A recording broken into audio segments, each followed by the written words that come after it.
Alrighty. Hey everybody. Hey, hi, hello. Welcome back to the arc where it's finally Friday, meaning we can fucking chill and not play DMC Devil May Cry for once.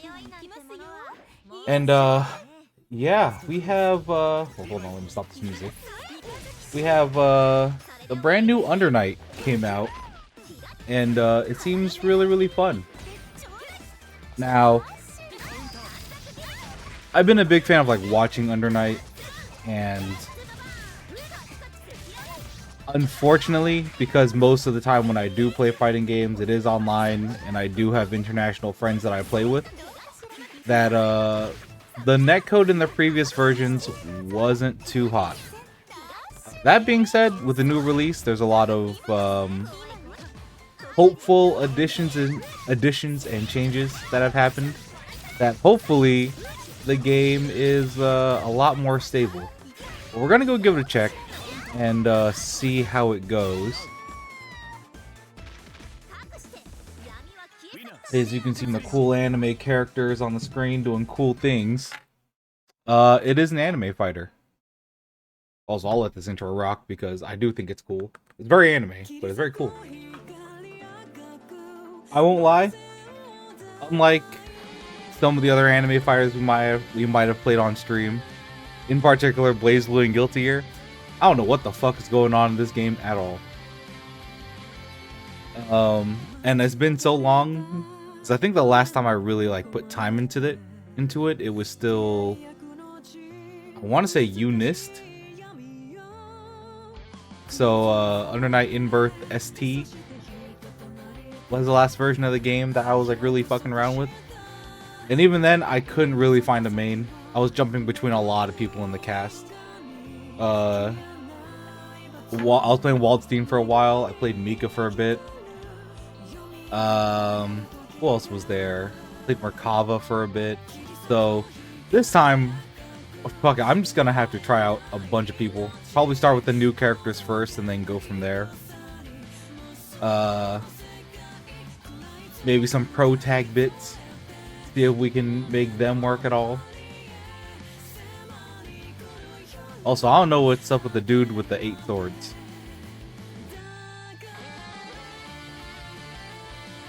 All I know is that he's included in the season pass, and I'm like, I don't know what's his deal. But he's got 8 swords. And he looks bored. Alright. Guess we'll do trials first, maybe? Or if they have character breakdowns. Retraining. Oh, we have tutorials. One thing is, if you've never played this game before, I think this game has some great fucking tutorials. Where you get listed with a whole lot of them. And they cover everything. They cover everything you could ever want to know in a fighting game. You know, characters, health gauges, all that stuff, standing, teach you what assault is, aerial assault. I have no clue what the fuck creeping edge is. We might actually go through these tutorials and see what the, you know, what exactly do we have to learn? Which, oh, I'm not gonna lie, seems like a lot. But let's start with the, you know what? Let's go in order of difficulty and go from there. Tutorial. Let's start with novice. Say we didn't know anything. Alright. If you start the game on the player one side, your character will be on the left. Yep. Each player's health gauge displayed on the starting sides. Yep. You can move around the stage freely. Yep. These are your health bars. Like most fighting games. Yeah, you lose if your health is depleted. Stand. Your character stays standing still. You don't press any buttons on the controller. You can execute any action from the standing position, such as moving in a direction or pressing an attack. Don't fret, we'll go over them one by one. I don't know why that needed to be a... Okay. You can walk forward, you can walk backward. It's relative to whatever direction your character is facing. You can crouch. Again, depends on which direction your character's facing. You can jump. Got neutral jumps, forward jumps, back jumps. Yep. You can attack by pressing an attack button. If your attack hits, you deal damage. Try out different attacks. You know what? I didn't even check to see if I had my buttons set. Large gauges. Yep. This is your health. Health turns orange when it's low. Attack until you deplete their health. That's how you kill them.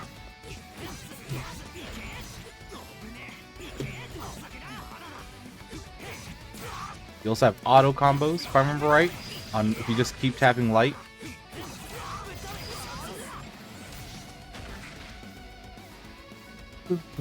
Oh, also this game has a fucking great soundtrack. Holding back the block.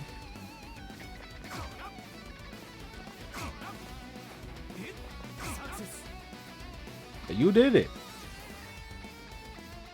You have your around icons and win conditions. Nor you have to get all your points in order to win the match. Congratulations on completing the novice tutorial. Thank you. I feel like we showed what a fighting game is. Genuinely though, it may sound like I'm being sarcastic, but like, hey, some people need this kind of stuff. Player 1 and Player 2 character orientation. The directions of your moves need to be changed depending on what orientation you're facing. You have gauges. You got your health gauge. You got your I think it's XS gauge or X's gauge. I'm not sure. I've never actually heard it pronounced out loud. This gauge is used for powerful moves. It's like your super meter if you ever play Street Fighter. You have grid. That's a whole other thing. Yeah, it's unique to Player 1 and Player 2 gauges. They're stuck together. When you play offense, like well-played offense and defense will cause your gauge to increase, and it buffs your attack power. It does a couple other things, but that's what you need to know for now. You can dash by pressing forward twice. Dashing is a basic method to approach your opponent. Boop, and you can run if you hold it down. You can backstep by doing the same thing, but in the opposite direction of your character. Normal attacks. Normal attacks are you can perform with A, B, and C. A's are lights, B's are mediums, and C's are heavies. For now, you can use. You should primarily use B and C attacks for higher damage, and switch to A for lighter attacks when you're close up. We have an A, we have a B, we have a C. Got crouching attacks. KKK. Jump attacks as well. Same thing. You got light jumps, medium jumps, heavy jumps. Press the A to perform an A attack. These attacks are fast and leave very little openings. Use them to, at the onset of your offense at close range. They may have short range and deal low damage, but their speed is top notch. This is great, that way you can quickly exploit your opponent's openings while they're also being harder to punish. That has Hyde's fucking jump light always had that lingering hitbox. Holy shit. Press the B button to perform a B attack. These attacks strike a great distance and between range and damage. They have better range and deal more damage than A's, are faster than C's. Be throwing out these a lot. Those have crouchings. Got jumps. That's a ambiguous looking jump B. Press the C button to perform a C attack. These have great damage and deal high damage, so use them often. However, they leave you wide open, so be careful not to miss. They're also slow on startup, so opt for another option during close range combat. Got standing C, crouching C, sweep, and jump C. We got normal commands. By pressing a button while inputting a certain a direction. I'm assuming they mean like a certain direction or a certain motion, comma, a direction, or by tapping the same button multiple times. You can perform a special type of normal attack called a command normal. There are different types of command normals, like forward B or down forward C. Check out the command list via the pause menu for your list of command normals available to your character. We have this on this character. We also have this. And I didn't even know he had that. Holy shit. Special attacks. You can perform special attacks by using input. First circle forward A or first circle forward back A. Special attacks are high performance moves that generally deal a lot of damage. As with the movement command, special commands also invert left or right. It is the direction you're facing dependent.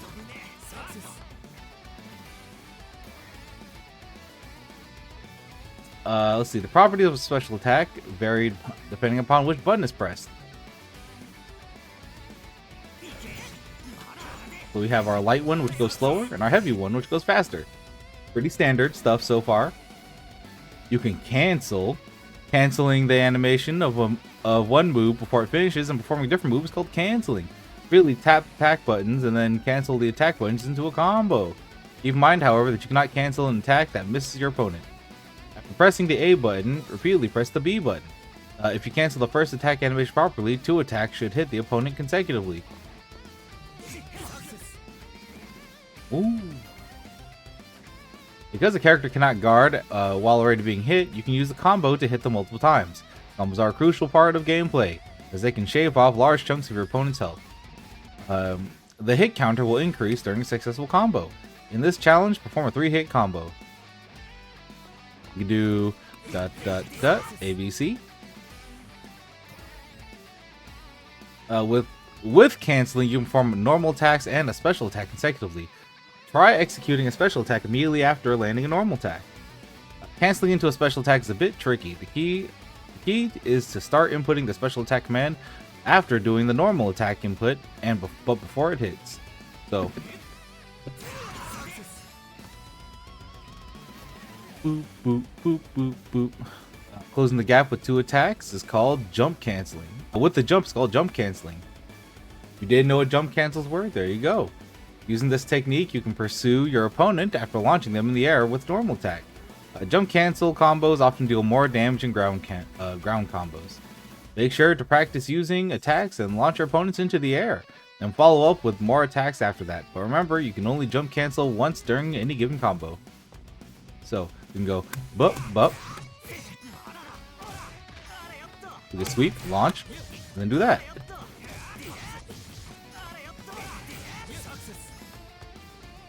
Neat.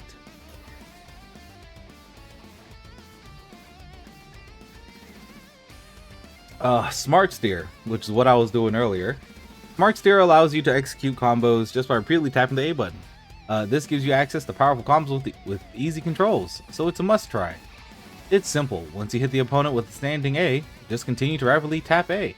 Be careful not to press any direction while tapping the A though. Also remember that if the attack lands, you will directly trigger a finishing move with AB.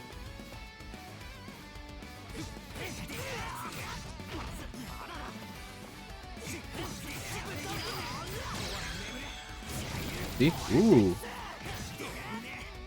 Then you can do BC. I didn't know that. That's actually wild that you can just do AB and get a smart steer move. I wonder how applicable that is. Passing link lets you cancel a normal attack into another normal attack.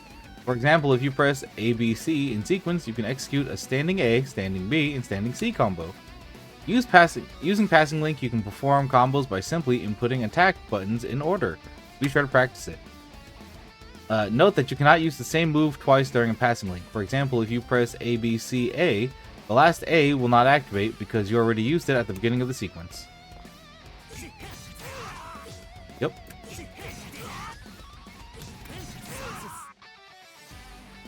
Some people call it Gatling as well. Passing link can be used on crouching attacks too. Press ABC while holding down to execute crouching ABC.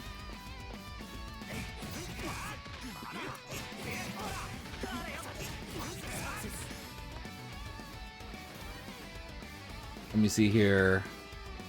Combine both standing and crouching attacks with a passing link. Of course, since standing attacks and crouching attacks use the same button, with the same button are different attacks, you can use standing A and crouching A in the same passing link. Incorporating many attacks into your passing link will significantly increase your combo damage. You can do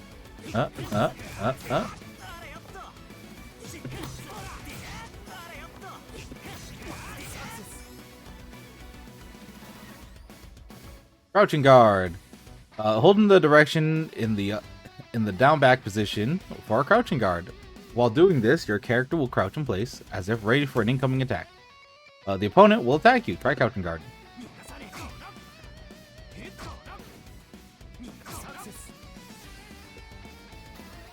Oh, excuse me. Hold the direction button back for a standing guard. While doing this, your character will walk backwards as if ready for an incoming attack. Remember that only standing guard can block against jump attacks. The opponent will use jump attack. Try standing guard. Oh.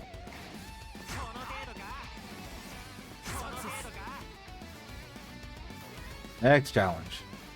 Crouching guard against low attacks. Low attacks are attacks that can be blocked by crouching guards. While on the ground, watch out for low attacks and block them while crouching. The opponent will run up and use a low attack. Try a crouching guard.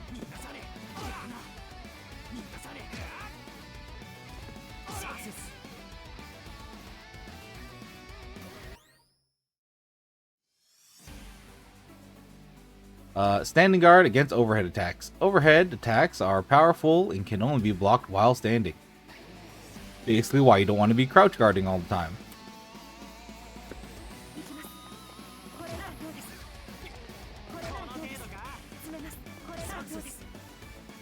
I'm glad they at least teach you what an overhead attack is. Blocking jumping combos. Once you've blocked a jump attack, quickly switch from a standing guard to a crouching guard. Guard switching is a crucial part of defense. Looking at you out there. Sometimes you gotta swap up your guard.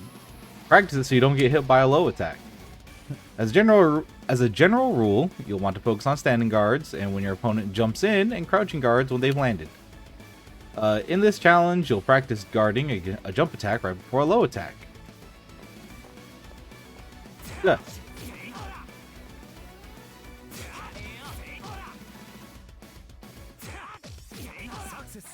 Tight.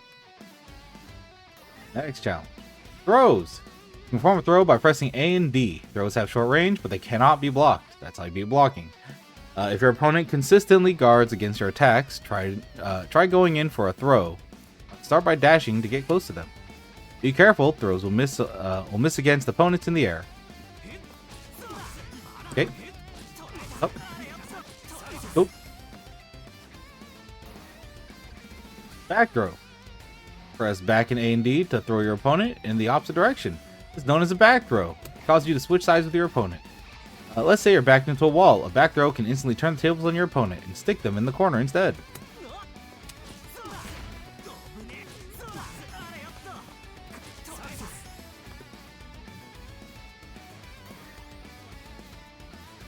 Throws are strong, but due to their short range, they can be easily interrupted with an attack. Practice throwing the opponent while avoiding their attacks. In this challenge, watch the opponent's movements as you approach them. When you see an opening, try to throw them. Oh, actual fucking! They told you get in there.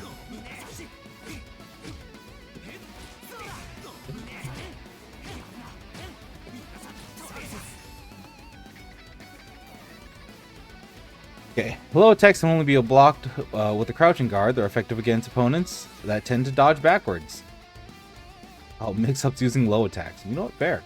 Backwards walking and backsteps require a backward additional directional inputs. A low attack can often damage your opponent when they're trying these, since they can't block it while stand guarding. In other words, you can put low attacks to work to prevent your opponent from backing away too much. Use low attacks against your opponent when they back away. keep your eyes peeled for when you want to back off yourself.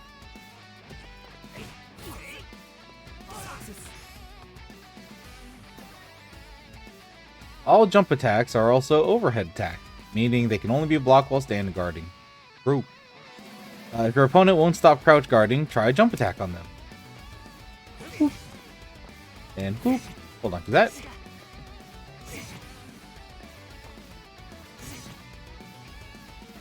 I like that. I don't like how deep you can cross that up. Holy shit.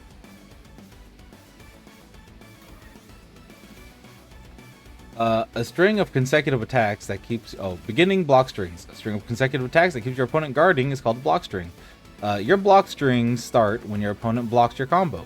Your opponent cannot move during the block string, so you can keep applying pressure to them.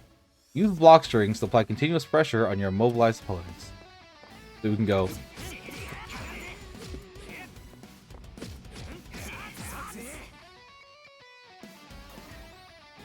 Ending block strings and changing turns. Once you've exhausted all your attack options, your block string is over. Your opponent will be able to move before you can. So once your block string ends, it will be your opponent's turn to act. I'm so glad they're teaching you about turns, or about how to roughly read turns. Block strings can end when you're out of cancelable actions, or when the distance between you and your opponent has grown so wide that your attacks don't reach them.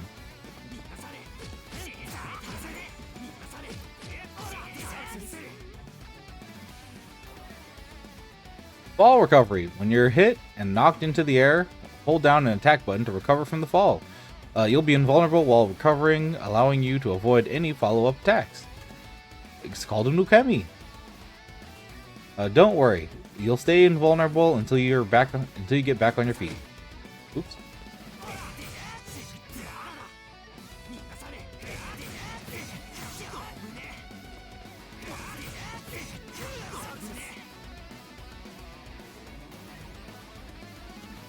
Time up.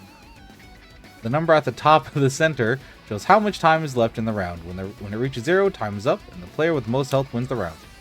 The counter is currently set to infinite, but it usually counts down from 120 to 0. If you feel like you frequently lose to run at when time runs out, you might want to practice some highly damaging combos. Do more damage. If you got more health than your opponent and the time is almost up, playing it safe and waiting out the clock can also be a solid strategy. Damn. Telling you how to timer scam as well. Draws. If your health gauge and your opponent's health gauge become empty at the same time, the round is a draw. You'll both get a round icon from a draw, but remember, it's not a real win. The round will also end if you and your opponent have equal amounts of health left when the time runs out. Yep. This doesn't occur very often, but just in case, when you and your opponent are both one round away from victory, and the would-be final round ends in a draw, you will go to a tiebreaker round. Oh, hell yeah. Thank you. If the tiebreaker is also a draw, both you and your opponent will lose. I like that they have that ruling. That's a good ruling.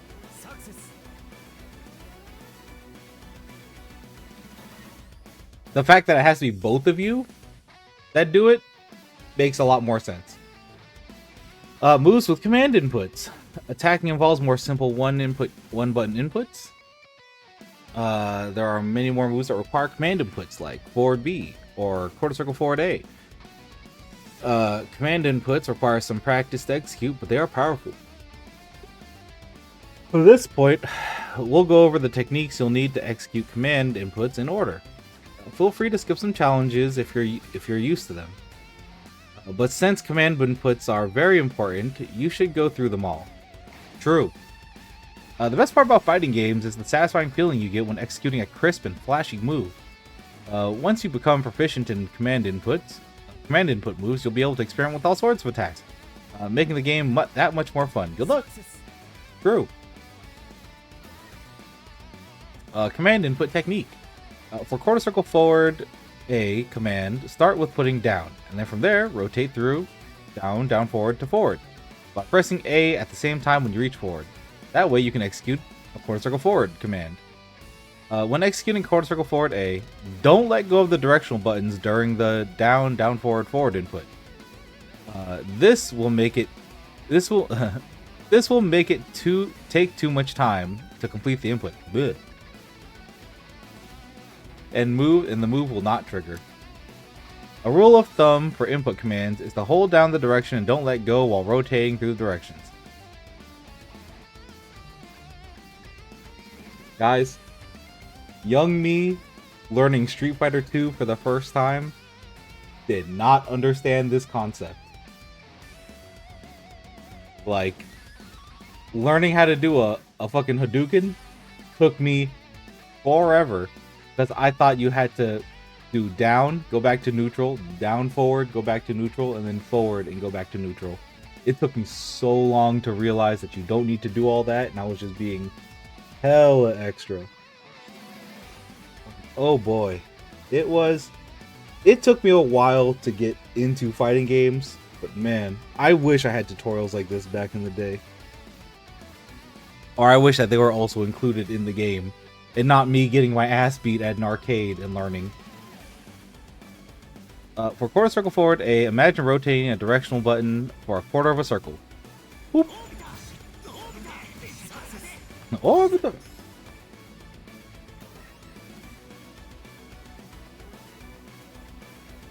the forward, down, down, forward A input is a bit more challenging. Start by pressing forward, then quickly do down, down, forward. Pressing the down, forward, and A simultaneously. It's a DP input is what we call it. Simultaneously, a quarter circle forward A command, letting go of the directional button during the motion will result in a failed execution. Just remember, command inputs require speed. A great way of executing forward, down, down, DPA is to start with forward and then quickly input quarter circle forward A. In fact, command inputs are pretty flexible, allowing for some extra directional inputs. Pretty loose. So the forward, down, down, forward command input can also be executed with inputs like forward, down, quarter circle forward, or forward and quarter circle forward, or forward, down, back, down, down, forward A, which is honestly what I end up doing half the time. My inputs are definitely not as clean as they used to be.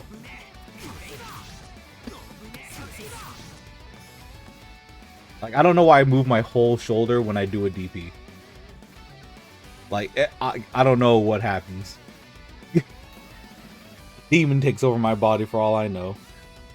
Command inputs, down, down. Down, down A, command inputs require you to release the directional button after your initial down input, then immediately press down and A. The trick is to make the gap between the first and second as short as possible. Like that.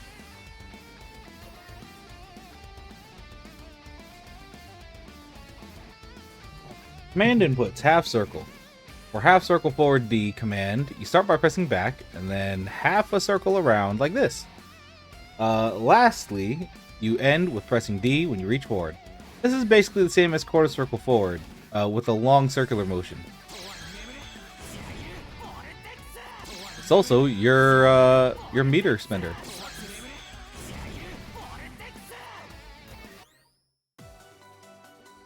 Command input techniques. Charge moves. Ugh, they teach you charge moves too? Hell yeah. Charge moves are a bit niche. Some of y'all out there need to play charge characters. I see some of you. Some of you all think that charge characters are the hardest thing in the world. When they're not. They're not. You can learn.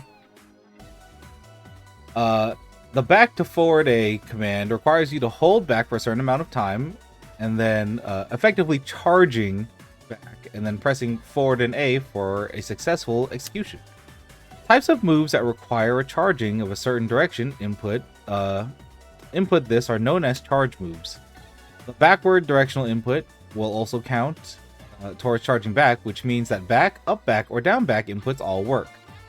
The required charging time varies from move to move, but in general, the charge move needs to be around a second charge.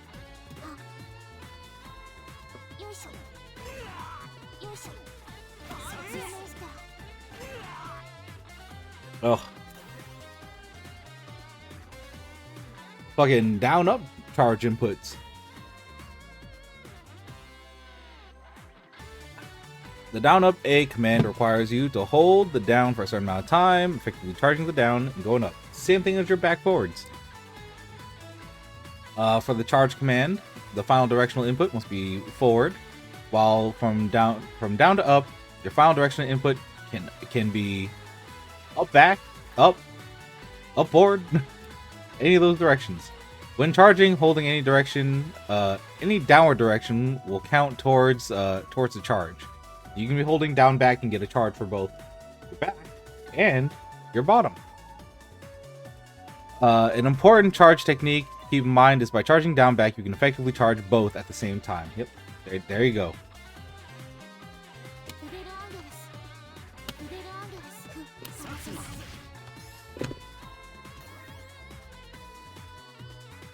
Command input technique, up to down. Oh man, this is the weird one. It's the same thing as the one we just did, except for you're going from up to down. The charge up to down A command requires you to hold hold up for a certain amount of time, and then effectively charging down and then pressing down A for a successful execution. I think they meant to put the up arrow there for charging. Any directional attack can charge up, and any downward direction can be inputted for the final down input. Batista's transvorance command is charge up and then down A in midair. So charge in the direction for about a second, and then press the button while still airborne. Stat.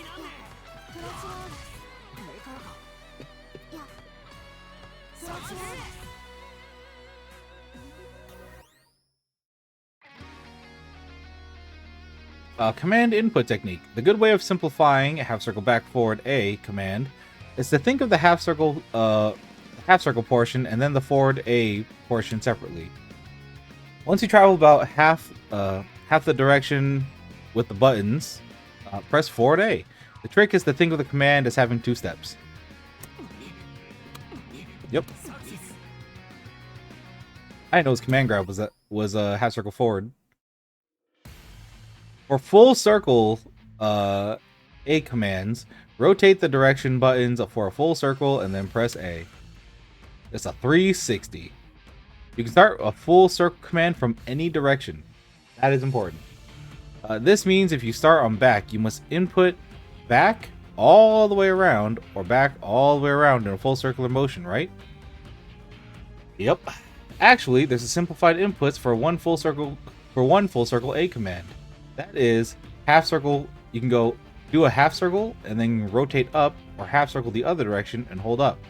Both of these are valid inputs. They're teaching you how to do it from a blocking position on both sides. Just so you know, you could roll that shit and tiger knee it instead. Or basically tiger knee it and get a command grab. You can cut it short without you leaving the ground. This method is highly recommended as you only need to rotate the horizontal position to a diagonally upward position. Oops. There we go. That's actually really useful. It's good that they spell out like, hey, your inputs don't have to be the cleanest, but there's a little bit of lenience, and also there's a couple shortcuts here. So that's good that they at least tell you that. Heck, I didn't even know about some of those. Alright, assault. Forward and D is assault command. Also, if you've played fighting games before, intermediate is where you should be starting. If you know how to drive the car that is fighting games, you should be starting at intermediate. So this is where we get into like a little more system mechanics and stuff that we kind of need to pay attention to. Forward and D is an assault command. Assault is powerful. There is some grammar happening here. Assault is a powerful way to close in on your opponent faster than just jumping. Performing a jump attack from an assault is a very powerful offensive strategy. There is a disadvantage to going to a jump attack from assault though. Normal attacks can be cancelled, but jump attacks out of assault cannot be cancelled. You get your one assault in, and then that's it. That's your attack you get. You hit a button, that's all you're doing. So you can't special cancel out of assault, which again, I didn't know that. That's actually really good to know. Aerial assault. You can form an aerial assault by pressing forward D in midair. This is a method of approach that sends you through the air at a high speed over a certain distance. This can be cancelled into a jump attack. Unlike the ground-based assault, an aerial assault will send you flying a certain distance. You may end up jumping over your opponent if you are too close. Yeah, it goes a set distance. Whereas, okay, if you just do assault on the ground, what they mean is that you only go to your opponent. You can be full screen, and it's gonna send you as close as it can to your opponent. Compared, if you do it a lot closer, it's not gonna flip over them. The air assault just goes that distance every time.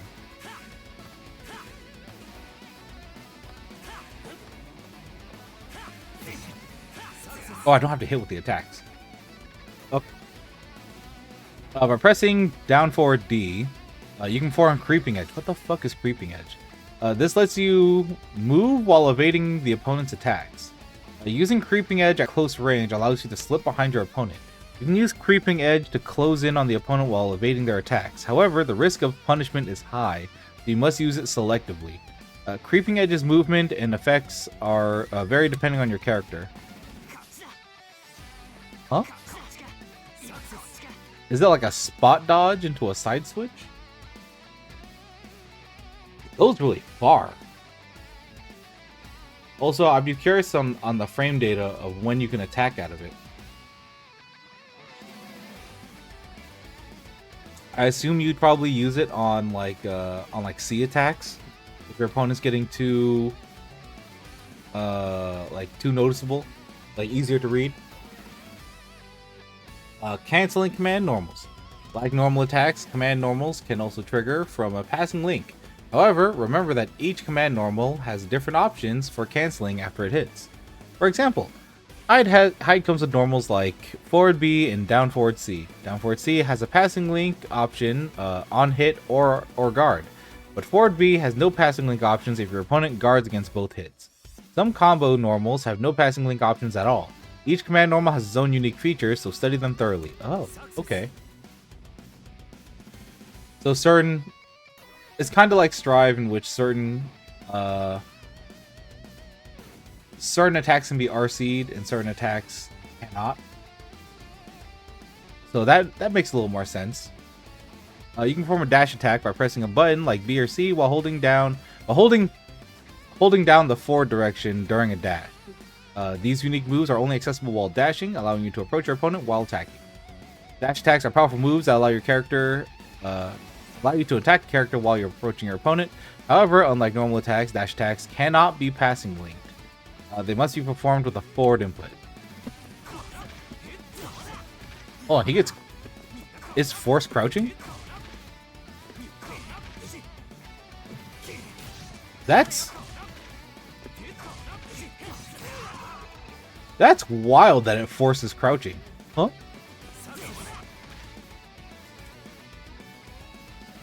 Huh. Weird. Oh, I didn't mean to retry it. Hoop. Hoop. Hoop. Hoop. Increase. An increase is when you change the properties of an attack by holding down its button. Is that why it's called? The abbreviation is IN. It stands for increase. An increase can change attack properties like damage hit or on hit effects. An increase may be indicated with IC. I wish that they put that logo right next to the title. I think that would have been really easy, because if I wouldn't have done this, I wouldn't have known that. Increasable attacks vary depending on the character. Hyde, for example, can increase his standing C and jump C. So we can go whoop and whoop.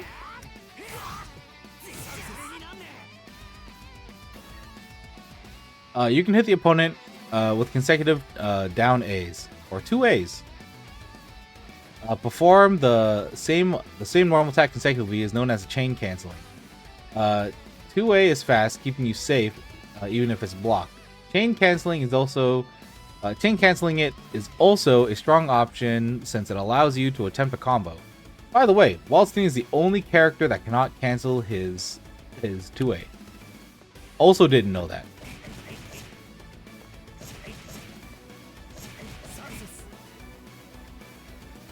Huh, okay. Special attack chip damage. Even if you guard against a special attack, it will still deal a small amount of damage. This is known as chip damage. It is not unusual to find yourself one hit away from death, even after guarding. But remember that chip damage cannot KO a character. That is also very good to know. Now let's take a look at chip damage in practice. You can see how your opponent still takes a little bit of damage even after blocking your special attack. By the way, Hyde can deal chip damage not only with his special attacks, but also with any of his normal attacks that involve his sword. True. That is a unique thing to this character. Chip. Chip. Chip. Projectiles are attacks that can hit your opponents from far away. Use projectiles to allow you. Using projectiles allows you to deal damage from a distance. It's like the fireball that he sends spinning across the screen.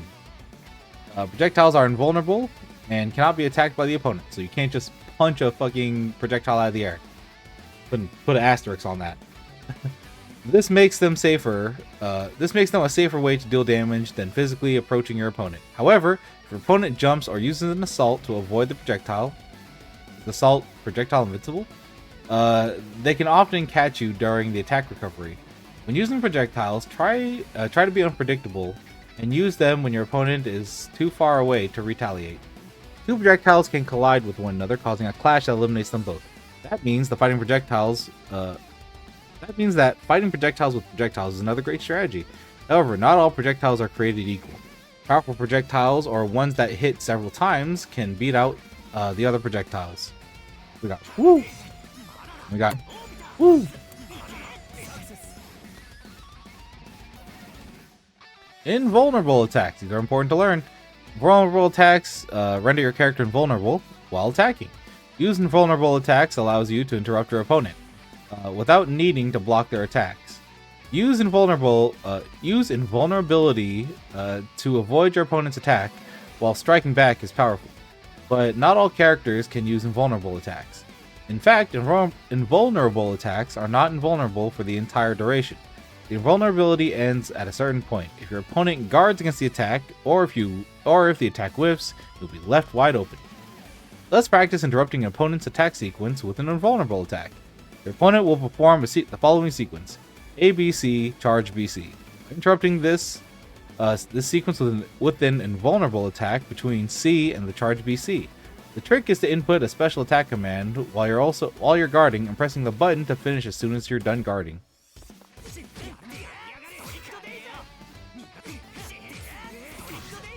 Oh, hold on. I'm bad at this.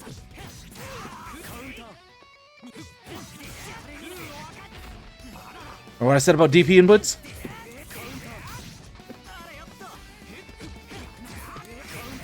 This is why we use shortcuts. This is why we use shortcuts in Granblue.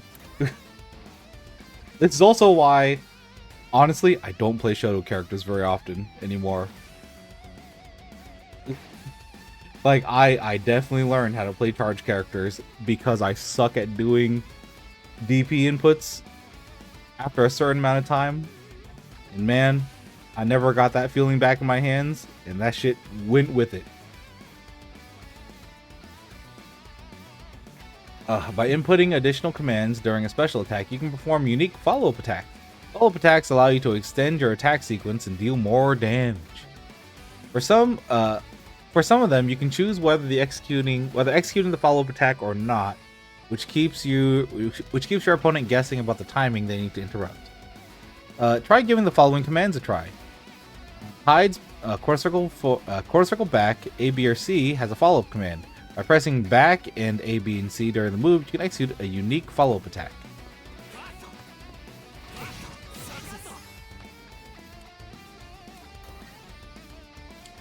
EX special attacks. You can spend 100% of your X's whatever, excess gauge to perform EX special attacks. Enhanced, more powerful versions of special attacks. This is done by pressing the C button for your special attack input. Some EX special attacks require more than 100% excess meter. EX special attacks are more powerful than their normal counterparts. They deal more damage, they often recover faster, and higher performance. As an added bonus, they make you look way cooler. You know what? Thanks. Thanks to the flashy screens that appear when you use them. If you attempt to execute an EX special attack with less than 100% EX meter, you will perform the B version of the attack instead. This means if your EX gauge is low, I'm just gonna say meter. This means if your meter is low, quarter circle forward and quarter circle forward B and quarter circle forward C will form the same attack. Let's try activating an EX special attack. If you don't know the command for one, you can always refer to the command list, accessible from the pause menu. You know what? There's that one, and then there's one, and then you get that one. Hold on, he has a really good one that I think is crazy in this game. That one I think is actually crazy, because I saw this and was like, huh? Wild.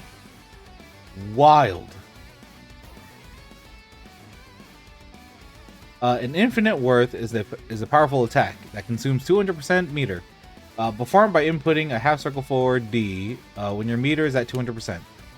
We know what you're wondering, and yes, an even bigger and flashier cutscene will make you look absolutely badass when you do it. If it weren't enough, infinite worths are invulnerable attacks that deal lots of damage, making them the ideal choices for epic comebacks. Burn the meter.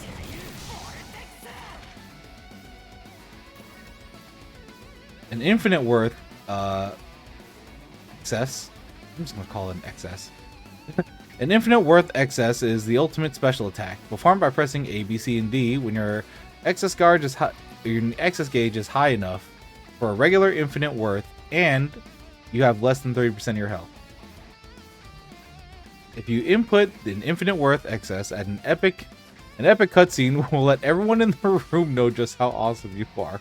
These invulnerable, highly damaging attacks make great last resort plays. So, is that?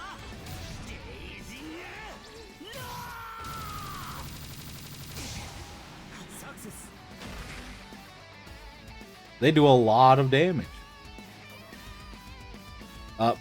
Passing Link Reverse. Passing Link works with more than just the ABC sequence. In fact, you can freely construct combo sequences like CBA and ACB. However, you will need to watch out for the sequence like CA. A attacks usually have shorter range than C attacks, so that A might miss if you aren't careful. What this also means is that you can throw out a button like B or C that has a way more recovery, and if they block it, you can cancel it with an A, and then, you know, go into your block, which is handy. It is a legitimate handy thing to keep in your back pocket. You can use Passing Link on jump attacks as well. Passing Link is essential to aerial gameplay, but you can't use Smart Steer in midair. Let's try using Passing Link with jump attacks. Passing Link in the air requires quick execution. If you mistime your inputs, you'll end up falling back down. Oops.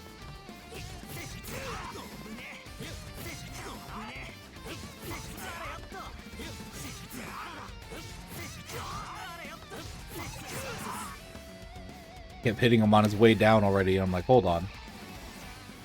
Input a special attack command from a Passing Link to cancel the recovery of normal attacks into special attacks. Comboing into highly damaged special attacks is like this is a bread and butter fighting game technique. Special attacks deal a lot of damage, but they start slowly. In most cases, you'll need to cancel heavy attacks like C to properly combo into them.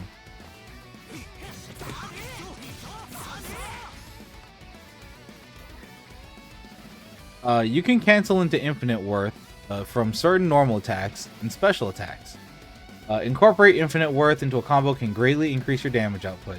Try incorporating infinite worth into your combo. You can cancel the landing recovery of Hyde's forward B follow-up from his quarter circle forward A special into his EX special attack or infinite worth.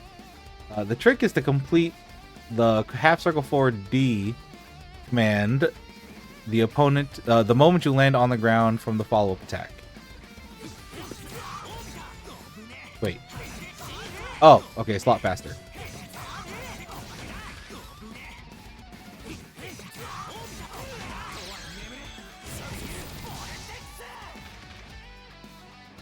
I was like, I don't know when to cancel his Rekkas. I genuinely just don't know. If you hit a jump attack while close to the ground, then immediately perform a ground attack. The two attacks will form a combo. This is a good thing to teach new players as well. I'm glad they're talking about it. When you use a passing link to deal further damage, be careful not to hit the opponent too high off the ground. That will delay the ground attack, leaving too large of a gap between the attacks to connect into a combo. We can do whoop. Granted, I'm doing charge C, but you know, you get the point.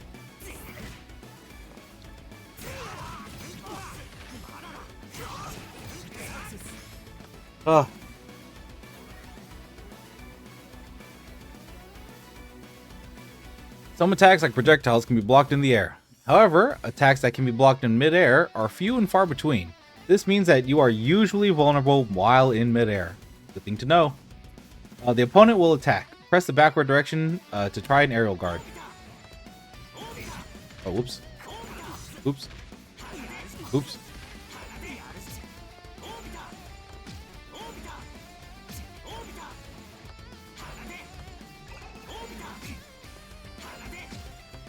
Air guards. We have air guards. Throw breaks. If your opponent tries to throw you, or you input your own throw command right as you're grabbed, you can perform a throw break, nullifying their throw.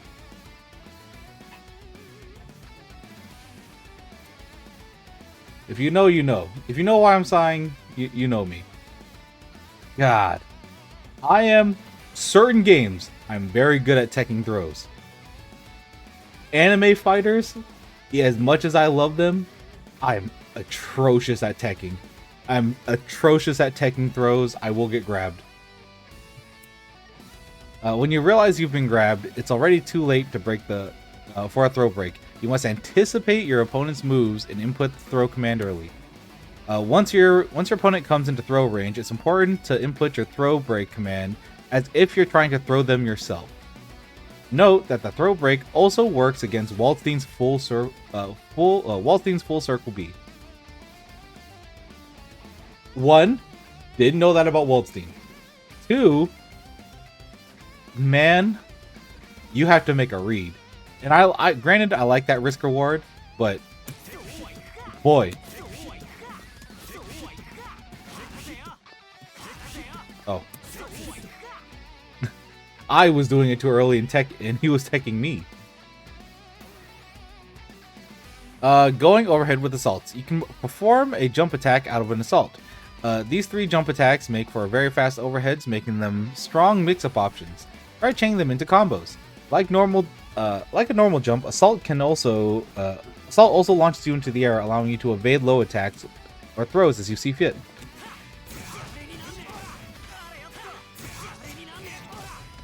You could also do stuff like if they block it. Oh wait, can you not? I thought you could assault mid-combo. Oh shit. I'm wrong. Never mind. I take that back. I guess you have to lead with assault.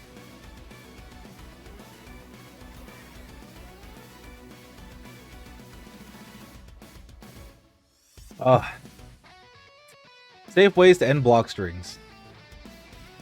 How you end your block string is very important. If you end a block string with an attack with a long recovery time, you will be left vulnerable to punishment. Try ending a block string with the designated attacks. You'll notice how ending some attacks results in getting punished, meaning they're unsafe.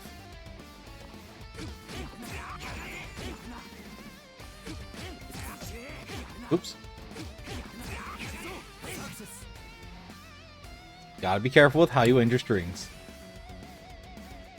During a block string, your opponent can't move, so they can't easily retaliate.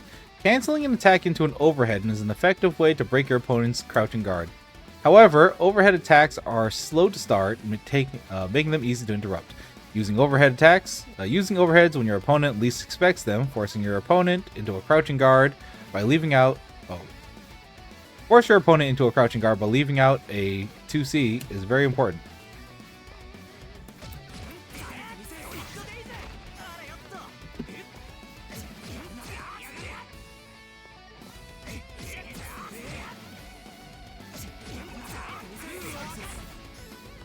Oh, you have to charge it. I see. I wasn't paying attention. Going from a block string to a throw is an effective way at close range. End your block strings with a fast normal attack and then throw.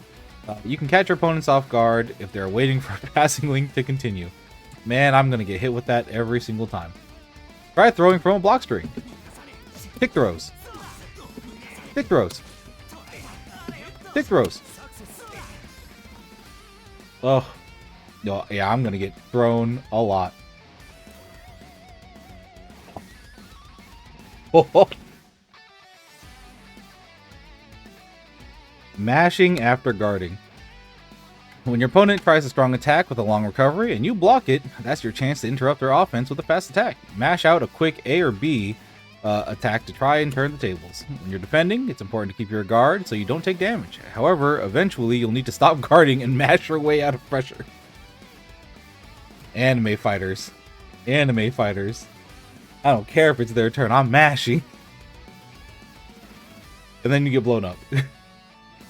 After you block a particularly heavy attack that leaves your opponent vulnerable, you'll be able to act again before your opponent, giving you the upper hand. You'll likely be able to interrupt your opponent's offense using an A attack or other quick moves. The opponent will repeatedly dash in and attack you. Once you block a heavy, retaliate with an attack of your own.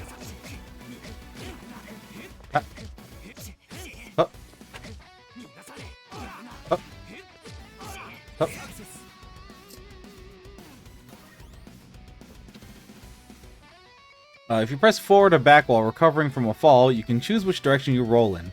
If you don't want to end up in the corner, so roll towards the center of the stage when you can. I mean, unless they're expecting it.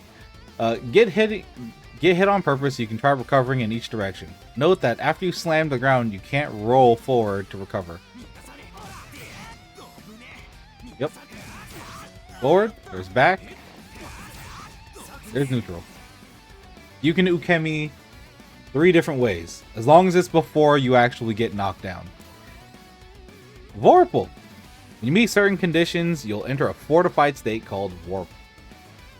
During the Vorpal state, your grid gauge will flash and your attack power will increase. The requirements for Vorpal are a bit complex, but at first you'll need a fairly full grid gauge. The grid gauge is at the bottom, made up of diamonds at the center of the screen. Like the health gauges, there is one for you and your opponent. The grid gauge normally starts out empty, but for this tutorial we filled in 3 diamonds on each side so you can see how it changes. In order to enter Vorpal state, you'll need to have more grid gauge than your opponent, then wait 14 seconds. It's every 14 seconds. If there's one thing I remember about this game, is that grid changes every 14 seconds, and also, if you're brand new to playing this game, don't even worry about the grid. Walking forward, landing attacks, and blocking attacks will make your grid gauge increase. Try building your grid, and then wait a little bit before entering Vorpal state. You can charge, you can walk forward towards your opponent. If you walk back, you lose grid. You can do stuff like attacking, throwing, build it. Or like they said, you can sit there and you can do neutral D button is like a charge. And you can do that as well. TS gauge. In order to enter the Vorpal state, your grid needs to be fuller than your opponent when the TS gauge fully completes a full cycle. That's the little circle thing. I don't know why it has a different name. Even if you build your grid gauge, you won't enter Vorpal if it isn't more full than your opponent's when the TS gauge completes its cycle. Build your gauge, your grid gauge, and wait a while again. Once you notice how you enter Vorpal state when the TS gauge enters its full cycles. See how the thing is building? It's gonna be a full 14 seconds.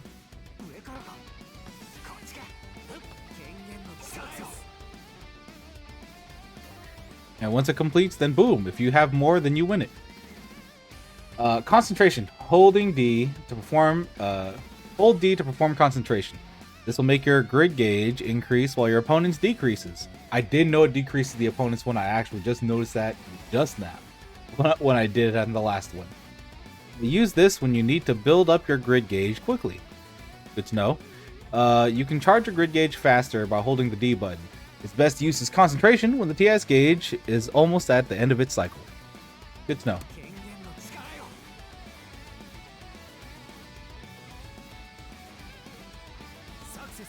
Well, success. Press B and C to use force functions. This move, which is unique for each character, consumes your grid gauge. Also didn't know it consumed grid when you use it. Force function effects depend on your character. For example, Hyde's force function is a highly damaging attack. Use force function consumes 1 diamond of your grid gauge. You can still use force function with less than 1 available, but doing so will make your opponent's grid gauge increase. Oh, didn't know that. By the way, during Vorpal, force function's grid consumption rate is halved. The opponent's grid gauge will not increase, making it easier to use.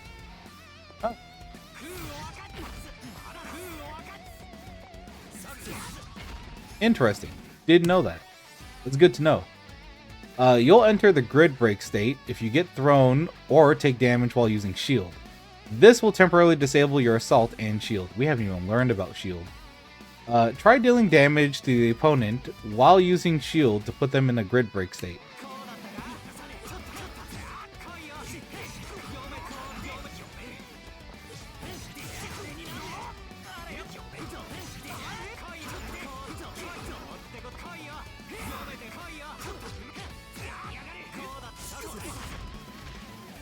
Oh, yeah, you know what? It is smarter just to throw them. Yeah, you know what? That would make sense. Wow, so a throw just instantly does it. Oh, now we learn how to shield. Shield is a type of guard that creates space between you and your opponent. It also nullifies any chip damage. You can use shield by pressing the D button while holding the guard direction. So if you block and then hold D. You can hold down D to extend the shield. When you block an attack with the shield, your grid gauge will greatly increase. This is a crucial way to boost your grid gauge. Shield is relatively easy to use against projectiles. Try it against yourself. Oops. Oops. Huh. You could just steal grid that way then. Huh. Okay. I didn't know that it built grid if you just shield.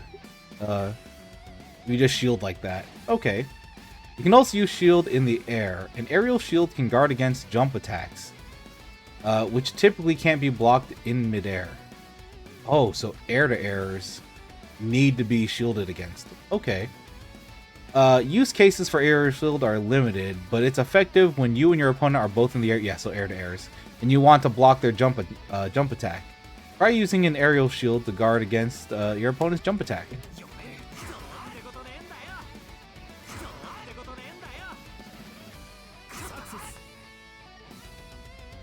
Okay, alright, I didn't know that.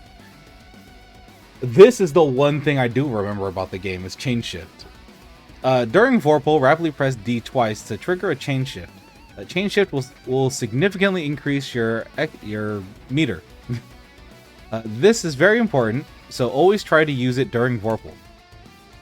We sometimes use CS as a shorthand for chain shift. I also wish they put this logo right next to the title.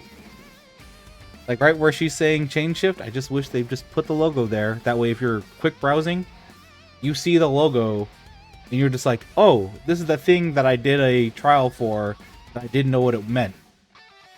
Right now, I think most people would figure it out, but I remember playing some older versions of this game and just not understanding what they meant by some of the symbols they used. Same thing with like if you go outside of fighting games that you're normally used to.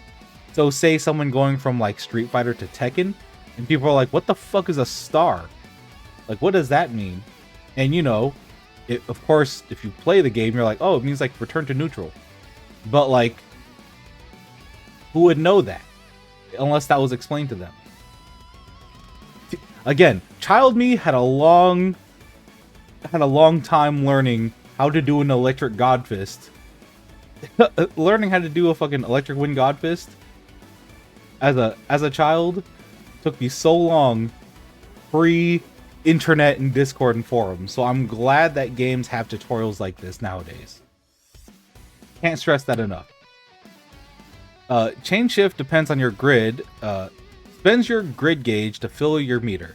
1 diamond from your grid gauge will give you 20% of your meter. That's actually a lot. I didn't know it gave that much back. I knew it gave you meter, but I didn't know how it was calculated. That's actually that's a lot. 1 diamond is 20%. Oh. That means if you're in a regular match, you'll probably be sitting around like 50 meter anyways. Unless you're burning that shit all the time. But with chain shift, I guess you could just burn it all the time. Okay. Alright, that makes sense. We'll put you into a permanent... try using chain shift. We'll put you into a permanent Vorpal state so you can give it a try. If your grid gauge is fairly full when you use chain shift, you can fill your meter considerably in a flash. Ah, see?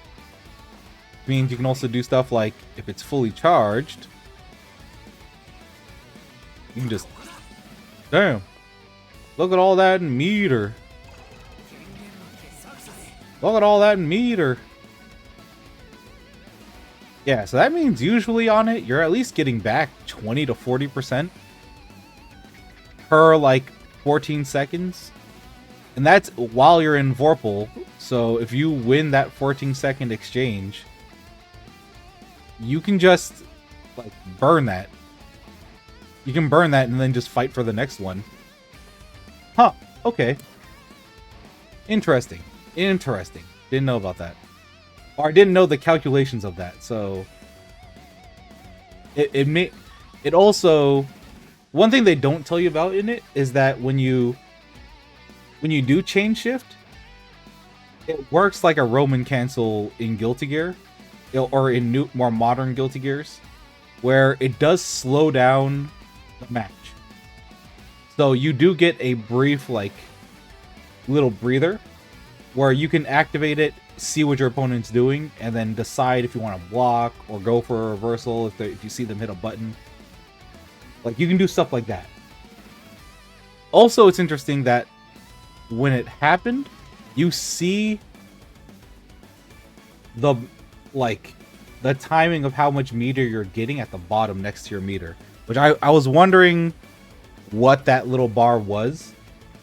But, like, as I was doing it, it made sense. Okay. Oh. Anyways, Veil Off. If you press A, B, and C with 100% or more meter, you consume your entire meter in order to enter a very powerful state called Veil Off. This Veil Off state boosts your attack power and other attributes. Veil Off is often abbreviated as Veil Off. That's not abbreviated. the meters are associated on either side of the bottom screen. Just like health gauges, there's one for you and your opponent. The meter normally starts out empty, but for this tutorial, we'll give both sides 200% meter. Try pressing A, B, and C to activate Veil Off. The fuller your meter is when you activate Veil Off, the longer it will last. During Veil Off, you can perform actions that consume meter, regardless of the amount of meter. As long as you have a little meter, you can perform EX special attacks and other moves. Try using EX special attacks and Infinite Worth during Veil Off. You can do stuff like Veil Off, and then...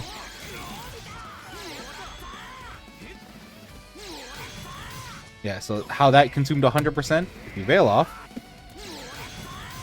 Boom.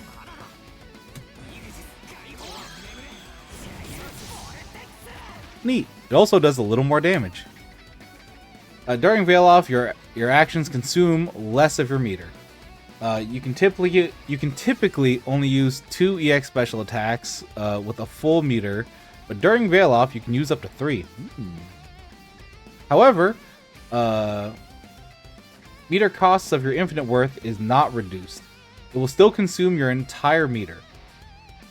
Okay, so infinite worths will always use the full thing.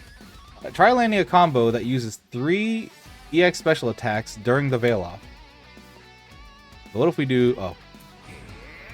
Hup. Hup. Oh, midair. I see.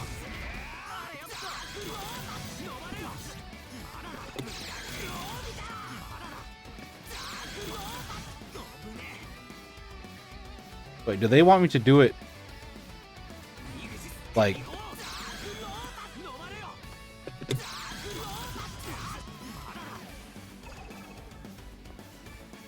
I'm actually confused. Hold on. Okay, I see. I wasn't sure if they wanted me to do 2 aerial fireballs. That's what made me like a little confused. Alright, freezing the countdown.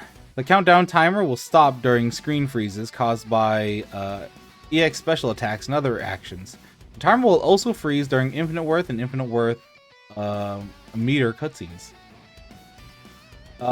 This means that even if the time is running out, you can still make a comeback with an Infinite Worth. It's good to know. Certain commands take priority over others. For example, if you input forward, quarter circle forward, the DP command will take priority, and you'll execute it instead of the quarter circle forward command. This is because the forward down forward A command is a higher priority level than a quarter circle forward A command. The basic reason for this mechanic is to prevent unintentional command inputs. If you feel like your command inputs regularly trigger the wrong moves, go to training mode and check your inputs. Damn, they really say clean up your goddamn input. If you're getting the wrong move, clean up your damn inputs. Which, you know what? Fair, French bread. All right, we've gone through novice, beginner, intermediate. I'm gonna go drink some of this water.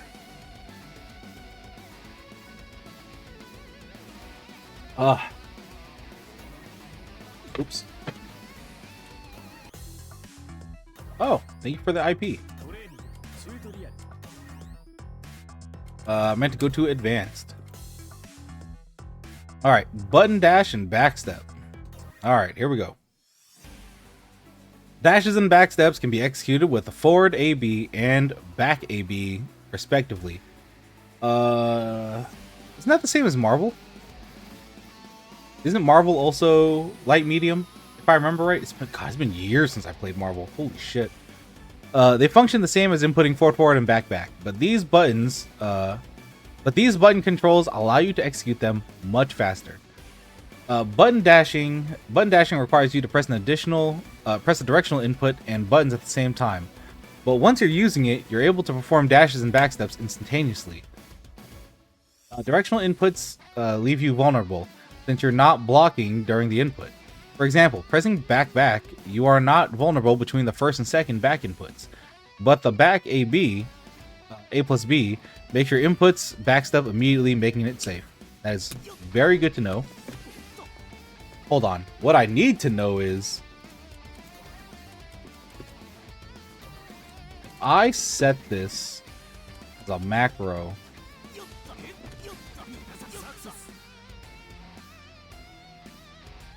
Oh. Oh. Oh. Okay. Hold on.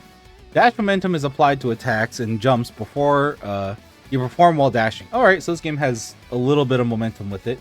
This makes your attacks reach farther and jumps travel farther.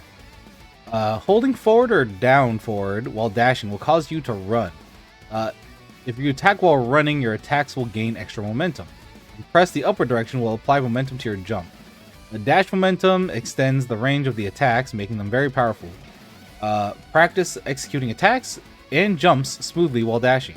The trick is to not release the directional button after dashing. You can do stuff like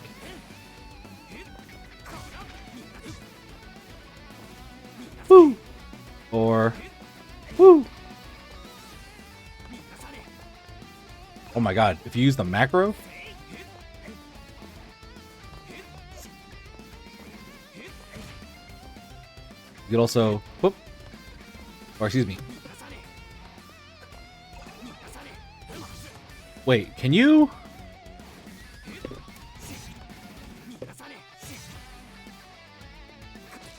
I need to know. Okay, so it doesn't put you fully over, but okay, interesting. Since dashes don't leave in openings, you can use dash. You can use them to dash while buffering a guard. Practice getting closer by inputting forward and then down back in quick succession. This may not let you continuously run over a long distance, but it can help you safely approach your opponent. Dash guarding is effective against opponents who fire projectiles from afar, the opponent, and opponents who use strong pokes. Practice approaching your opponent while dash guarding. What? Oh, since I'm hitting. You know what's dumb? I was hitting the macro after. Oops, hold on.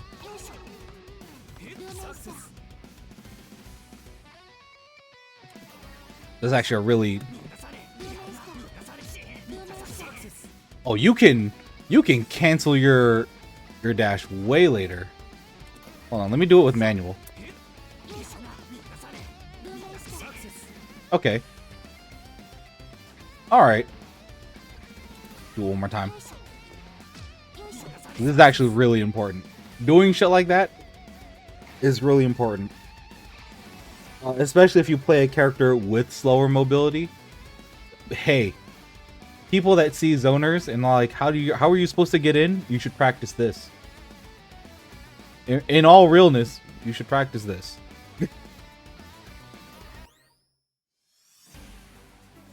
Keep out attacks, aka pokes. By preemptively performing attacks that stay active for a long time, you can keep your opponent from advancing. Yep, I keep them in check. Practice driving opponents away as they try to get close to you. The trick is to predict when your opponent will attack, and attacking just before they do.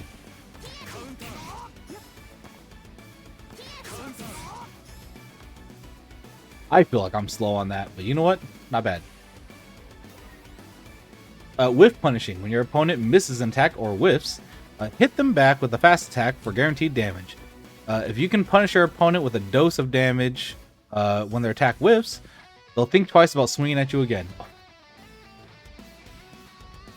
Think twice about swinging at you again. Some people won't. I won't sometimes. However, if you try to punish your opponent's whiff with a slower attack, they may recover in time to guard against it. Furthermore, fast attacks tend to have shorter range, so you can't stand too far away. In this case, standing just outside your opponent's attack range will allow you to punish their whiffs, even with short range attacks. Let's try punishing an opponent's whiff using down forward B. Oh, whoops. Ah.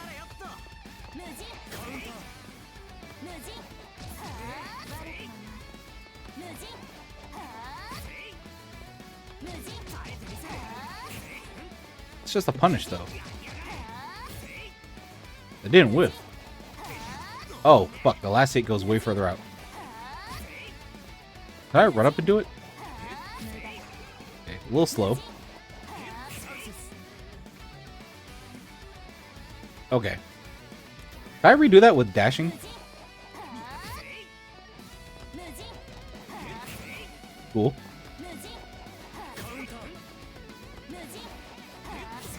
Okay. Okay. Cool. So I said, like, they didn't whiff. Like, I punished them. That wasn't the whiff punish because they didn't whiff. I was in block. Against opponents that attack from the air, you'll have to do more than stand guarding, which is important to intercept their attacks with anti-air attacks. I'm surprised that anti-airing is in the advanced part. I would have thought they would have put that in like medium or intermediate. Attacks that hit high spots. Attacks that reach diagonally upward while keeping your stance low make ideal anti-air attacks. So like 3C, yeah, 3C. Now try to intercept the opponent with down forward C as they jump into an attack. Achoo! Ah. In Guilty Gear, this would be your 6 Ps. In Blaze Blue, it's your 6A, I think it is. Inputting consecutive attacks, commitment. Oh, inputting consecutive attack commands, regardless of whether your opponent is guarding your initial attack or not, is known as committing. Performing attacks that can combo when they hit, but leave you safe when guarded is great. Low risk and offensive strategy. Now let's practice committing. After quarter circle forward B, you can commit to a forward A follow-up without opening himself up, performing the full sequence regardless of whether the attack hits or is blocked. Oh, because it pushes them further away. Oh, didn't know that. I didn't know that he had a safe block string.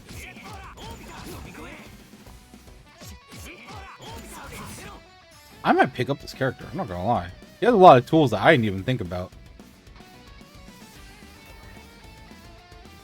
Make sure of whether an attack connected or not before making your next move is called hit confirming. If your attack connects, you should proceed with a combo. If your opponent guarded it, though, cut your sequence short to mitigate your vulnerability. Hit confirming with a powerful technique that minimizes risk while maximizing combo opportunities. Ideally, you want to hit confirm with fast attacks like chain canceled crouching A's. Let's try hit confirming. If your attack hits, keep the combo going. If it's blocked, end your sequence.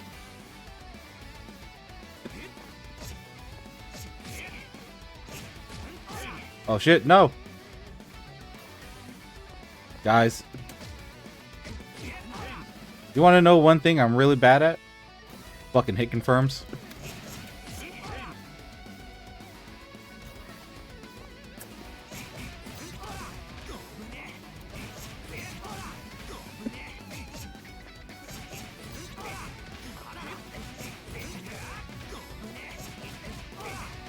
Oh fuck, I didn't hit the B.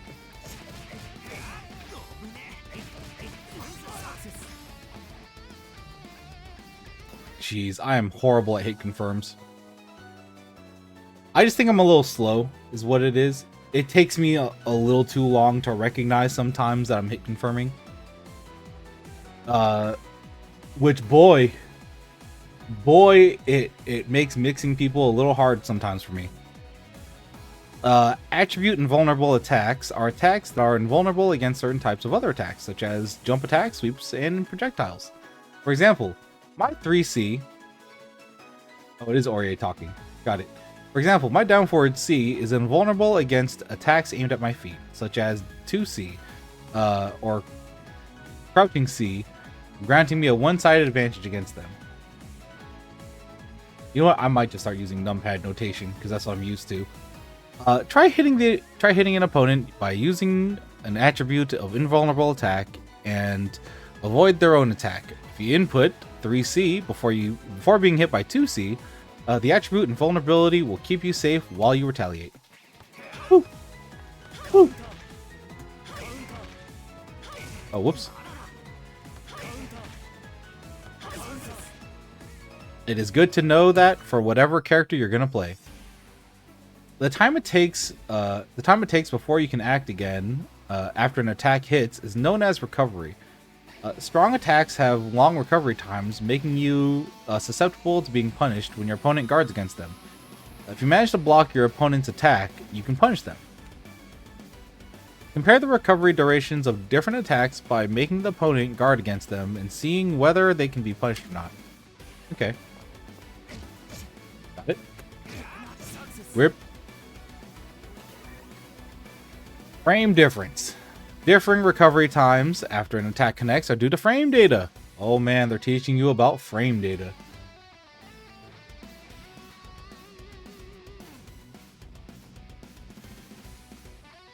I am glad they teach you about frame data.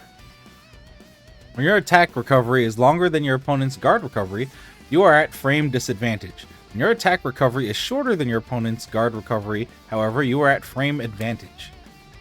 Different attacks have different frame lengths, so let's compare them. Your opponent will do a neutral jump immediately after guarding your attack. Your job is similar. Jump immediately after making them block your attack. If you jump slightly later than your opponent does, it means the attack you used was a slight frame disadvantage. If you jump slightly earlier than your opponent does, your attack has a slight frame advantage.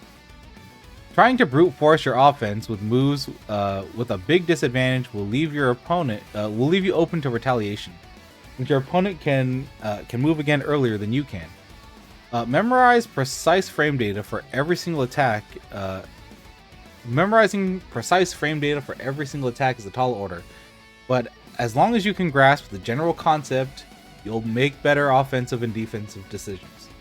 True. Yep.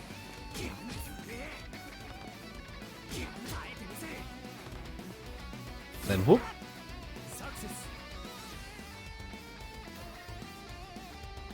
Using Passing Link, you can reduce the recovery time of an attack. The trick is to link an attack to a shorter recovery than the original attack. Yep, what I was saying earlier. When your opponent guards your strong attack, mitigate your vulnerability by linking it into a fast attack like A. You can do stuff like can't block, but you can.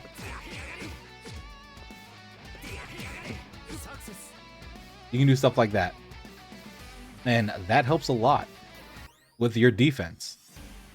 A counter hit occurs when you attack. Wow, we're learning counter hits in advanced. Oh man, some of these things I wouldn't have thought to put in advanced, but I suppose so. Like maybe this is just years of fighting games speaking, but like, yeah, I guess most people aren't thinking about, you know, what a counter hit is. Also, sorry, I'm starting to get hot because the fighting games. So give me a sec while I put my hair up. Oh boy. All right. The counter hit occurs when your attack hits your opponent while an attack of their own is starting up. When a counter hit occurs, your opponent may stagger for a long time or be knocked back. Counter hits give you a chance to follow up for additional attacks. Try chasing down an opponent after they are blown back by a counter hit. Oops.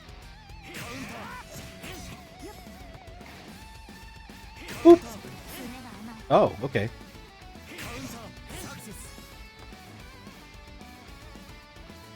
Uni's tutorial is extremely thorough but very lengthy, so you pretty much go through every single scenario or action that can happen in the game. You know what? I like it for that though. Also, welcome Genki-ha. I appreciate it. Honestly, the main reason I'm going through this tutorial, one, is for I have some people that watch my stuff that don't play fighting games, and two, there's a lot of system mechanics that I just don't know nothing about in Under Night. Which, granted, half of these things are probably gonna empty my head as soon as we get done with the tutorial. That I will just gradually, it'll be beaten into me as I get my ass beat. But I'm glad they're going over a lot of this stuff.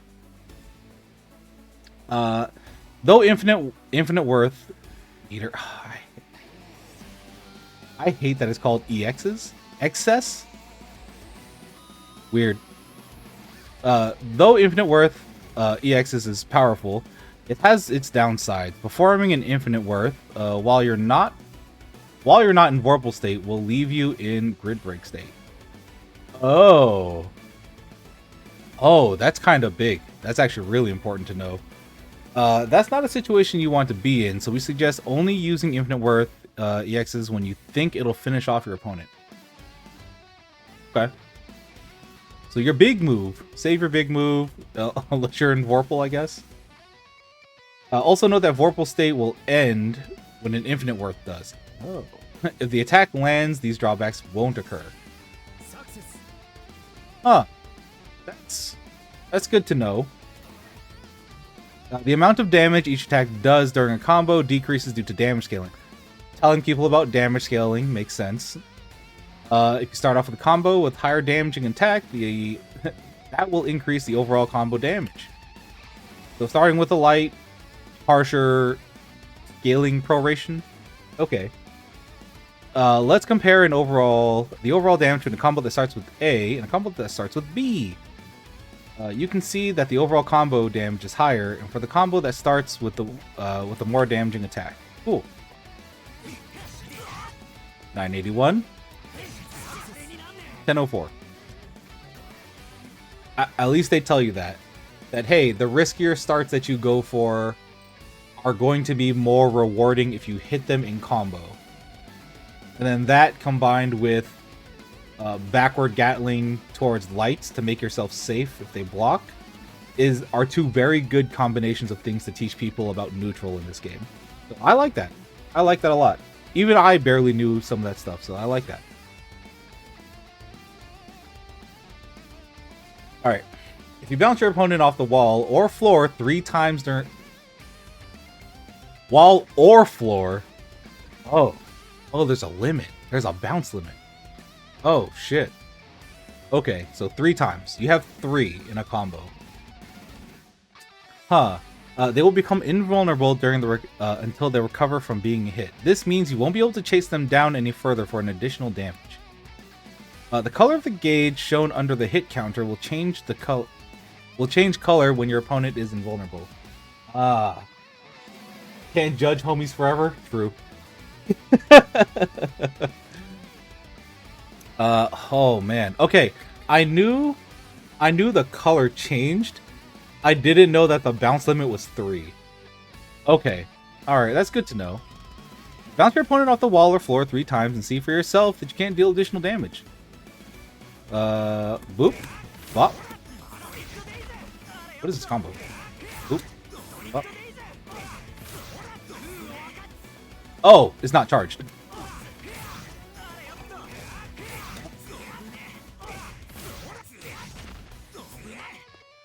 Is that a link? Hold on.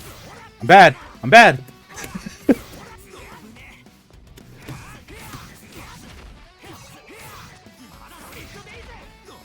First of all, I wasn't expecting you to get another charge C after that. Second, why do I keep charging this BC? My dumb gorilla brain can only hold so many inputs.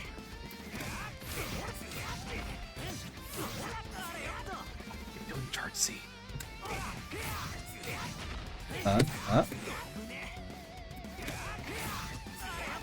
Why? Oh my god. Oh, trials are going to be a mistake after this.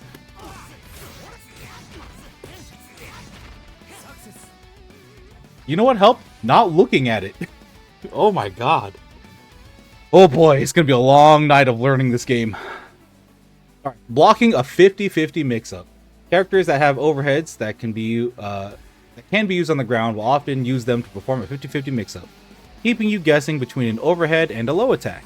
When that happens, use a crouching guard and watch for the overhead. True. The opponent will perform a sequence of attacks that includes both lows and overheads. Crouching guard against the low attacks and switch to standing guard when you see an overhead attack coming. We'll try. Whoop. Ah, shit. Up, up, up. Up. Up. The way the character trials are presented is completely different. Character trials show you routes going left and right instead of up and down. Okay. Like, the main reason I at least want to check out trials is usually trials will give you not necessarily optimal things in a game, but I want to see the building blocks. I want to see that what combo starters there are for certain characters and stuff. Also, they use abbreviation learned from the tutorials such as JC, IC, etc. That's another thing, because I did not know a lot of the abbreviations unless I did this tutorial. Also, the trials do have optimal combos. That's good to know. As someone learning the game, I don't know what's optimal or not. I'm just going to see some building blocks. I'll probably go for something abbreviated and maybe easier, and then go from there. Blocking a cross-up. When you jump over an opponent's head and the attack comes from behind, it's called a cross-up. You can guard against a cross-up by pressing either forward or backward direction. Try blocking a cross-up with either forward or back. Okay. Okay. I'm not gonna lie, I was expecting something really dirty and ambiguous. I was expecting a button to not look as easily cross-up. Guard lock. When you're blocking an incoming attack, you cannot do anything but guard. An opponent that is blocking consecutive attacks is in a state known as guard lock. Okay. A character in guard lock will continue to block incoming attacks, even if their player lets go of a directional button. However, low attacks won't be blocked automatically. The player must manually perform a crouching guard to block those. When you're blocking an incoming attack, you cannot do stuff but guard. Or you cannot do anything but guard. Opponent that is blocking consecutive attacks is in a state known as guard. Oh, I hit back by accident. Whoops. Good.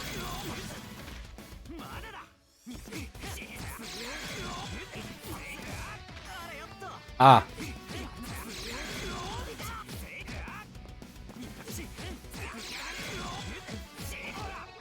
Okay, I see what they're trying to teach you.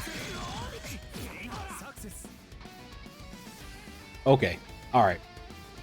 That makes a little more sense. I was like, what are they trying to teach you here? I'm dumb. Throw break frame difference. If you perform a successful throw break, boy, which I'm not going to a lot of times, you will be able to move earlier than your opponent. Oh, so if you're the person who's teching, you get frame advantage. Oh. Thanks to this frame advantage, you can trap an opponent that tries to mash out of the situation. Oh. What is the frame advantage on that? Is there a specific number? Does Dust Loop have numbers yet for that? In this challenge, the opponent will try to mash out with a crouching B after you throw break. Use a standing C to deal counter hit damage after throw break. Okay. Huh. Sorry, I got scared by throw tech. Me and my horrible fucking throw techs. Hold on. I'm hitting it too soon. Oh. Strike throw mix-ups. Oh, please. Please, no. Guarding can block attacks, but it will also lose to throws. But if you're anticipating a throw and try to throw break, you will lose the exchange if your opponent goes for a strike. Basic strike throw. Force your opponent into difficult strike throw mix-ups whenever you can. True. The opponent will run up and perform a strike throw mix-up. Do your best to avoid taking damage. Do your best! Okay. I fucking knew it. The bitch. I hate throw teching. I'm so bad at it. Alright, if you input forward and A, B, and D, okay, you can perform a drift throw. A throw with a dash momentum. Oh! Okay. I didn't know they had a macro, I guess, for it. If your opponent is just a little too far away for a normal throw, you can drift throw into an extended throw range and catch them. So a Kara throw is basically what we're trying to teach right now? Okay. Oh, alright. Okay. Well, not necessarily a Kara throw, because Kara throw would mean you're using a normal to extend the your throw range. A momentum throw. A drift throw. A drift throw takes advantage of the features of this game that lets you perform an attack or a throw while dashing. This makes you slide forward during the action. Can you use the dash macro plus D in order to do it, is what I'm wondering. You can. You can... Oh. Okay, alright. It works with the macro, which makes sense because it's the macro for A and B. So, alright. Okay, alright. That makes it a little easier to perform. When you jump without doing anything midair, oh, empty jump. Yeah, empty jump lows. Then perform a low attack upon landing. This is called an empty jump low attack. Only standing guards can block jump attacks, but they can't block low attacks, so this technique can help catch opponents off guard. If your opponent is focused on anticipating jump attacks, they'll have a hard time responding if you land without attacking in midair. Now let's try empty jump low mix-up. Right after landing from a jump, you can perform a fast low attack with 2A. This won't work if your 2A input is too late. Oh boy, here comes my slow ass. So time your execution properly with your landing. Got it. Woo. Wait. Oh, nope. Too soon. Got it. Ha. Got it. Oh. Overhead combos using aerial assault. Jump attacks performed out of an aerial assault can be cancelled. By using passing link on a jump attack, you can execute an overhead combo, which can break through defenses and opponents who crouch right after standing guards. Now let's try a jumping attack passing link out of an aerial assault. The trick is to perform the jump attack early. Whoop. Oh, midair. Whoops. I was not reading that. Air assault.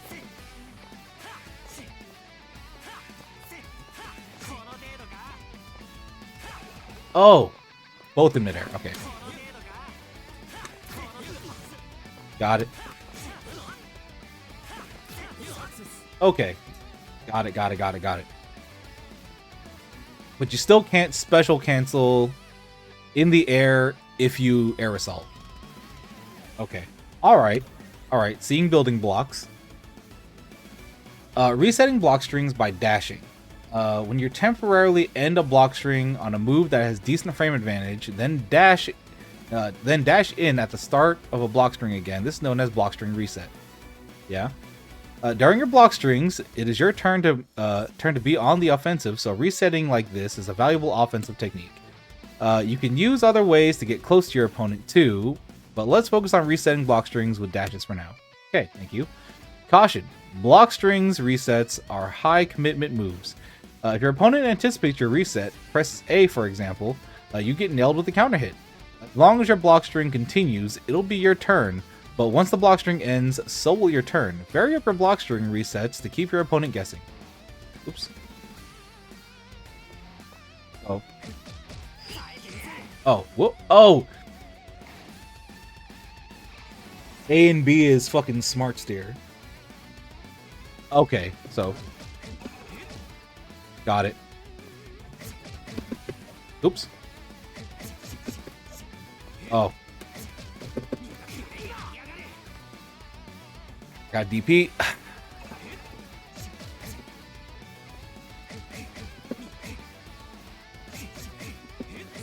Okay. All right. So you can dash a little.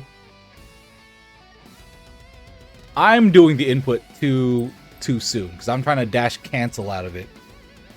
You have to wait a little bit to actually do it. All right. I'm sure that's going to differ between character, but good to know. Frame traps, good thing to teach too. When you deal counter hit damage to an opponent that tries to interrupt your block string, that's called a frame trap. Frame traps are effective against opponents who consistently try mashing out of your block strings.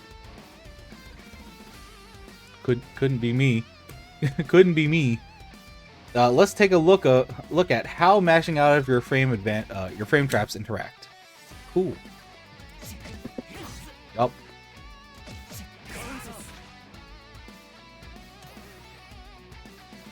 Guard thrust. If you press forward ABC while blocking your opponent's attacks, you can cancel your guard and retaliate with an invulnerable state. This is called guard thrust. Note that this technique requires you to have at least 100% of your meter. Is this... what's the term I'm looking for? Like blowback? Is that what I'm looking at right now? Guard thrust can safely deflect your opponent's offensive pressure. Try it when you think you're in a sticky situation, or dead angle. That's also what I'm thinking of. Guard thrust doesn't deal any damage. Try deflecting your opponent's offense while using guard thrust. I will. It's dead angle. Understood. It's just a dead angle. Okay. So 100 meter lets you, gets you a dead angle. Okay.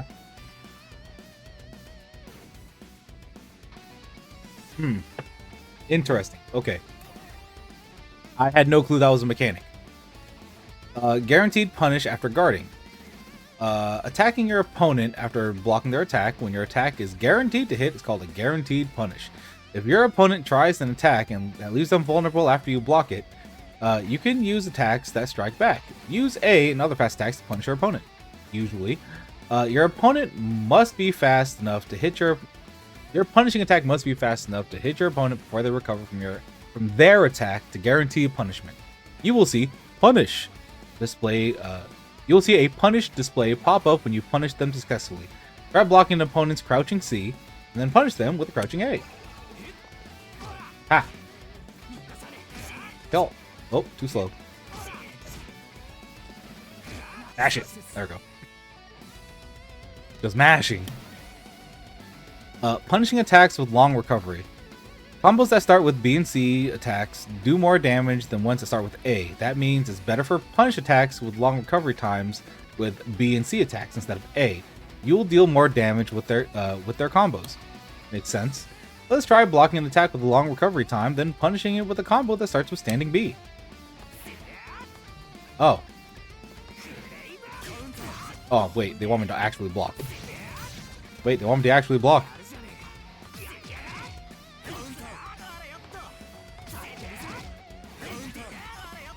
Have to be lower? There we go.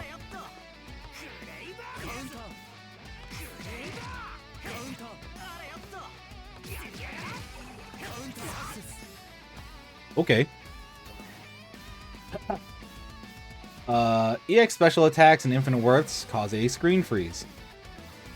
Cool, where time stops for a split second and the screen turns dark.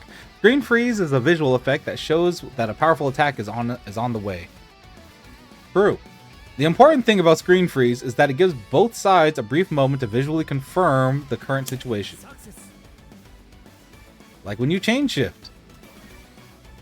Types of fall recovery. There are 3 types of fall recovery: aerial recovery, ground recovery, and emergency recovery. This is important. Okay. Use different types of directions to keep your opponent guessing. When recovering midair, you can roll forward or backward or recover vertically. When recovering on the ground or in an emergency, you can only roll backwards or stand up neutrally. Oh. So you can't forward. So if you're in the corner, you can't get out of the corner if you're already on the ground. Okay. Note that rolling backward for recovery will cause your grid gauge to decrease slightly. Also, that's good to know. Let's look at each type of recovery. Get hit on purpose and try each type of roll. Try to vary up your roll timing. Up. We all know Ukemi's. Wait, what is...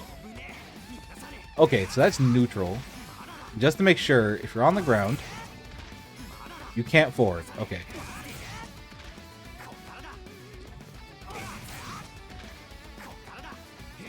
I don't get the emergency recovery. Oh, is it just letting it go? Hold on. Is emergency recovery just letting that shit rock?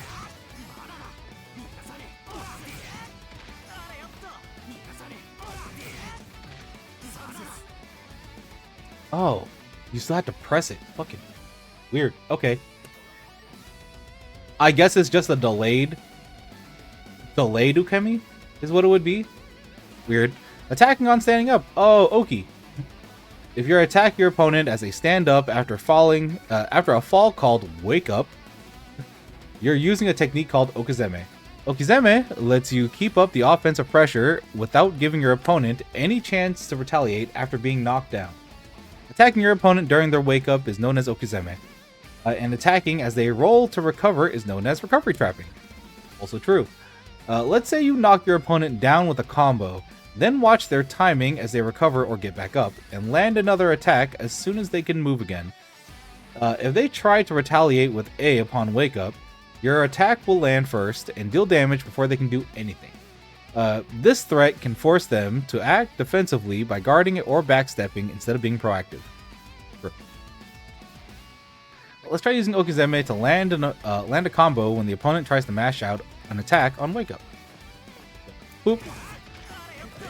Ah. Delay it more.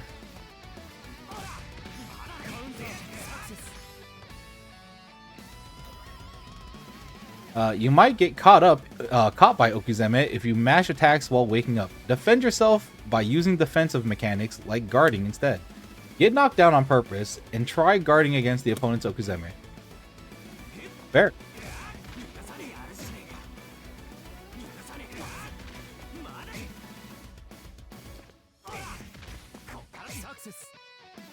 Okay. Performing a move as soon as you recover from being attacked is called a reversal. Yep.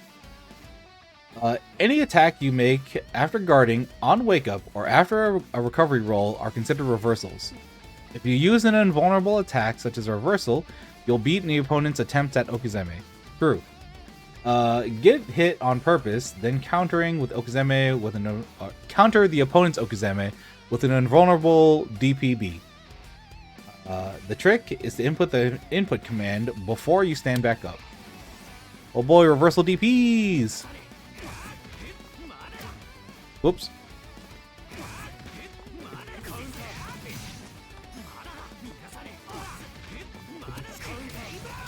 Yup.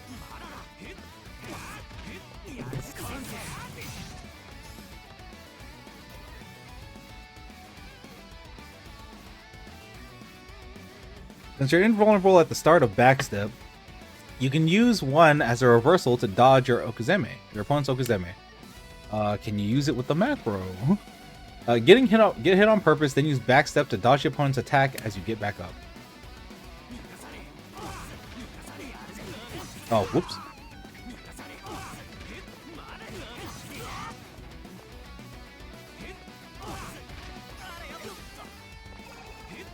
Oh, you can do it way earlier. Okay.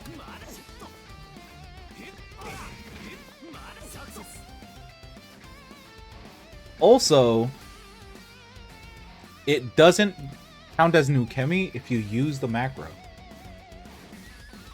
I was expecting if you hit the macro, it would count as either an A or B and give you either a tech roll out of it, but I guess not. It's kind of good to know. Okay. It has to be a singular button hit in order to get your roll. Okay. Since you're invulnerable at the start of Veil Off, you can use it to turn things around. Best used when you feel you cannot escape your opponent's pressure. Try pressing A, B, and C to activate Veil Off as you get back up. Okay, so wake up Veil Off. Okay. Celestial Vorpal. The fuck is that? Under special circumstances, Vorpal will automatically become Celestial Vorpal instead. This is much more powerful form of Vorpal, so be sure to memorize these circumstances. I'm not going to, but I've never even heard of it. Celestial Vorpal automatically activates if you enter Vorpal with a grid of 6 or more. Activates automatically. Remember these... what? Hold on. Celestial Vorpal automatically activates if you enter Vorpal with a grid of 6 or more. Activates automatically. I don't know why it says it twice. Remember these conditions and never let Celestial Vorpal pass you by. Celestial Vorpal provides the following benefits over normal Vorpal. Greater attack buffs, better chain shift functionality, grid gauge increase upon activation. Oh. If you use chain shift during Celestial Vorpal, your meter will increase more than usual. Oh. Okay. Alright. Okay. Grid break duration. Blocking attacks will reduce the duration of your grid break state. Grid break from A attacks are shorter to begin. Are so short to begin with that you'll recover in no time. Otherwise, however, it will take a while for a grid break state to end. Using Veil Off to recover from it is another solid option. Oh, you can Veil Off to recover from grid break. Okay. Alright, alright. Anti-air shield. A jump attack can be blocked with shield, can't be a jump attack that has been blocked by shield cannot be cancelled into another reaction. Huh. By jump attack, does that also include assaults? Huh, okay. On top of that, its landing recovery time increases. Oh, use shield as an anti-air maneuver gives your opponent gives you an opportunity to retaliate. Try using shield to block a jump attack and countering it. Okay. Hold on, can I reset? Oh, there we go.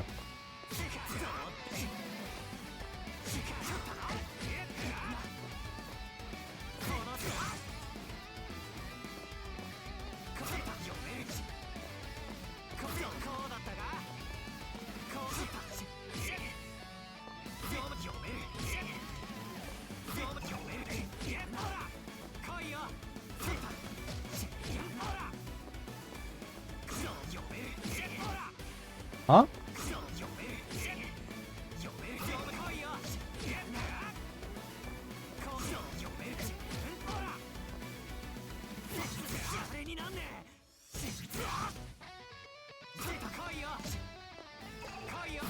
I feel like I'm in way too long of a recovery. Maybe it's because I'm holding it? Let me try that again. That seems like something really important to learn.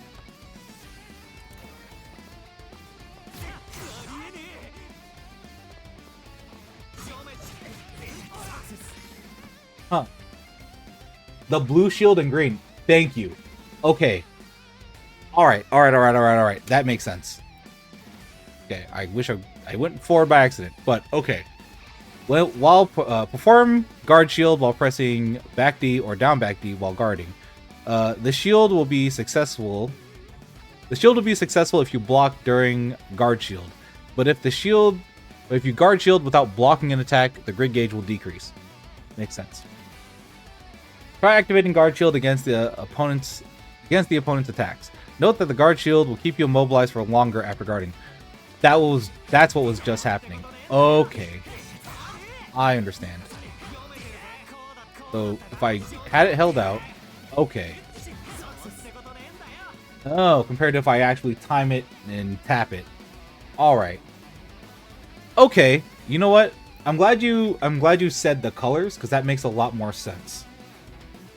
As far as like just seeing the visual flash of it, even though I'm a little slow, like that makes a little more sense.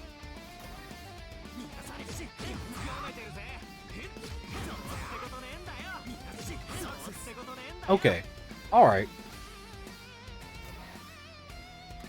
Chain shift cancel. Blue shield is when you shield right before the move is active. Okay.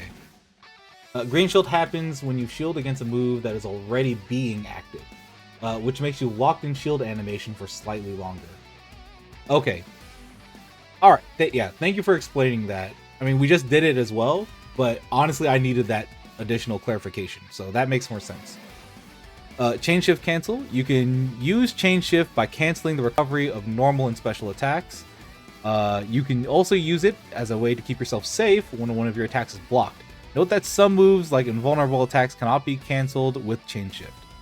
So, like DPs, I'm assuming they mean by that. By canceling out of an attack with the chain shift, you can reduce the recovery time as well as make your combo stronger. Please note that you cannot use chain shift to cancel a blocked invulnerable attack. Hold on. Please note that you cannot use chain shift to cancel a blocked invulnerable attack. Exact. Okay, so DPs. I said it and it didn't sink in for a second. Okay. The downside of chain shift cancels is that they don't fill your meter as much as a regular chain shift. Okay, so you get less return if you use it as a cancellation mechanic. If you use it as like a pseudo RC, it doesn't count as much. Okay. Alright, that makes a little more sense. If you want to increase your meter, use a regular chain shift instead of chain shift cancel. Makes sense. Try making the opponent block one of your heavy attacks, then use chain shift cancel to cancel out the recovery time. Cool. Yep. Alright, cool. Challenge? Excuse me. Some special attacks can be chain shift canceled, even when they whip. This lets you eliminate openings on would-be pokes while making those attacks safer. Hopefully it's annotated in the command list which ones can be chain shifted, but we'll see. Try using a chain shift to cancel out hides down A when it whiffs. Oh, it's 2 hits.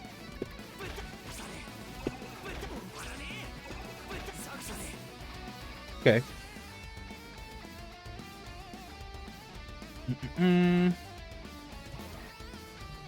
Veil-Off's hit effects. When you activate Veil-Off, you'll become invulnerable for a brief moment and produce a blast of energy. If the blast hits, it can end your opponent's Vorpal state. End the opponent's Vorpal state if it hits. Okay. Watch out. If your opponent blocks your Veil-Off activation, you'll be left wide open for punishment. Still burst. Veil-Off is powerful, but try not to rely on it too much. Okay. Every special move can be chain shifted, but using a metered special move is different. Oh, okay. Okay, that makes a lot more sense. Vorpal and Veil-Off both boost your attacks, your attack power, and those buffs add up. Vorpal increases by 10%, Veil-Off by 20%. Combined, they boost your attack power by 30%. That's a fuck ton of damage. Jesus. Activate Veil-Off while in Vorpal state and hit the opponent with a standing A to see how much damage it does. Okay. Whoop. Hop.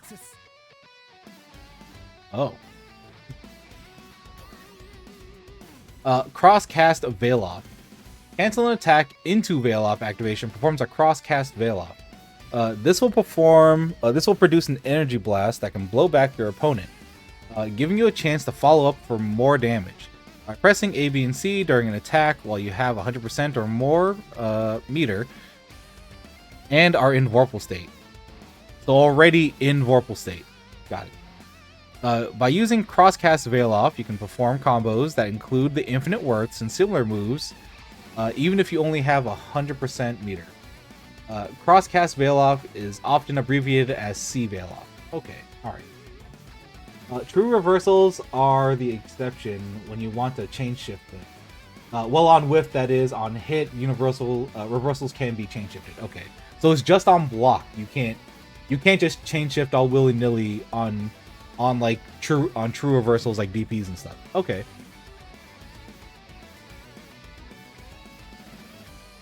Alright, that is good to know. Crosscast Veil-Off doesn't last as long as the usual Veil-Off state. Okay, so short in duration, but you can use it mid-combo. During Crosscast Veil-Off, you'll have access to Simplified Infinite Worth command ABC. So you can do... Oh, I see. Oh, whoops, I was in Veil-Off. Oop, pop. Okay. Got it. Grid Break during Veil-Off. You can use Veil-Off to get out of Grid Break. Grid Break puts you in extreme disadvantage, so remember that if you can end it, you can end it with Veil-Off. Okay. Try activating Veil-Off to get out of a Grid Break. Entering into Grid Break state on purpose by using shield and intentionally take damage as the opponent dashes up to throw you. Oh, whoops, my bad. Break me!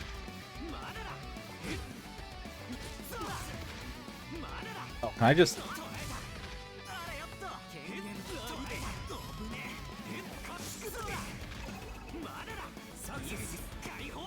Okay, there we go. Congratulations on completing the advanced course. Oh. If you made it this far, you're a fighting game master. I do not believe that at all. I am not. If you're aiming to play at a professional level, you should check out the expert course. You know what? I'll peek my head inside the expert course and see what we're dealing with. Approaching with dash guard. Makes sense. Smart steering to repeat moves in passing links. Recovery stalling. Same attack limit. Okay. Delayed cancel combos. Fucking fuzzy guarding. Jesus. Fuzzy mashing. Okay. Throw break windows. Throw and throw break throw breaks during block stun. Throw invulnerability. Throw break crouching. A option select. Oh my god, thank god. They teach you option selects? Oh my god. A lot of expert stuff is option select stuff. Oh, thank god. I don't know if I want to do this right now. I kind of just want to go into trials and hit buttons, but that's some good shit. That right there, that's some good shit. Holy fuck. Teaching you option selects, that seems extremely handy. Especially because, like, hey, some people don't have access to the internet. So if you are learning this game, if you are a basement warrior, so to speak, hey, you could actually learn a lot of good shit from this tutorial. Holy fuck. I'm surprised. God damn. Empty attacks out of assaults makes sense for mix-ups. Baiting throw break options. Okay. Frame traps with delayed cancels makes sense. Block strings while using standing A chain. Punishing with shield. Oh, these two seem really important. Safe jumps. Okay. Using grid. Shields. Doing chain shifts. Chain shift matching. If you hold and repeatedly tap down while you're guard locked, you can chain shift to safely interrupt your opponent's combo. That's actually really really useful. Also, I like how it's chaos. That little book nerd over there. God damn. Alright. Let's hit up some missions and see. Alright. Let's look at this cast. Let's look at this cast because I haven't played this game since Unist. And even then, I never really learned too much. Right off the bat, clear characters interested in.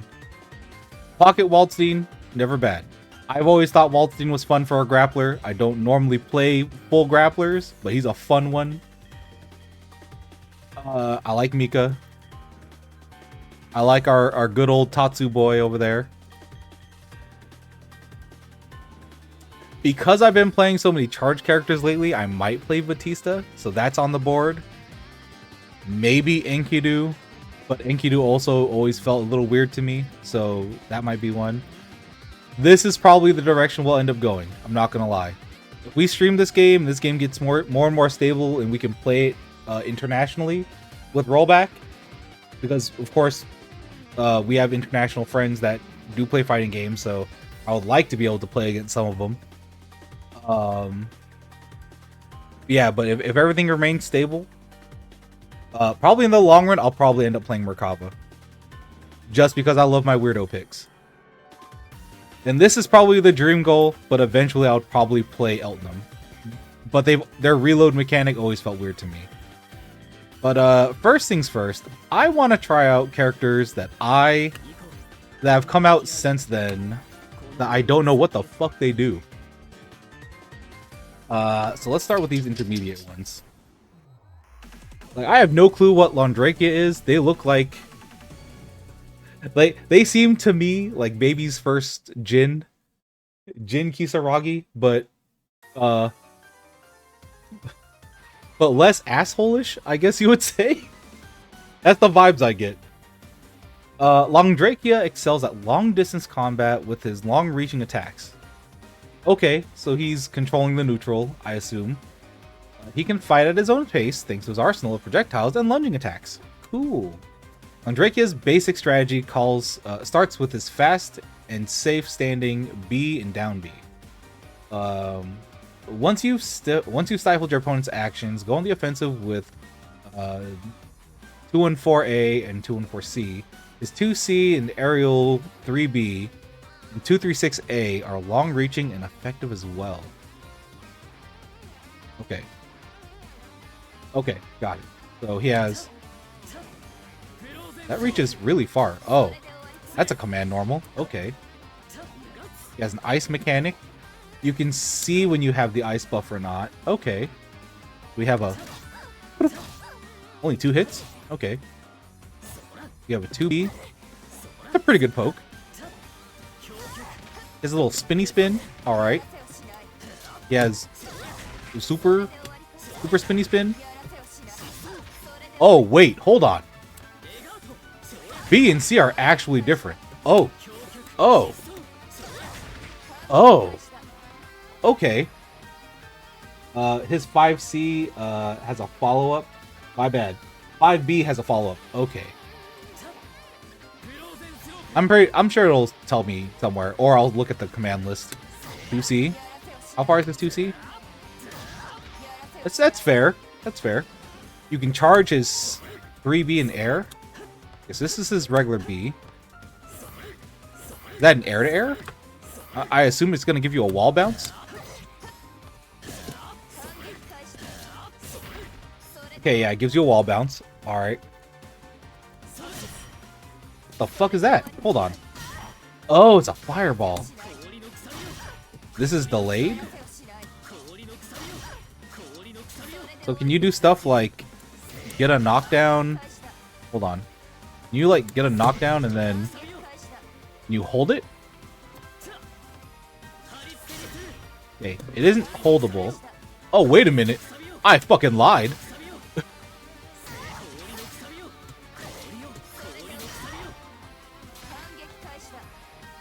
Huh. Okay. Alright. I see you, Iceman. Oh, I meant to go next challenge. Starting with standing B, you can continue into BC 2C.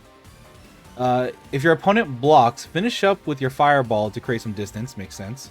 If your attack hits, proceed with your... Oh, he has follow-ups off of his Tatsu. Oh. So... Oh, whoops. That was B. So, bop, bop, bop. Into that.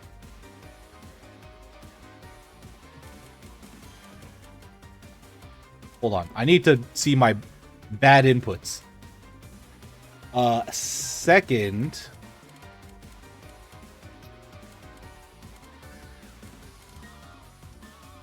Is there not frame data in Trials?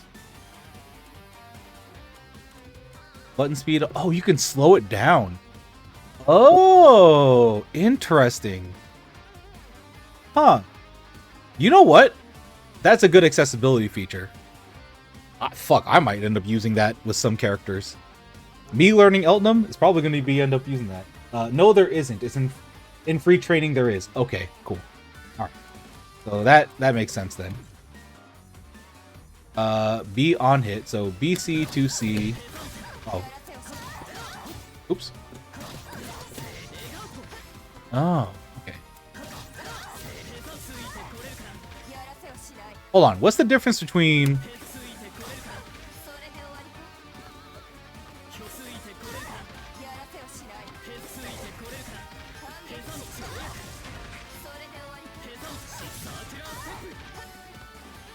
Huh. Okay.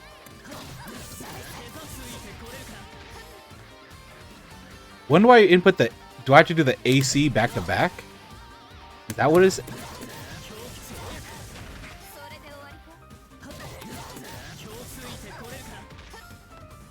Am I too slow?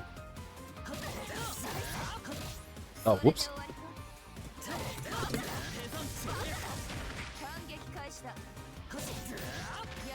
I feel like I'm... Oh, okay, I see. Okay, I see. Oh, I hit the wrong button.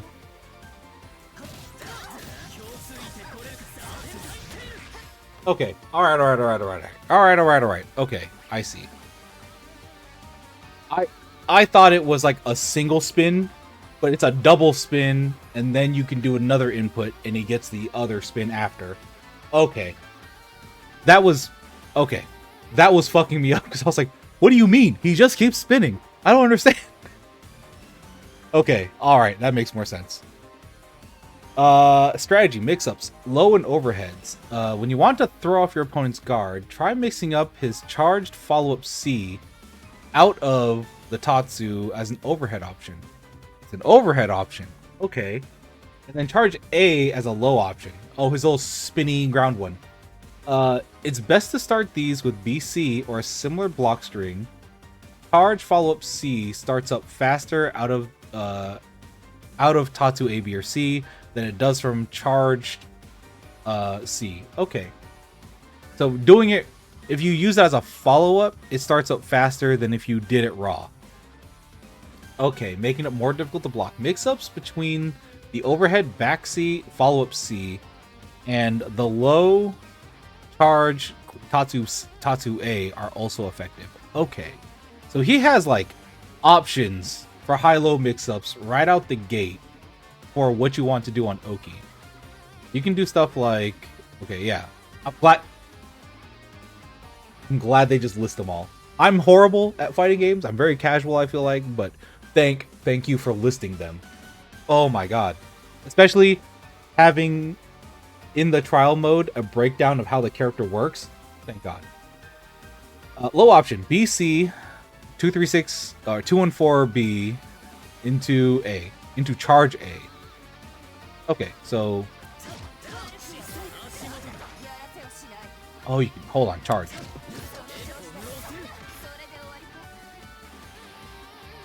How fast? Okay. So... Oh. Oh, okay. And then you can go...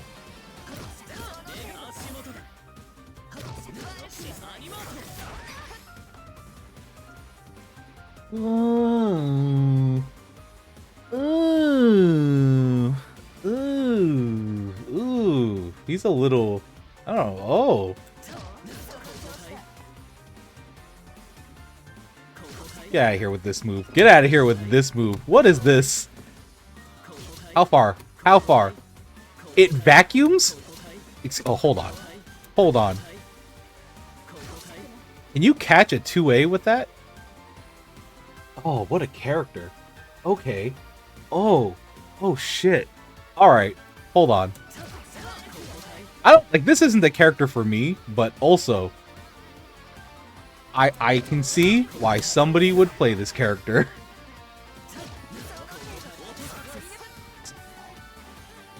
Oh my god, his 4C has a follow-up that's an overhead. So can you do like... You get anything after that? Can you 2A?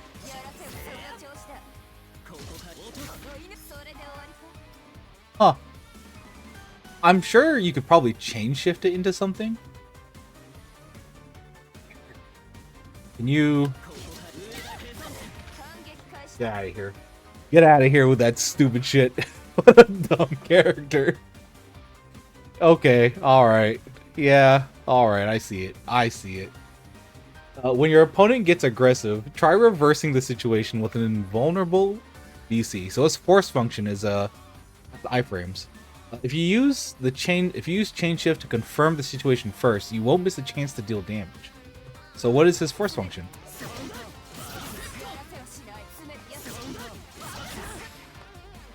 Is it just invincible DP at the cost of grid? So he has a fast DP with a follow-up. That is his force function. That I guess as long as you have grid, then like hell yeah. Okay. That's their reversal? Yeah. Okay. So rather than having... Hold on, does he have a traditional... Okay. Okay, alright. So when can you do this? What a character. What a character. Let's see. Anti-airs. If your opponent attacks from the air, take them down with... Okay, so 3C, most universal anti-airs. Alright. 3C can be jump canceled into aerial charge C for a combo. So... Oh, jump cancel. I'm stupid. I like the... That's a good distance on that. I wonder how far low it hits. Huh, okay. Alright. Oh, now we're actually in trials. So what is he? Let's see some of this stuff. Okay. Standard low starter.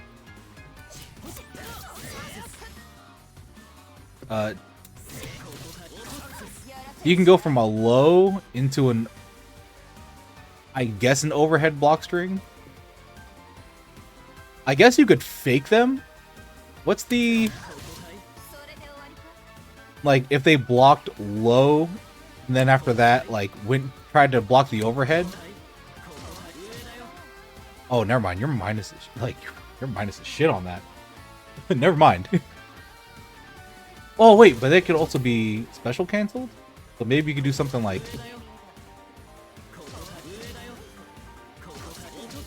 Oh, it's only cancelable on hit.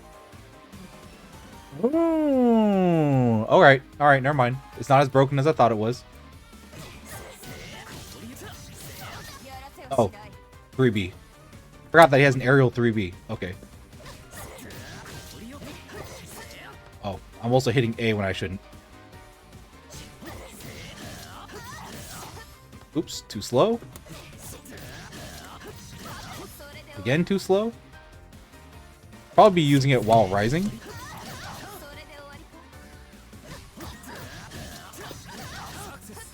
Oh, I don't like that I mashed it. I don't like that I mashed it to get it. Alright.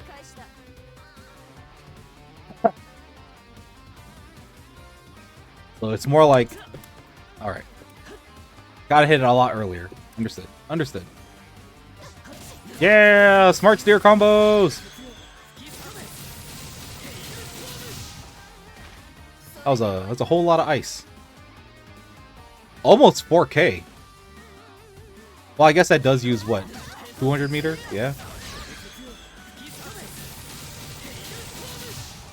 Wait, what is the point prior to... Okay. So, a little around 2500? Okay. Bump, bump, bump.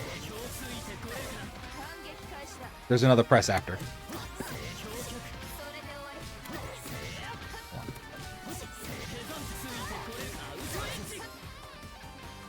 I have to remember that it's 2. Minus B. B is a single, and it's 2 for the other ones. Okay. Alright. Okay.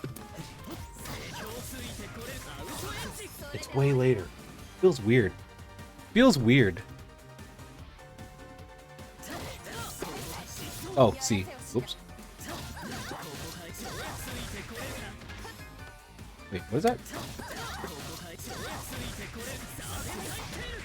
Okay, cool, cool.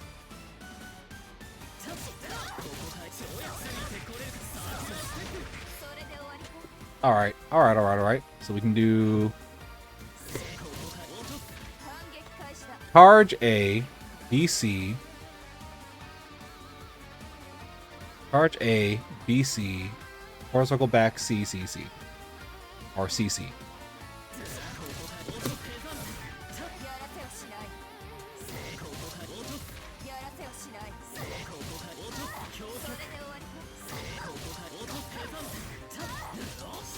Oh, whoops.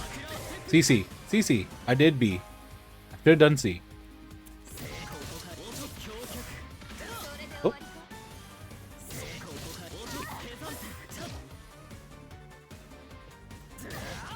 Ooh.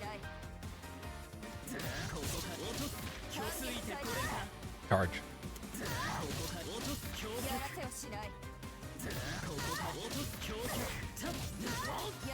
Okay. Alright.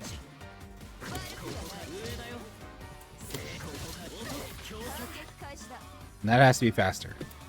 Snack will cancel. And the C has to be canceled. Oh, why am I so bad? Jeez. Holy shit.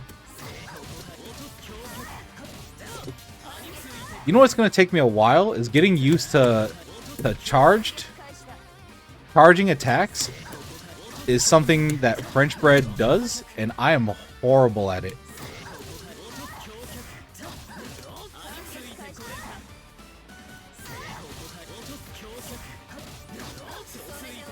Oh, also I'm taking too long.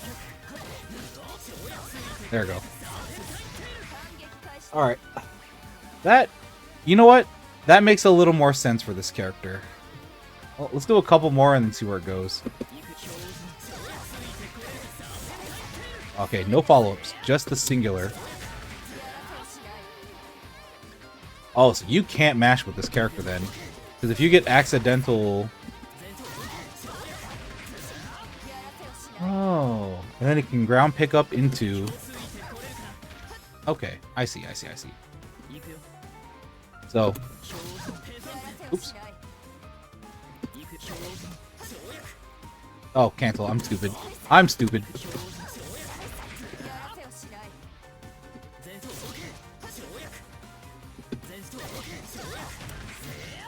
Oh, and then cancel into Tatsu.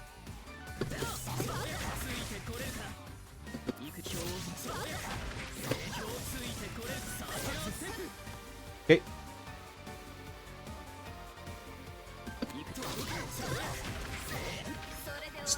Damn it. Huh? Oh, dumb. Nope, dumb. Why am I not canceling it? Okay. Alright. Not judging from that, not the character for me. But I'll keep it in mind. I'm keeping him in mind. Other new character. What do you do? Kaguya, what do you do? What do you do, Kaguya? What is your deal? What is your deal, Kaguya?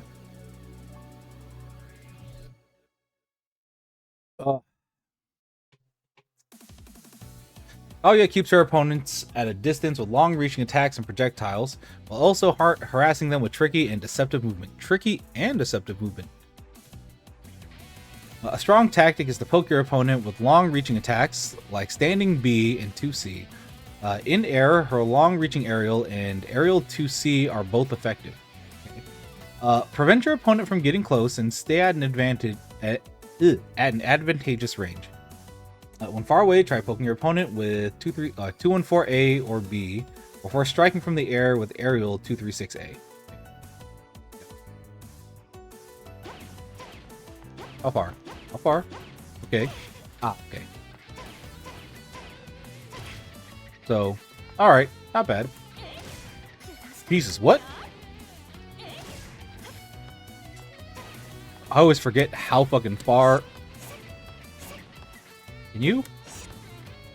Okay. Thank God. Oh, wait a minute.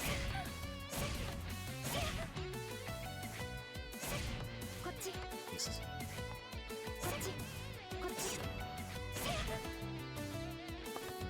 Yeah, that's what I feared. Wait.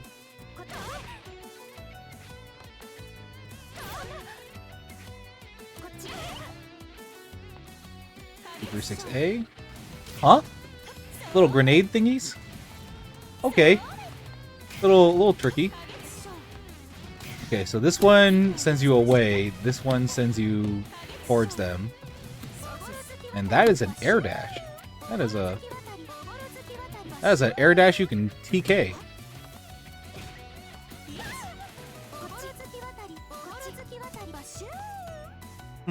Okay. Alright. Block string. Starting with standing B, you can continue into B, follow up B to C, which can further combo into 236A.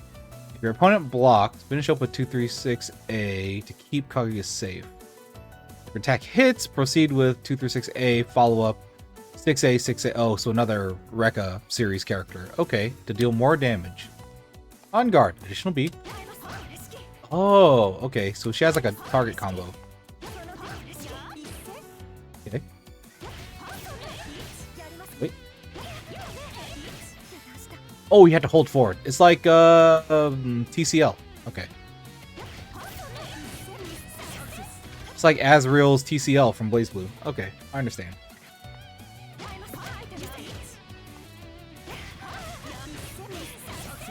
Okay.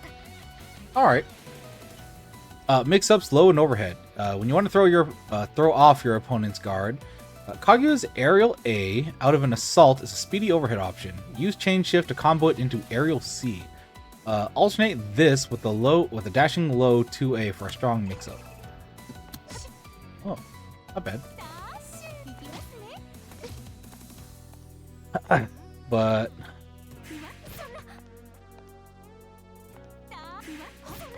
oh, so they want you to dash assault A into chain shift. Okay. Oop. Oh my god. Whoa. Why is her backdash so fucking wild? Is this a church girl thing?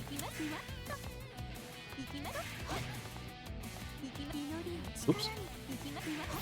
Also, why? I need to learn how to fucking CS properly.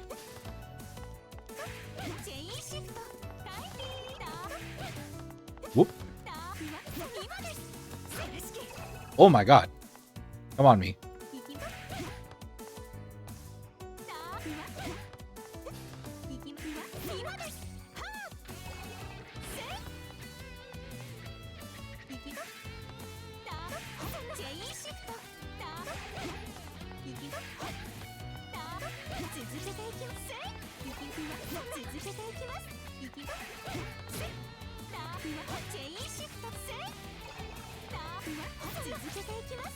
Am I chain shifting too late?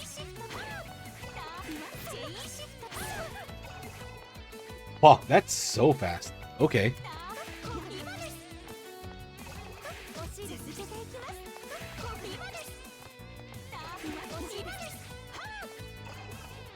And then that fucking assault aerial A chain shift is fucking wild. Jesus, that's so early.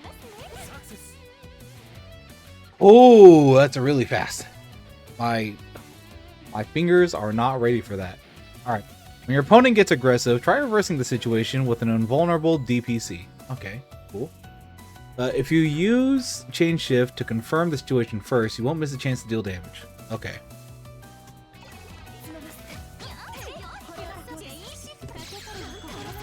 Oh, you mean my horrible chain shifts?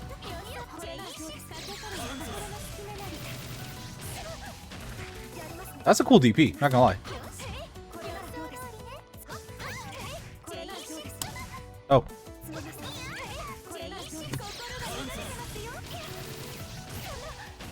Huh, okay.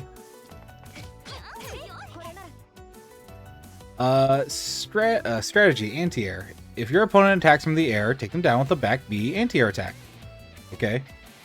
Back B can be jump cancelled into aerial B for a combo.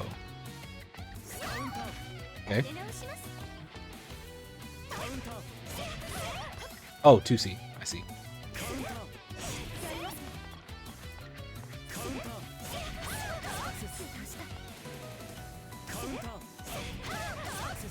Okay. Alright. Yeah. Bump, bump, bump, bump.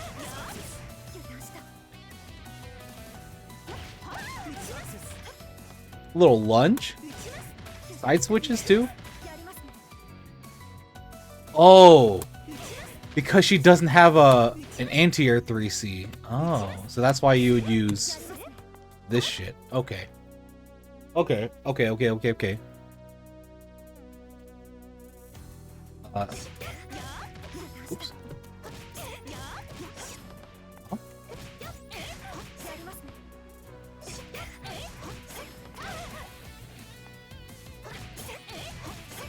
Why am I missing?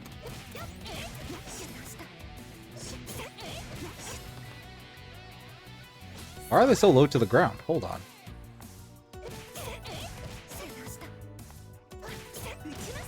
Oh, that's 3C, my bad.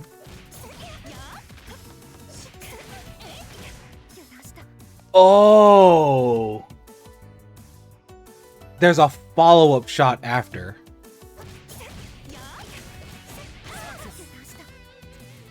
Oh. Are any of her other normals like that?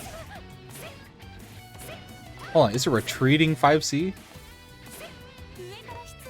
that red? Okay.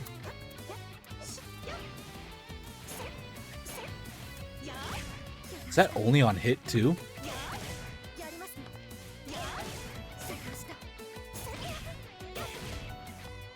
Huh, okay. Weird. Oh, smart drift.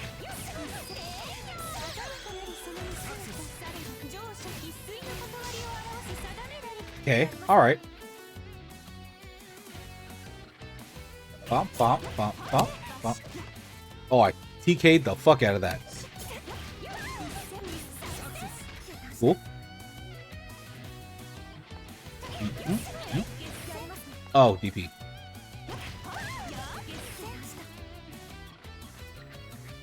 Bump, bump. Huh! My horrible inputs.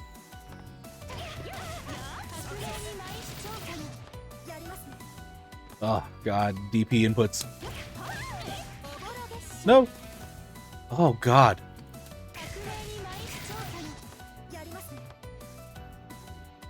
This is the problem with not having feeling in your fucking thumb and your fingertips sometimes. Boy. Alright. I really need to probably swap to leverless. It would probably make my inputs a little cleaner. It's only going right too. God. It feels like my hand is having a fucking stroke. Oh man. Alright, gotta learn. Gotta learn though.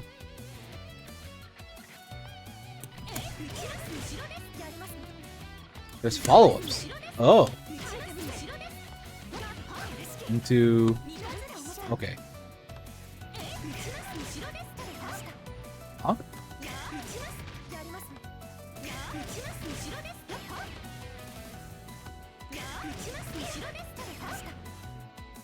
Huh. Why isn't that... Is there an additional... Can I cancel it earlier?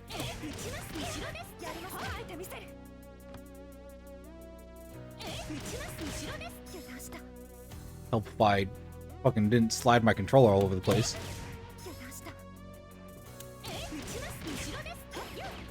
Hmm.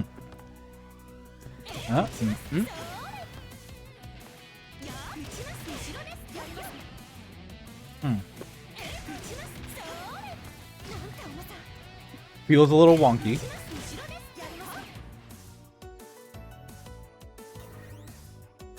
Why isn't the 5B hitting?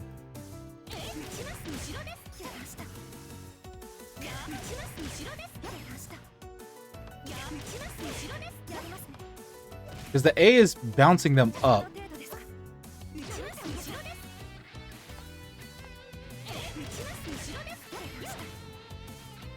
I have to be further away?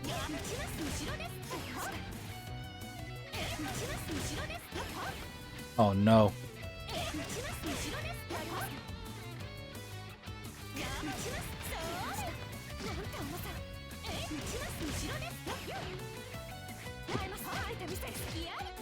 Fucking weird.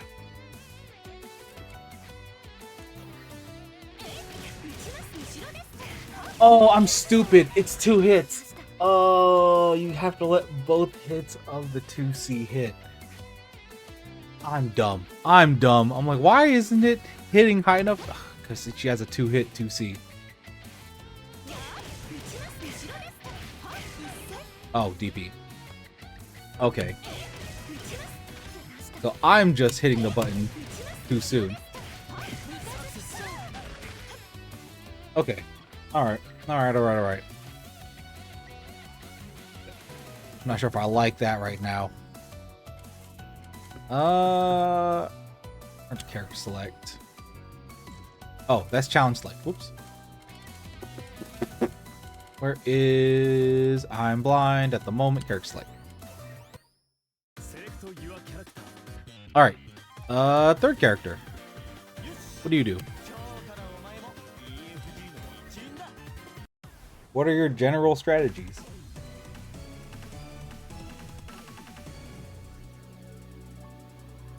Baroque noise. Phone on.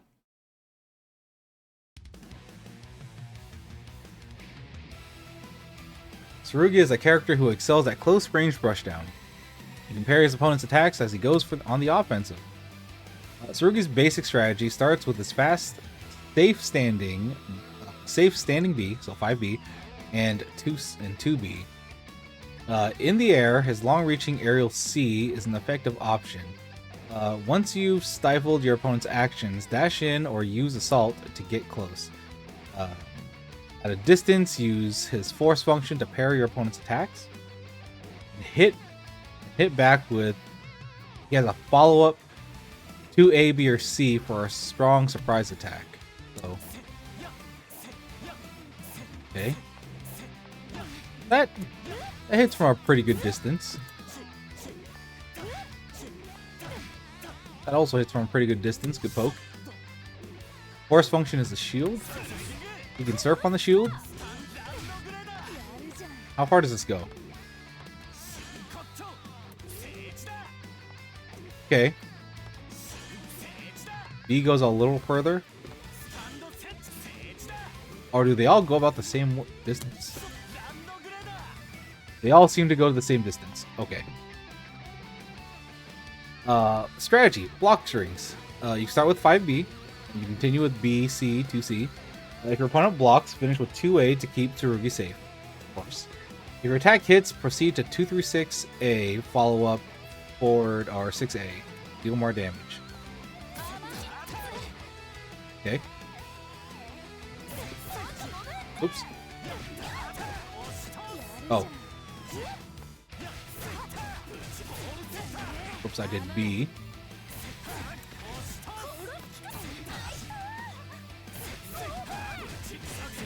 Okay.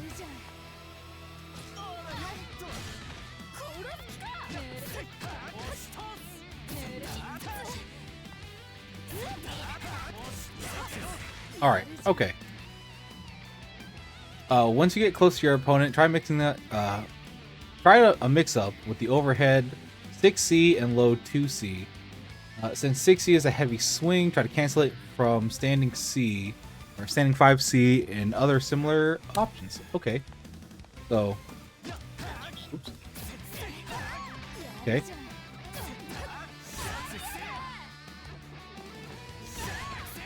That's a pretty good overhead. Not gonna lie, that's a pretty good overhead.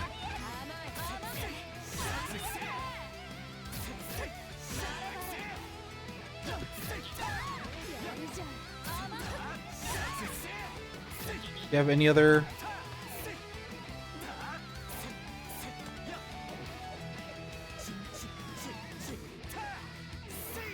Oh, we can charge it. Yep, 3C is still a fucking beastly anti-air. Oh my god. 3C in the air? Oh, 2C. Okay. Hold on. I kind of like this character. Hold on.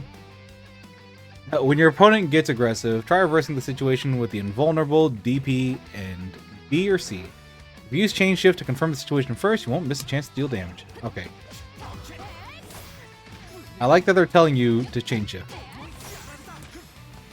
And then I'm bad.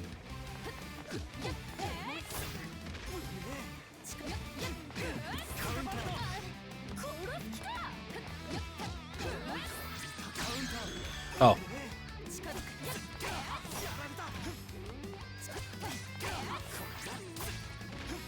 Oops.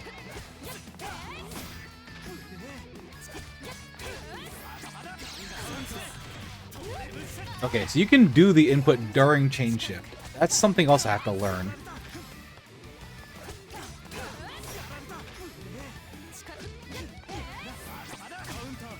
Oh. Oops.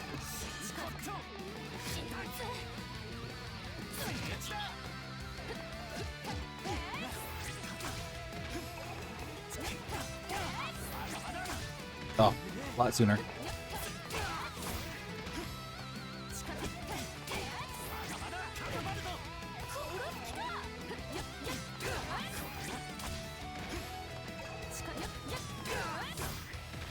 It's also when... I mean, you can mash it on defense, I guess, and do it that way.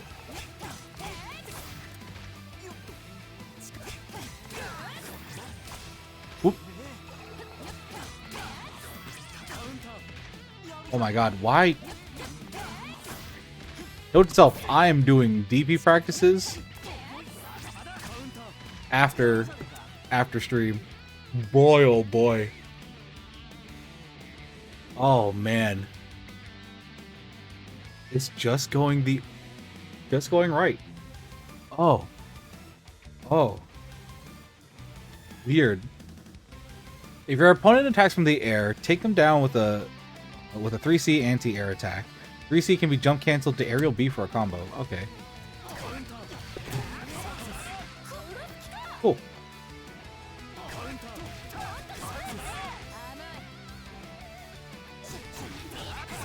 Okay. Oops.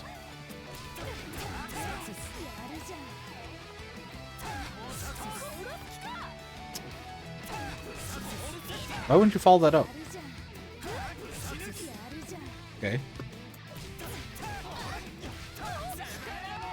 Board C. Oh! All bounces. Okay.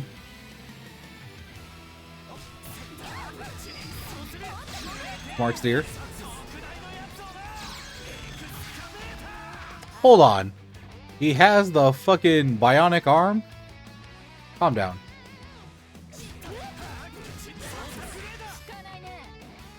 Sure.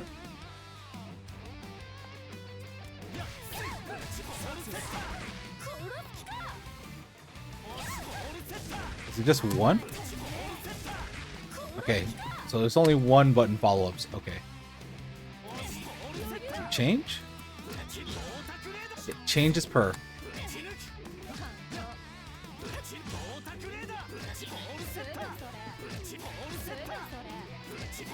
The overhead? Huh, okay.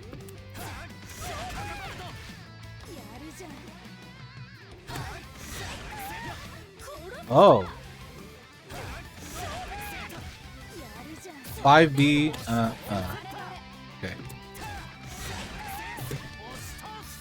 Hold forward.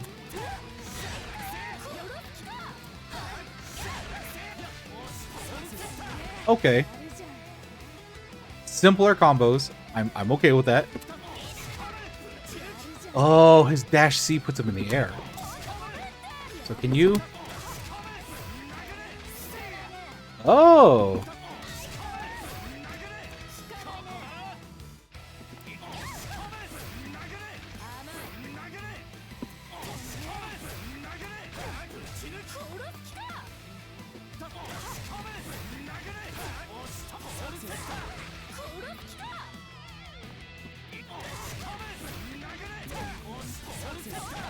Oh. Oh.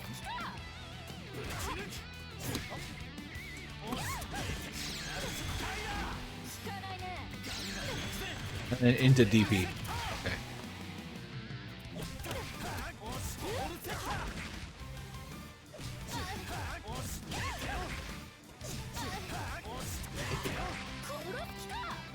Hold on.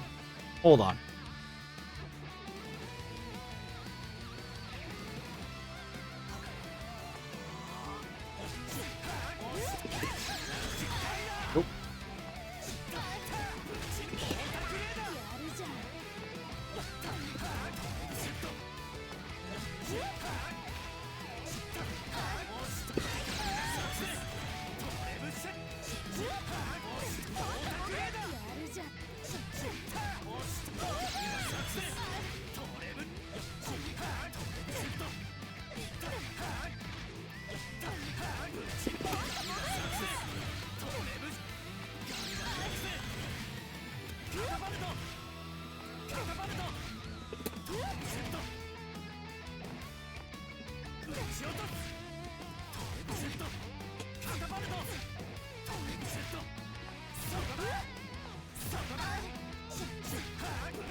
Oh my god.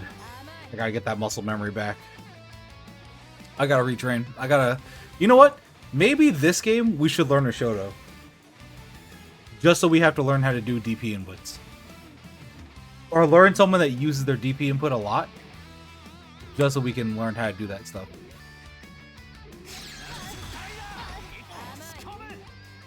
Huh?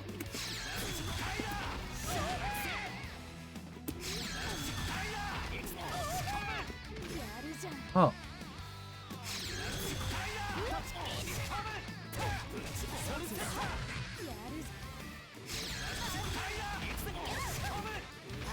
I'm not gonna lie, I kind of fuck with this character just because he kind of just throws his whole ass into everything.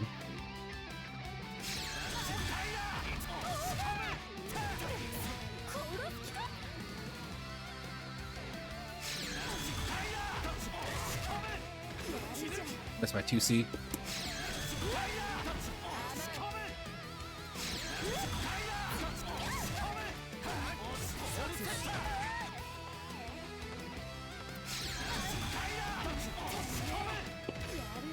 You see?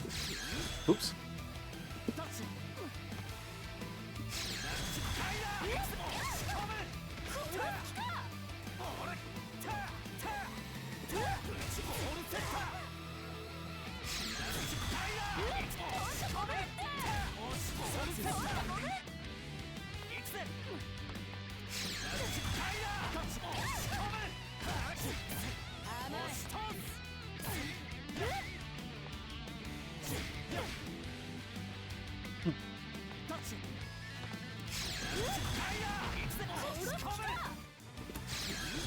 Oops. Is that a command grab?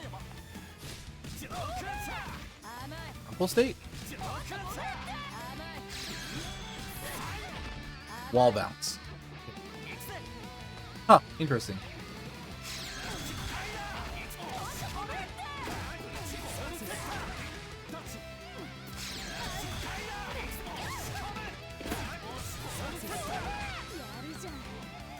Okay.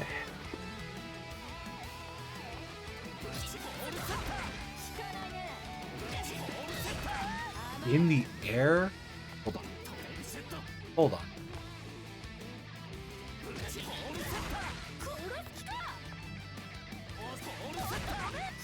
You can... Man. Oh. Okay. Do dash beat.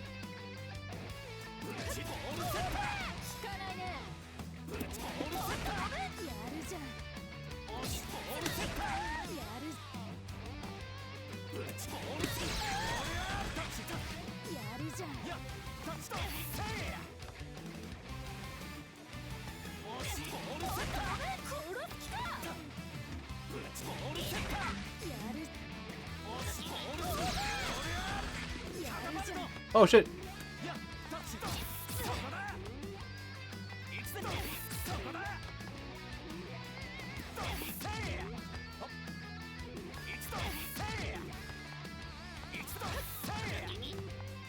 that the move that they're looking for?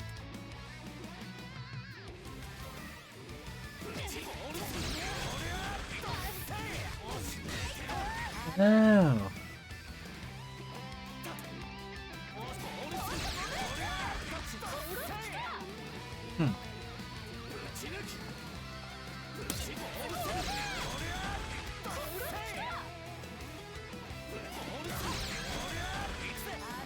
Oh, I dropped it.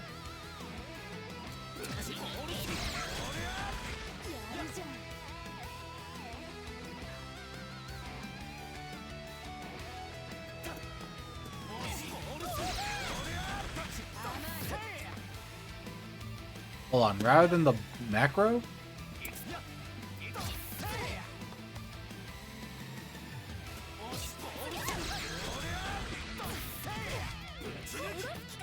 Oh, okay. I see.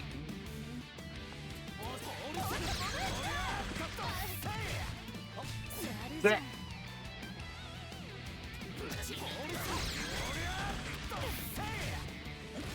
Nope.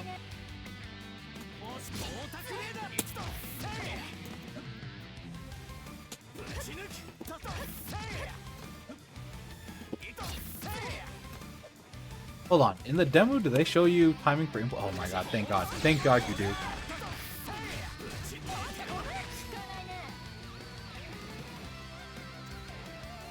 Or are they doing...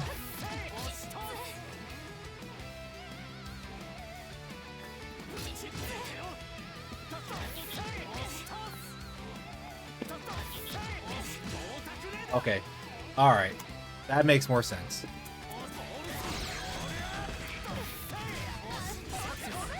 Okay. That made more sense. I was like, why isn't that hitting?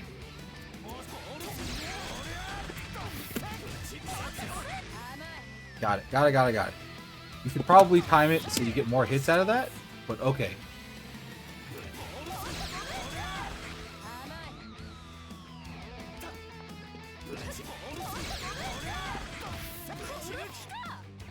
That is fucking funny though. That is just off of... That is off of his fucking like... Oh yeah, do fucking Rekka. There's a built-in overhead. Okay, that's really funny. Oops. Oops.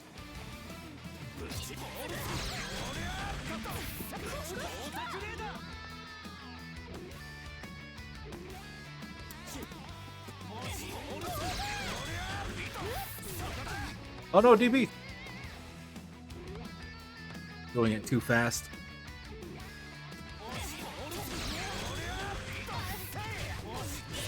There we go.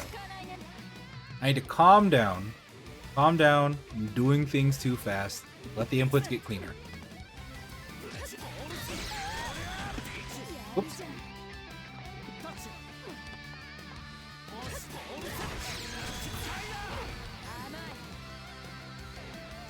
Oh! You have enough time that if you wanted to, you could touch the ground and get that? Oh. That probably leads to something.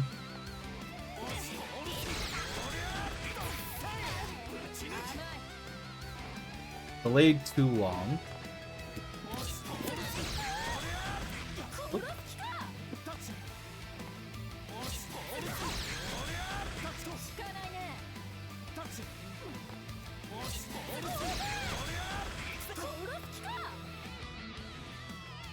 Forward. Forward. Thumb. Thumb, I need you to work right now. You can't be going numb on me right now.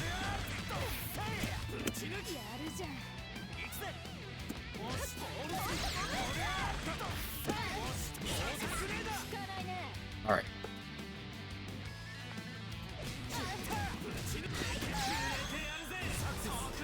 Okay. What a silly guy. What a silly dude.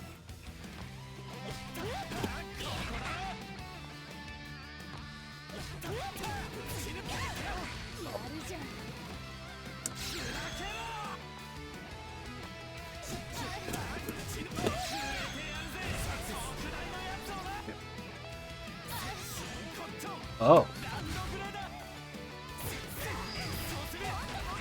Oh, it's this thing. And then that into super. So...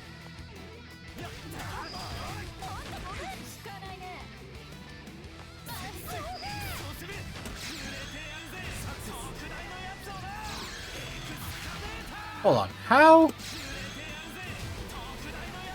Hold on.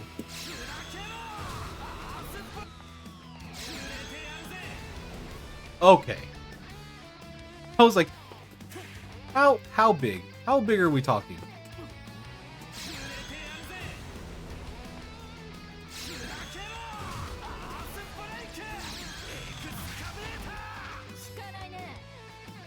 What a silly guy. What a silly fucking dude. Oh, you could input that way earlier. Oh.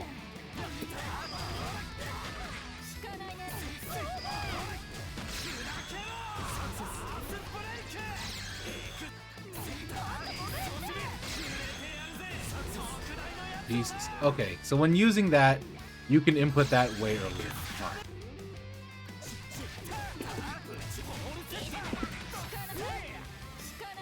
It also seems... Okay, I see.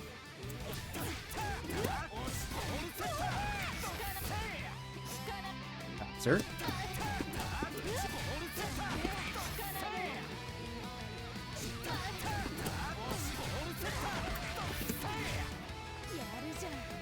Dash B, cancel A. Okay.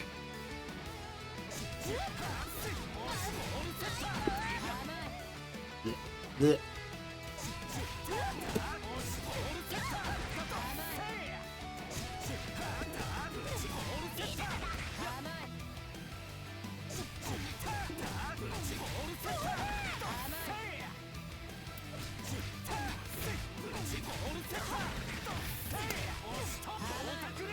Oh, I missed the follow-up. Okay, so it's a little earlier.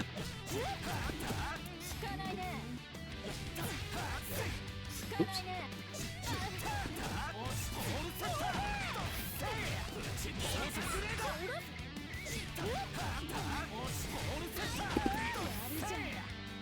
The dash...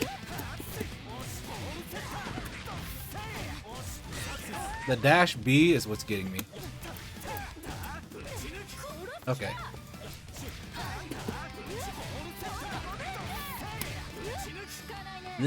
Hold forward. Oh, back. Blech. You know what also fucks me up? Is looking at the trial for some reason. I'm like, hold on.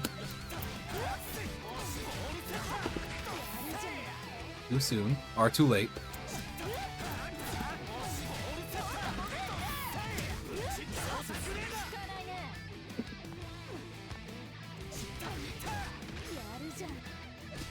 Oops.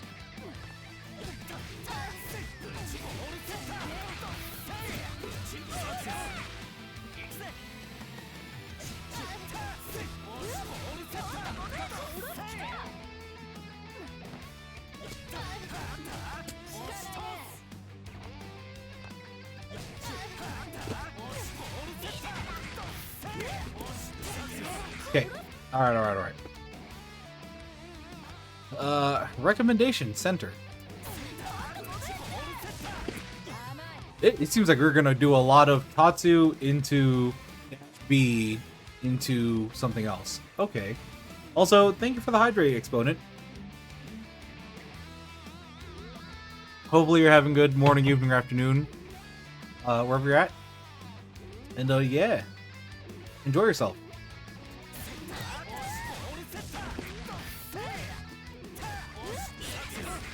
Oh.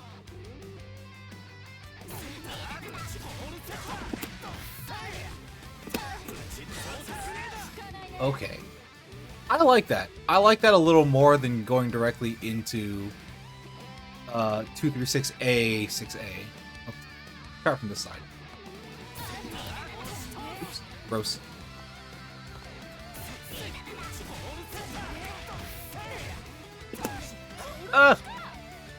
Having a good night? I'm glad you're having a good night.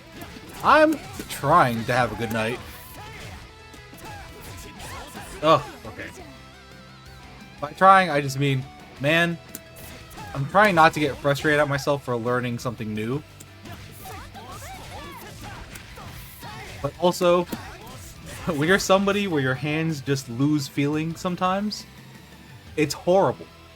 It's horrible when you're trying to play a game that's precise and you just lose, like, your thumbs. And I'm just like, wow, I'm mid-combo and I can't feel my pointer finger and my thumb all of a sudden. Okay. But, other than that, pretty good. I'm having a pretty good night.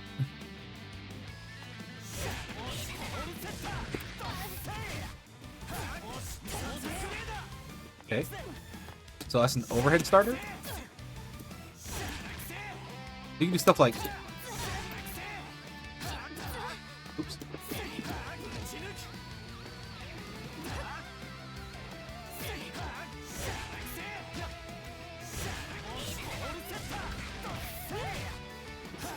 Oh, too late. We just said that your knight is feeling a little under. Oh no! Get out of here! Get out of here, exponent. If my knight was feeling a little under, it'd be a lot better right now. It's feeling not as under, in fact.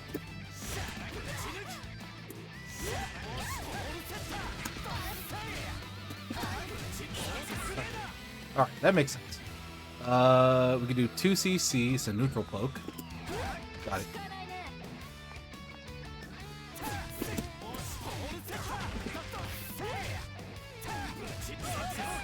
Okay. So it seems like if you just hit... you end up hitting that, then you should be doing that into... you not do that shit raw? Hold on. There we go. Alright, that makes a little sense. This looks like a this looks like a hell of like a hell prison. Welcome to every fighting game training mode, where you will get used to seeing this stage whether you want to or not.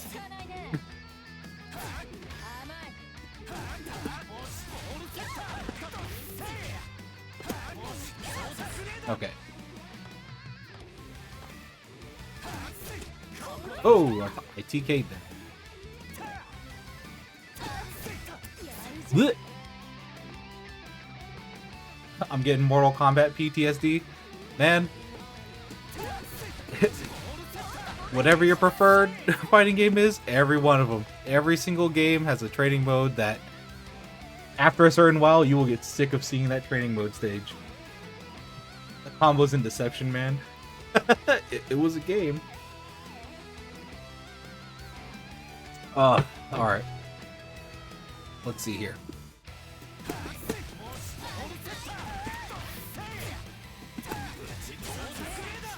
Kinda like this character.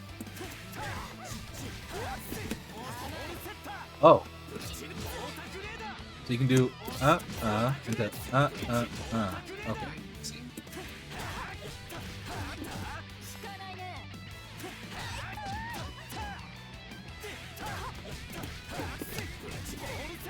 Oops. B-A-B-A-A. Okay, B-A-B-A-A.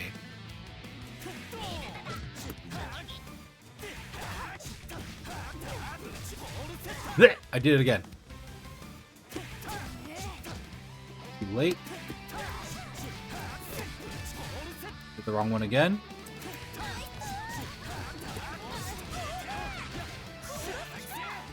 Then pick up KKKK.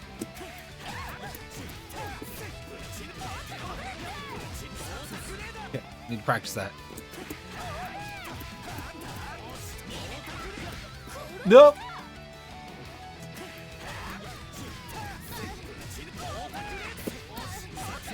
Okay. Oops. Oops.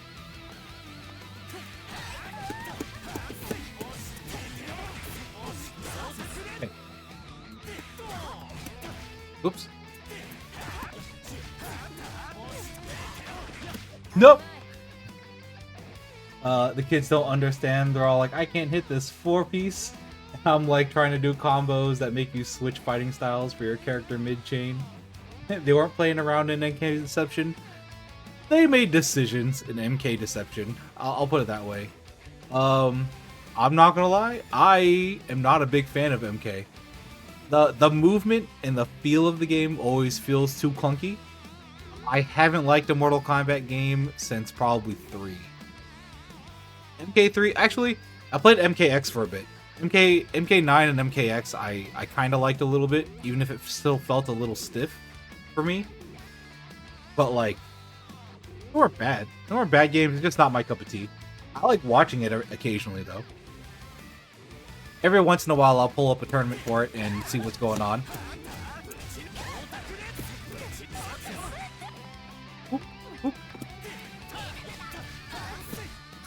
Ah.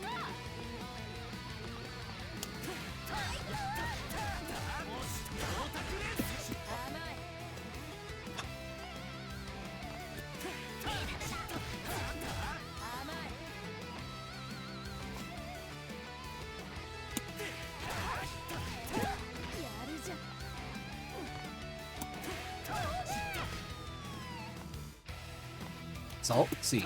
Dun dun dun dun dun dun dun dun.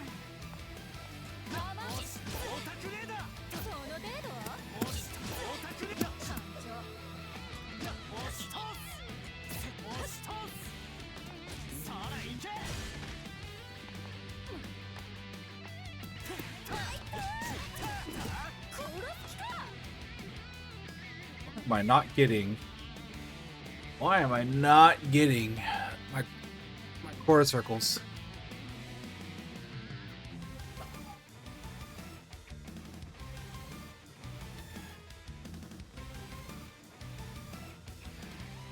Okay, stretch hands. Those two are fun. The X-rays, man. Yeah. Honestly, X-ray attacks were fun. Oops.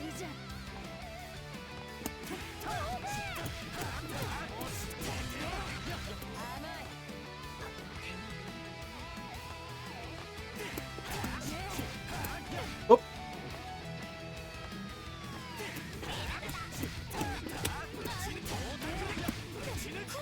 Nope.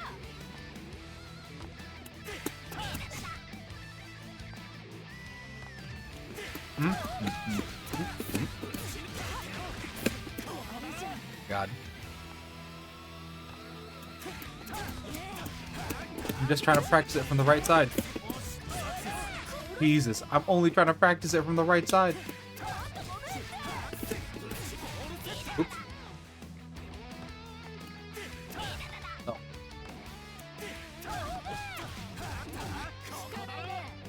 I don't even think the combo's hard. I'm just fucking it up. There we go. Alright. Okay.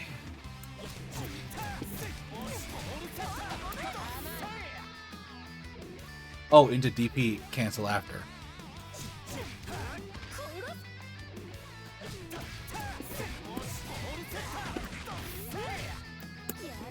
Oops.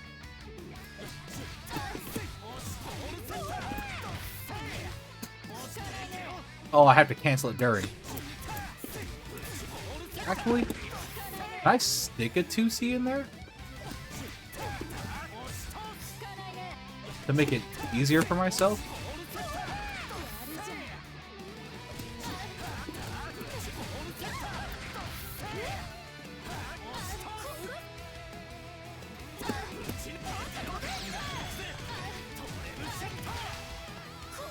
Okay, got it.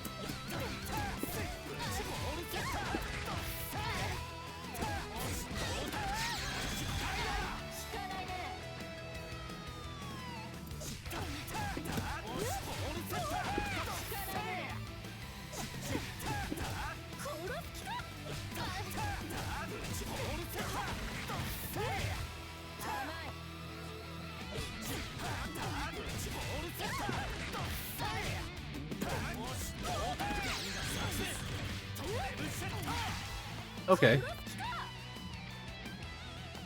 So you can fit a 2C in between there and still get it.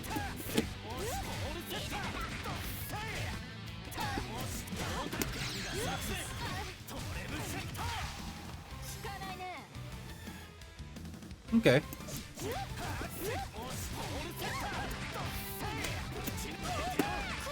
Oops.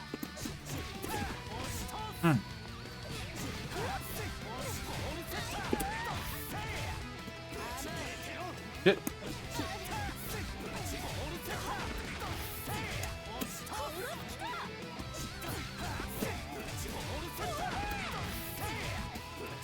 Too late. I need to be canceling that earlier if I want to do it the way that they want me to.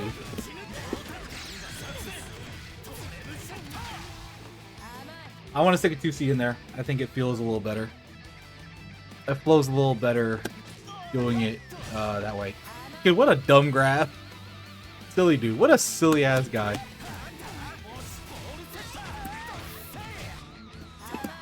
And bop, bop, bop into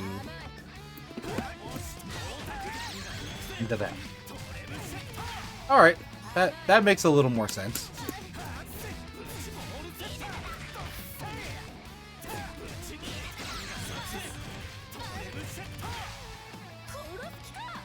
I like it.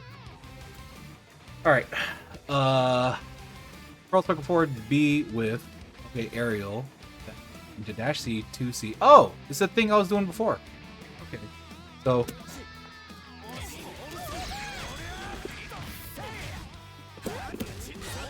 yeah, that feels easier to me than the way that they want me to do it. Because the way that they're doing it before is you're canceling the dash B with 236A, and that feels fucking janky. That doesn't feel good to do. So I actually I think I actually prefer doing it with the 2C into 236AA. That makes a little more sense. Okay.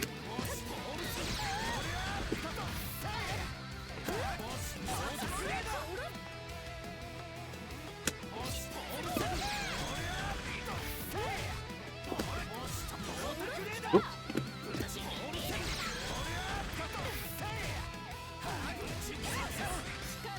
Yeah, that makes a lot more sense to me. All right.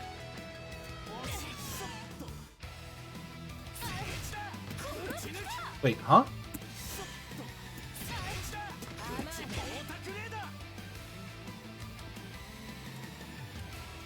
Huh?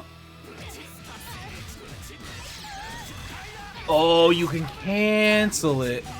It counts as a normal. Oh. You dash C.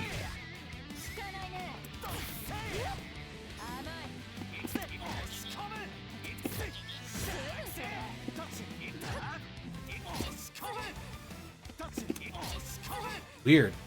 Into 2C. Fucking. Alright. What they want?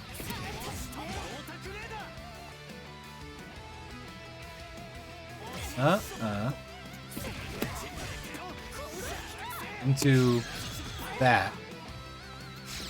That dash. Dash C. So you're double dashing. Okay.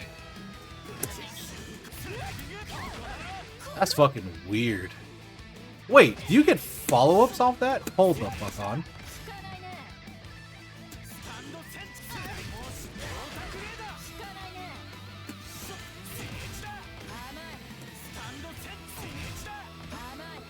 Oh no, it's just doing the quarter circle after. Okay.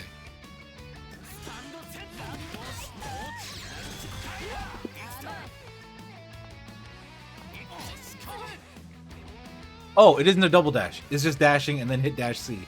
Oh, I'm dumb. I'm dumb. That was a DP. That was not the right input. Oops. Oh, you can cancel.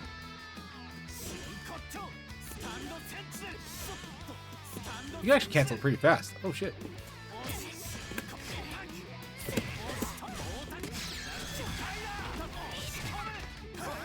Nope.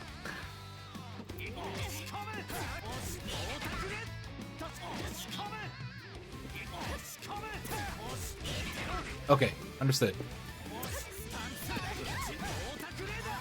Good.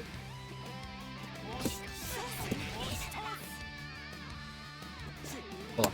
Pop. Pop. Pop. Pop. Pop. Pop. Pop. Pop. No.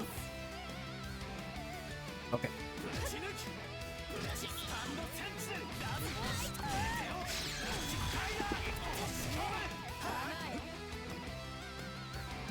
It's the 2C is what I'm missing there. Okay.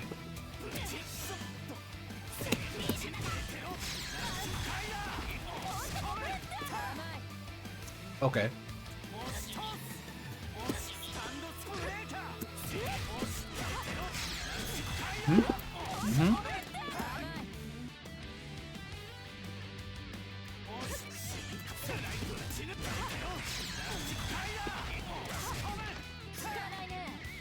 What is the timing on the dash C? Ah, boom, bump, bump, bump, bump, bump. Okay.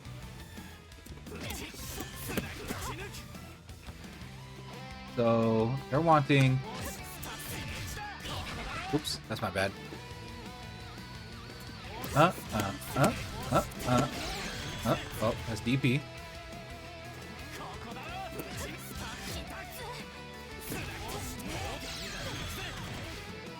It's also still DP.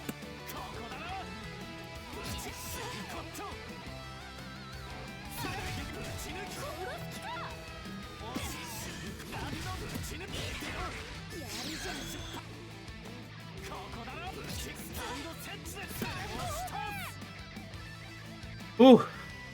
Alright. Man, I'm gonna go try another character.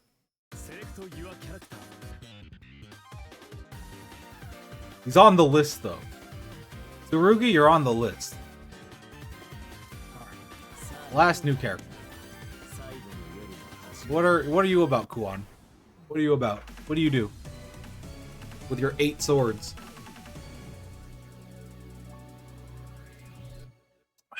Okay. Kuon uses long-range attacks and arsenal of projectiles to keep his opponent away, all while overwhelming them with an array of unique movements thanks to his levitation. Levitation. A strong tactic is to poke your opponent with long-reaching attacks like forward B, like 6B, and standing C. Prevent them from getting close and to stand in advantageous range. If you're too far away from Kuon's normal attacks to hit, try 2-3-6-A or 2-1-4-A. When you want to get close to your opponent, Salt into Aerial C or Dash B are effective. So that's a pretty long attack. Pretty far. Also a pretty far button. Okay. Fireball? Ooh, he has the Jettas? Anti-air Jettas? That one has a little bit of a charge, but goes full screen. That one's shorter. Oh, what a button. That's a good button. Dash B? Oh. Huh. Okay. Block strings. Once you've made contact with standing 6B, you can continue into 6B, follow up 6BC. If your opponent blocks, finish up with a standing A to shorten your recovery time. If your attack hits, proceed into DP into 2-2A. DP-A into 2-2A to do more damage. Okay. What?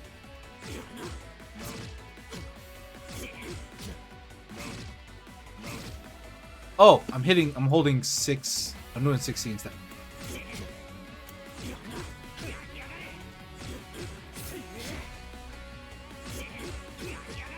Okay, I see.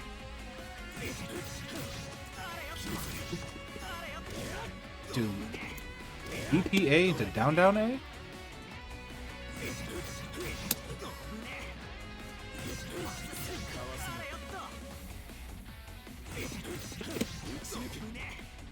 Oh god.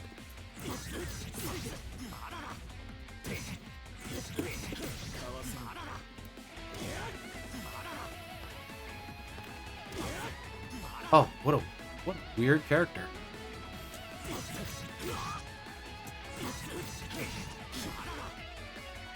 Ooh. Ooh.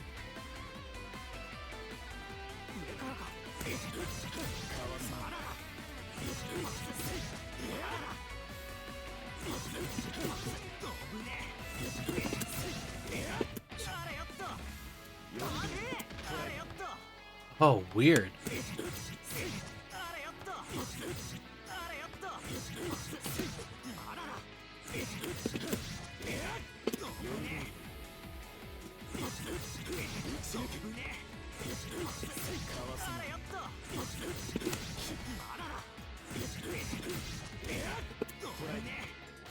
What is... Oh, it's a lot faster. Okay.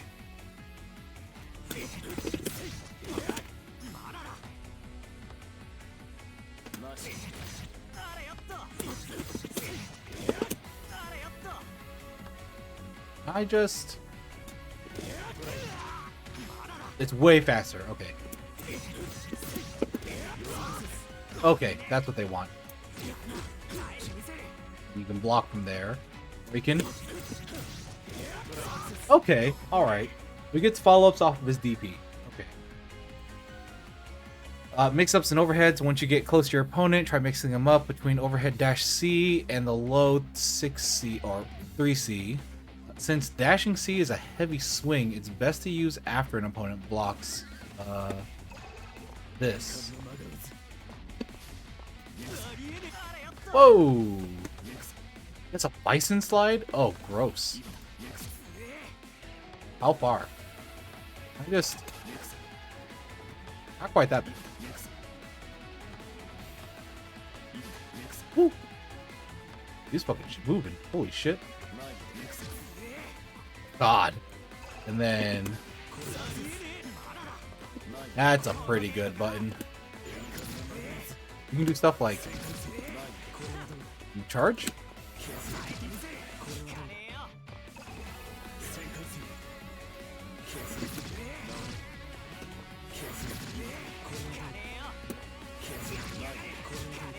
Huh, okay. I see. Your reversals are... Oh... He's a charge character. Use chain shift to confirm. Okay. Oops. Oops. Bad.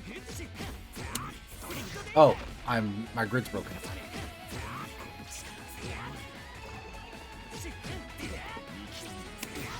Wait, can you charge?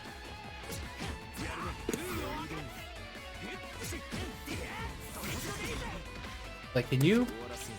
Oh my god, you can. Okay. Weird.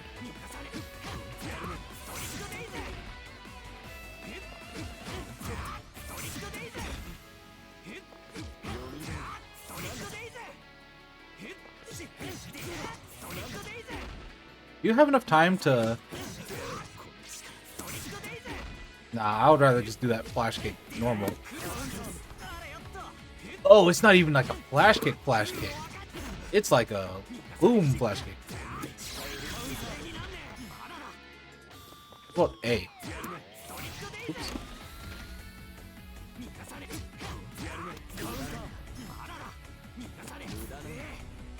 Oh, no invincibility, huh? B has invincibility. Okay, understood. Understood. If your opponent attacks from the air, take them down with the 2C anti-air attack. You can combo 2C into standing B as well.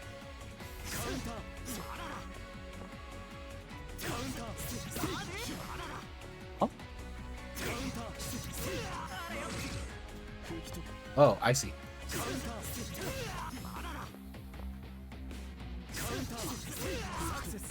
That's a wall bounce. Okay. Understood.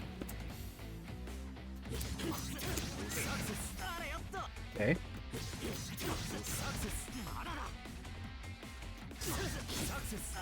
Okay. Okay.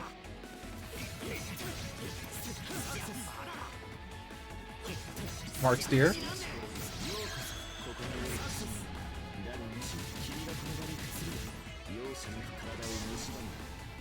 That's a cool super. Oh? You get that off of light?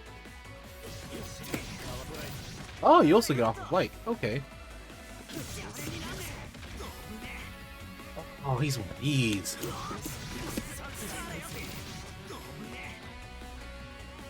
Oh, he a nasty boy. Oh. Oh. Oh, shit.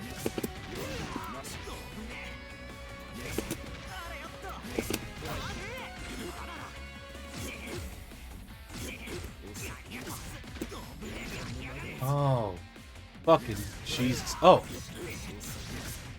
I didn't mean to do a preview, but you know what? Hey.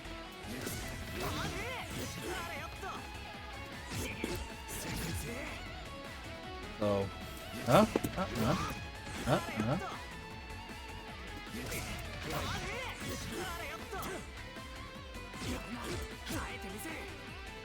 Wait, do you have to delay it? Oh, there is no delay. Okay.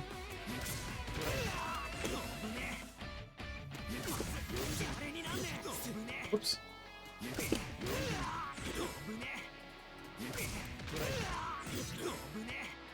Why is the second... Oh. You have to do that way earlier.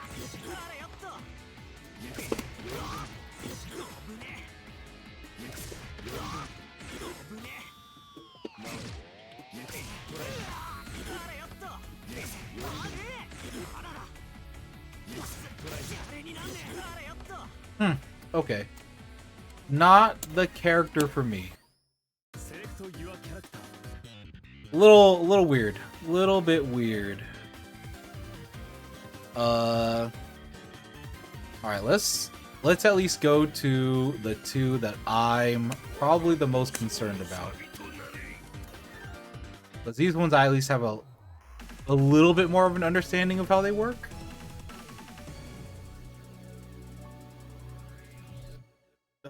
Okay. All things walk and dash speed, backstep are slow and heavy. Yep. That seems right. Strong tactic is to poke your opponent with long-reaching attacks like standing B and 214A. Prevent them from getting close to you. Stay at an advantageous range. Wallstein's Aerial A has very good reach and is easy to use. If you're too far away for standing B and 214B to hit, use BC projectile is also effective. When you want to rush your opponent down, you can use air assault. You can assault into Aerial B or a dashing B for a nice surprise. B, clap, Aerial A, assault B. This, I remember that shit getting work. We have dash B. Also puts him in crouching. And then, of course, we have Throw the Rock.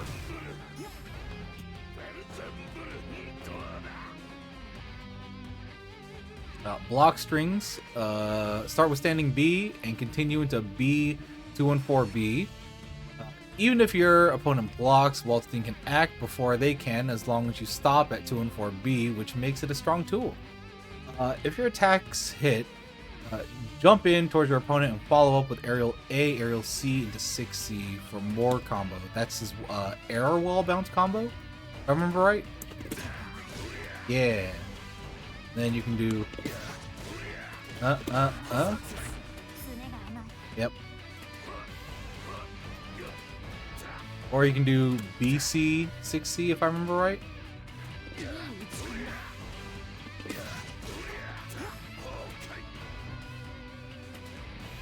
Wait, does it not? Does he not get Aerial B anymore off that? Oops, my bad.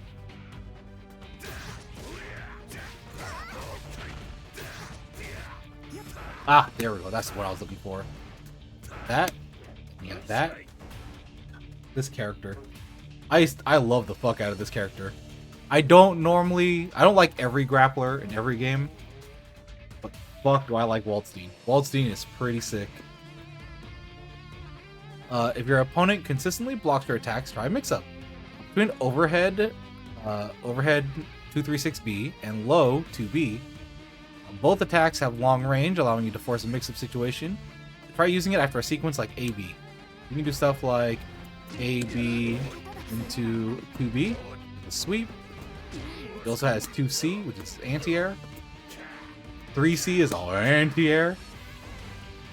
And then you have AB into that, which does count as overhead. I just want to make sure, is A still? A is not overhead. It's literally just the fucking B one. Okay. When you want to mix up your opponent's guard at close range, Waldstein's full circle A, B, or C command throw is very powerful. After it takes hits, you can chain shift into a combo too. The B version of the attack can be throw broken, but its extremely long range makes it effective against opponents who try to keep their distance with shield. So you can do, what?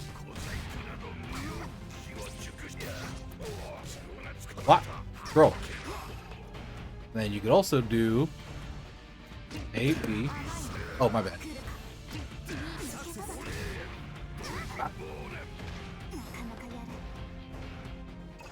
But, oops.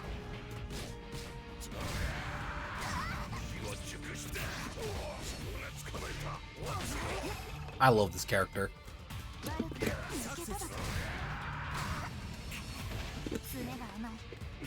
I don't know why it's easier for me to go backwards than it is to do it forwards.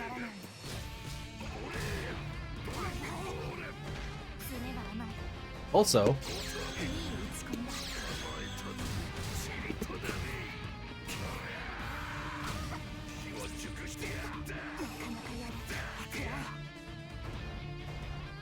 God, what a character.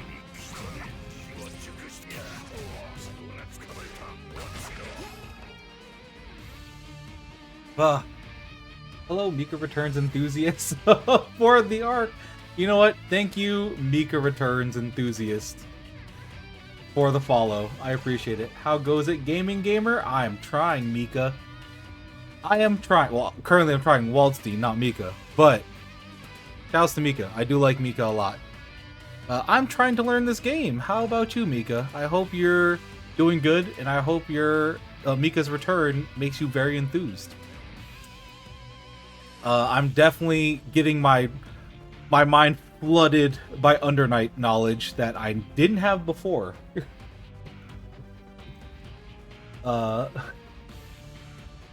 Returna is Mika's surname. Oh shit, I did not know that. Look at that. Also shows that I'm blind and I deserve these Coke bottle glasses of mine.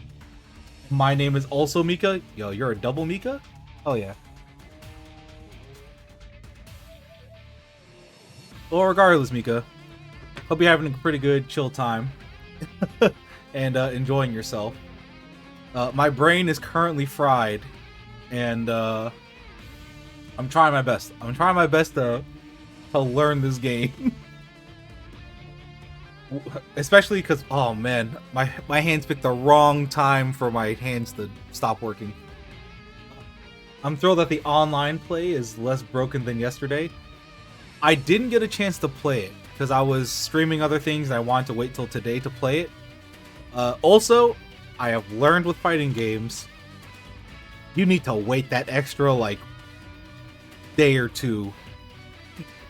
I have learned some games you need that extra day or two, and French Bread has been notorious about their PC ports, to which I'm like, it needed to wait.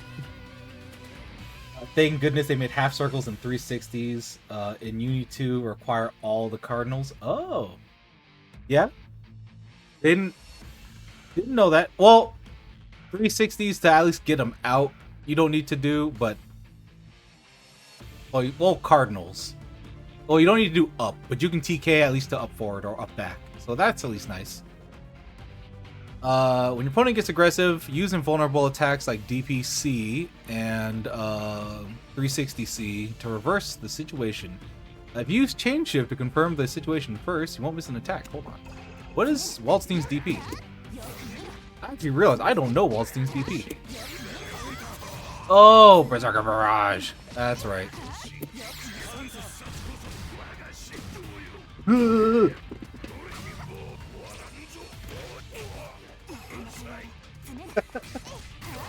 It's not a DP, it's metered. True.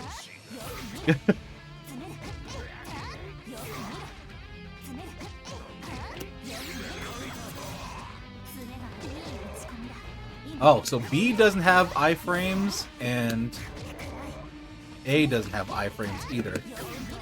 Hold on, can I get...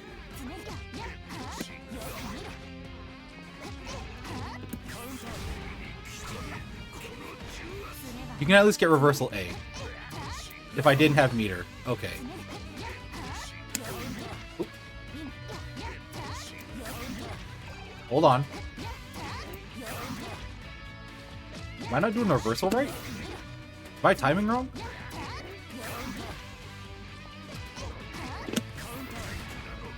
Nope, I'm just fucking up the input. Like I always do. I don't know why I'm like that. I can do it one way, I can't do it the other way. Oh, fucking... That's gonna bite me in the ass one day with this character. With Wald, you are going to be doing plenty of blocking. Yeah. Oh, yeah. If it's anything like Unist Wald, then like I expect to be blocking a fuck ton. Then you can win cycle using 360A or something else for a guaranteed setup. Yeah, that makes sense. If your opponent attacks from the A, use 2C or 3C. When using 2C as an anti-air, you'll need to do the input command early. Makes sense, because it has a long fucking wind-up. If you chain shift from 3C, you can follow up with attacks like 236A. Okay. Up, up, yep. Then you can... You get B off of that? Okay, so it has to be A. Okay, that makes sense. That's also gonna fuck me up a lot. I need to go back to neutral and make sure I don't roll that input if I want to go 2C and into 3C. Okay. Mika's 360C was nerfed. It's no longer the fastest command grab in the game. Oh, that move. Yeah. Wild. I wonder why they did that. Try dealing with your opponent's projectiles. Oh, the Rugal. The Rugal. Achoo! Oh, whoops. Oops.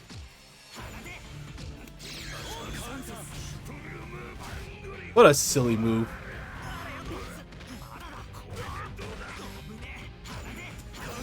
Oh, one thing I do need to see. Oh my god. You can just fucking smack projectiles out of here. What else? Can I do... Not that. Is it just any of his... Okay, so C's work? Okay. Yeah, Wald has a number of projectile destroying moves. Yeah, okay. I saw it on a clip, and I wasn't sure because I'm not familiar with the game, if that was just normal. But, like... That shit's wild to me. Also, that range is wild to me.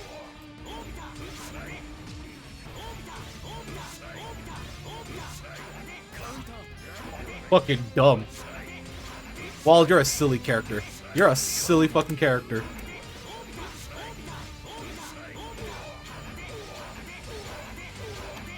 Oh my god, how fast can I do this?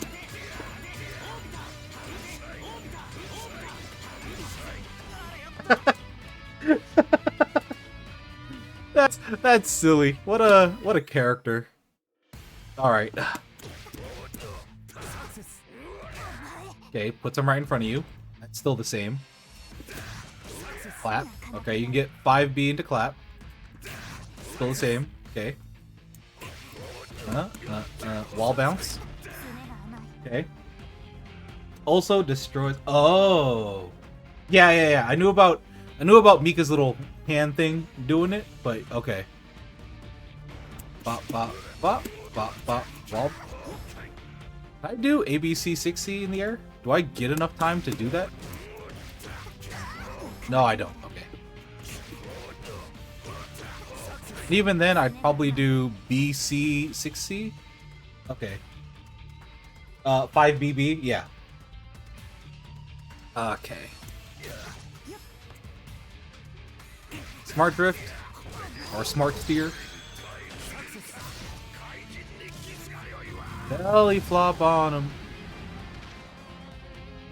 A, B, C.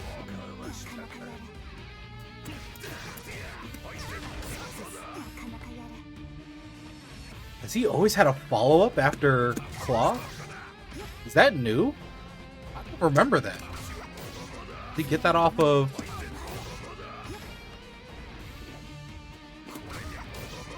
Huh. Okay. Alright. I'm still trying to figure out how to use the new 22X Mika move, the Lariat. Seems... I haven't touched Mika yet, so I don't know exactly what changed with her. And even then, I only used her a tiny bit because I didn't really play Under Night too much. Boom. Oh, it still goes into Rugal. Okay. Got it. Oops. But. Hold on.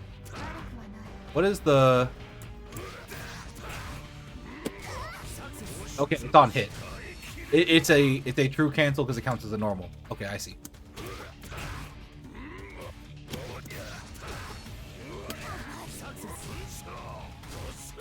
And that puts him in the corner too?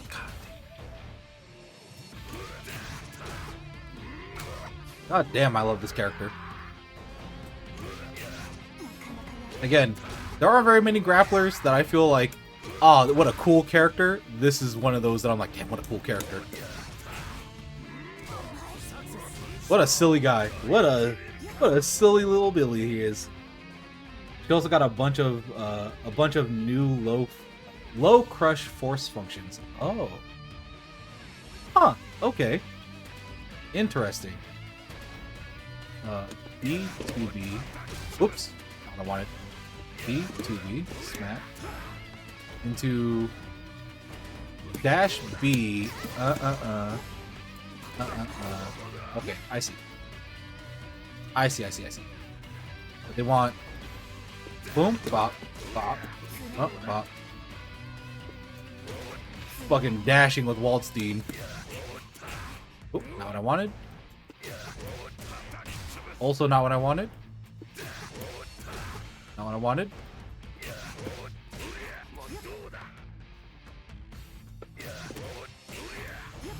That's probably going to be the hardest thing for me with this character, is learning to dash, getting a dash B after that.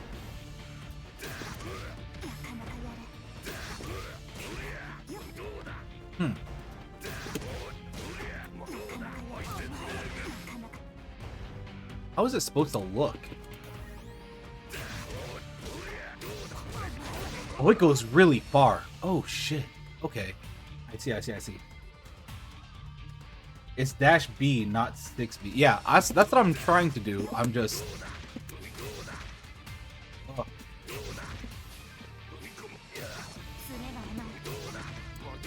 The other thing is, I am horrible at getting dash attacks in this game.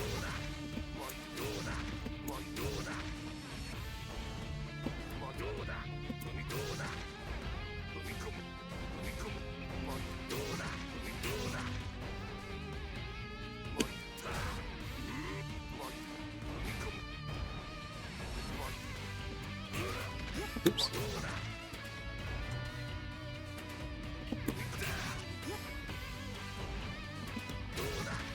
Okay.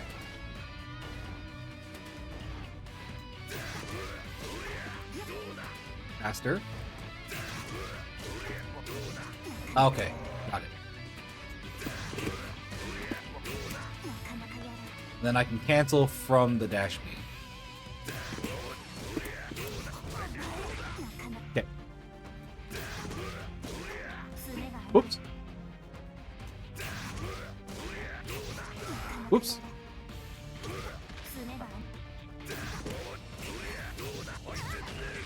Oh, the follow-up. Oh. Bop, bop, bop. Oops.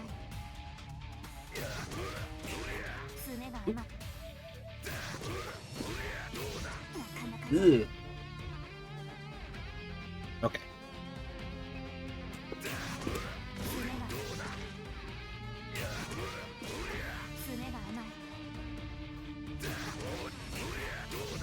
Nope, I'm going backwards instead of forwards. Okay.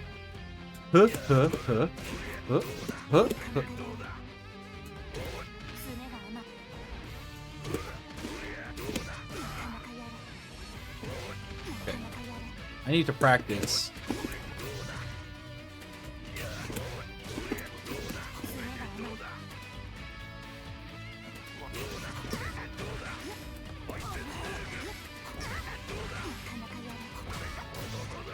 Huh. I'm hyped to see Frosty Under Night stream matches. Amika player got into top 92, so that's hype. Hopefully she gets into top 24. I'll be checking the VODs over the weekend, but I'm glad.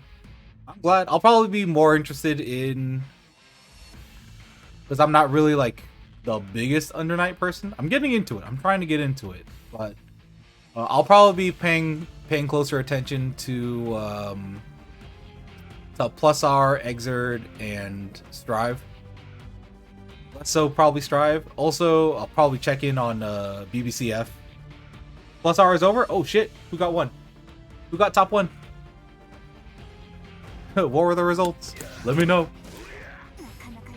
Because I haven't gotten a chance to check yet. I know, what's his name? Why am I spacing right now? Oh fuck, I lost what I was gonna say. Shit.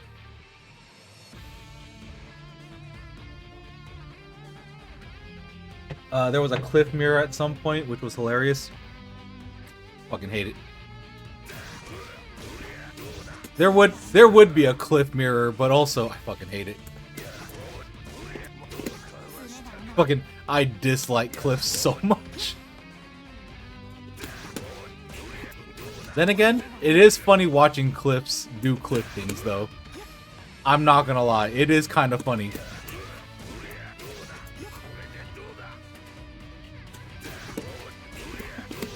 Oh my god, I keep doing the wrong... Oops. Oh, thank god. Jesus. Hands. Please learn.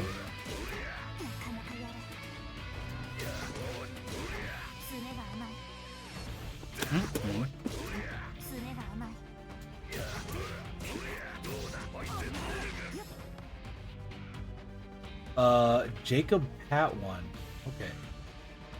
Thanks Phantom and Jacob Pat for grand finals. It was a bummer since I wanted Haas to win.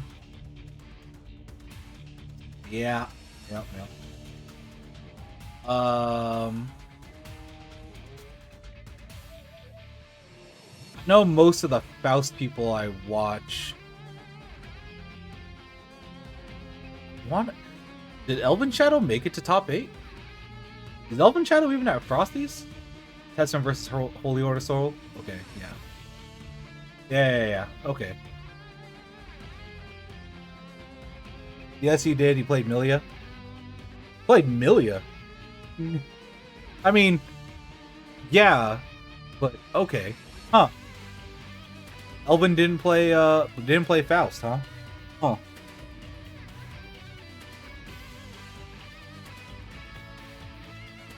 Weird. I wonder why.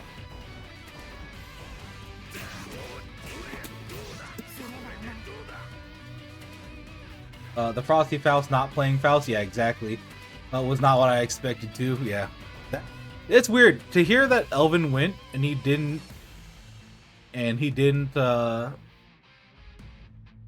play Faust is kind of strange. I know fucking what's his name? Koryukin went. Fucking oh god. Why am I remembering his Twitter handle and not his actual fucking what he goes by? But I know he went to Frosties and fucking didn't make it. One of the Cliff players took out Kadako. Fucking shit. God damn. You can't keep getting away with this. Damn. I guess if you're a Cliff fan, fucking Cliff stays winning. Oops.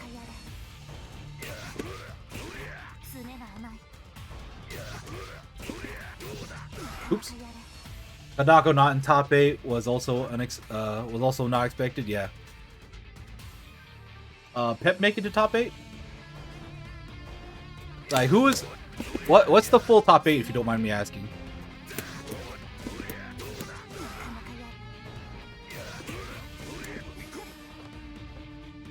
uh, uh, uh, uh, uh. I really need to.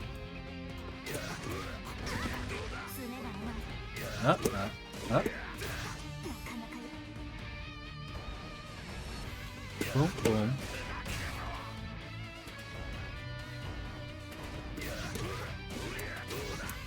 Oh shit. How am I getting all my inputs mixed up just with Wald? X-Phantom, Jacob Pat, Wukash. Wukash made it, okay. Deft, Elven Shadow, yeah, okay. Like Milia, still weird. 5 TSD and Izzy.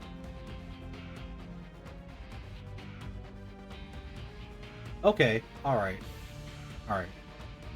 I'm a little out of the loop with some of them, but okay, yeah, that makes sense, but I would have expected some other people to make it as well. Hep not making it is kind of wild, but maybe he wasn't focusing on plus R. Was the Cliff Mirror winner? You know what? Deserved. The stronger Cliff gatekeeping another Cliff player. Fucking deserved. Oh man. Fucking love Guilty Gear. Okay, I'm tired of seeing this trial. Oh! Hold on. Gross. Gross. Gross. Sneaky dash attack into command grab? Fucking gross. Oh, and soup. I've never heard of soup. I've never heard of soup? Izzy sounds familiar, but at the same time, I'm not 100 on it. I've heard of Jacob Pat. I've heard of X-Phantom. Wukash, I of course know. Everyone, if you're a Faust player and you don't know Elven Shadow, that's a... Come on, man. Yeah, I think every Faust player knows Elven Shadow at this point. If you're an NA Faust player, you definitely know Elven Shadow. Same thing with Venom and fucking Pep, which is why I'm surprised that not seeing Pep there, because Pep's a strong player. If you're a Haas player, you probably know X-Phantom. Yeah, exactly. That makes sense. Ooh.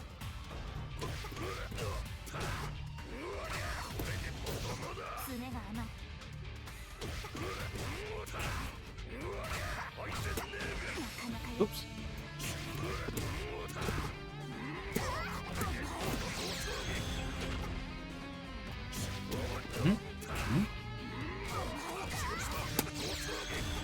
Oh, I keep rolling it. My bad.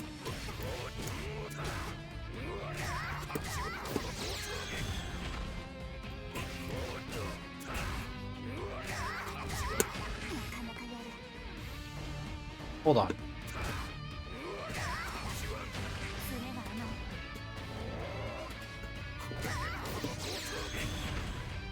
Why am I getting... There we go. That's what I'm wanting. Okay. X-Phantom is the only Haas I see getting into top 8s. That's a character I wish I liked more. I think he's cool to watch. I don't like playing that character though. Unfortunately, in Plus R, I'm definitely a ride or die Faust. Like that is just the character that called to me as I got older.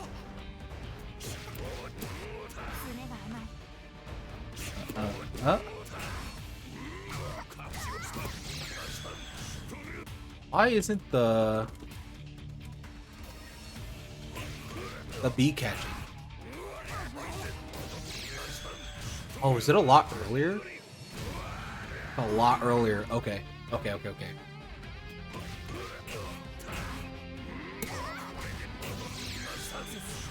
Okay, it's a lot earlier. That's why. Understood.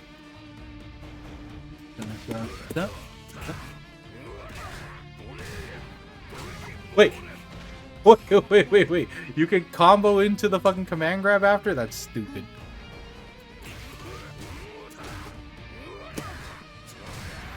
Try and do command grab though.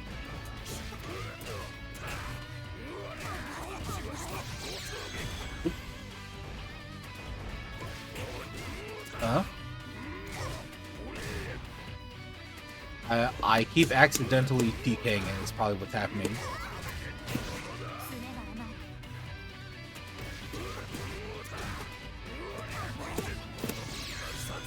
Okay.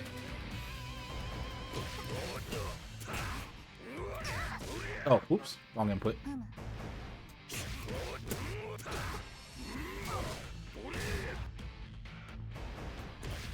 Huh?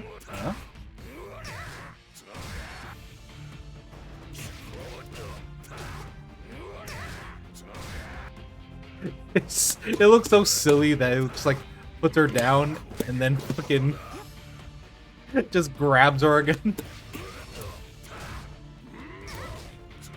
Damn it, it's not what I want. Oh, it's because I'm going back. I wonder why.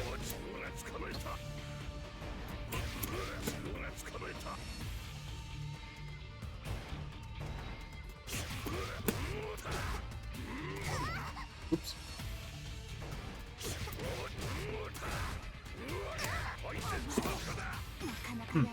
Okay.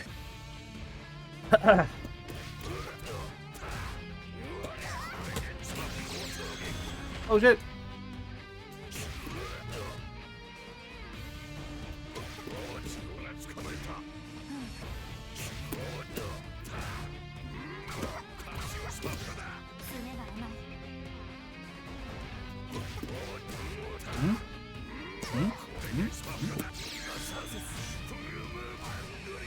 You also don't have to do it as fast. You can just delay it a little bit. Okay.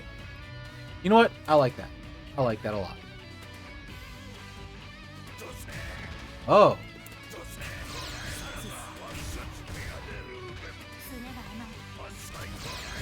Is that exclusive to just...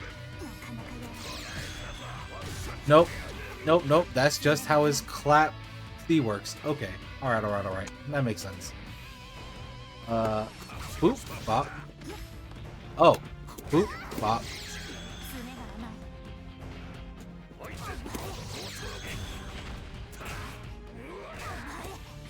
Into A. Okay, I see. Oops.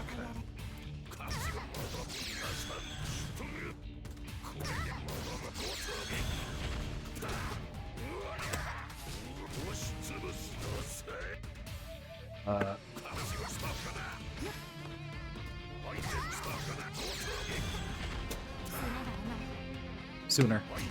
Okay. Huh?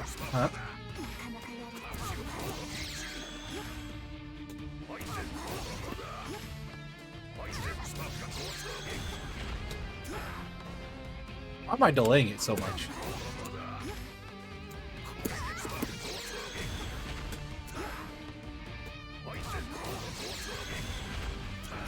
Oh, that's too close.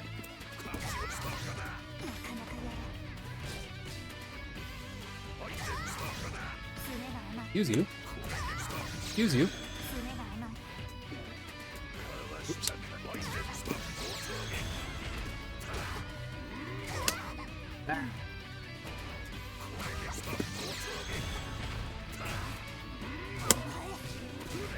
Too late.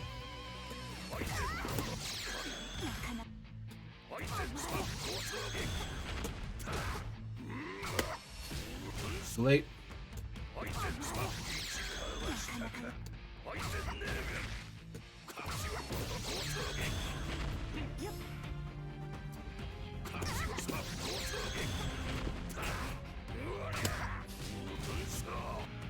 Oh, it takes a while to actually come out, too. There we go. As soon as the hit happens, I need to do that. Understood. Oops. Which just doesn't look optimal, but you know what? It's a fun little combo. God, I'm so bad, though. Don't worry, we'll get it with time.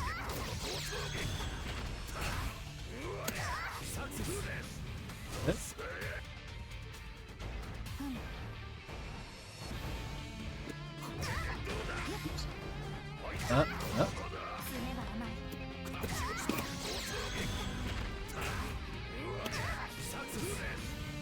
Yeah, that's a fun one.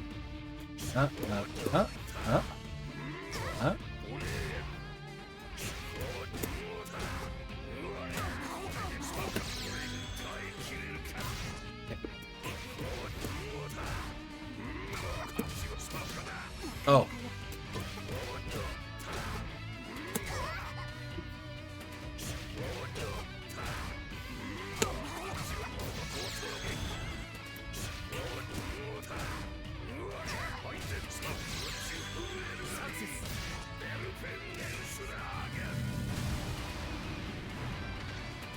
Okay.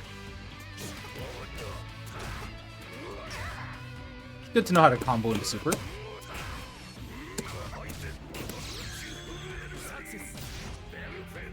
Okay. Other side.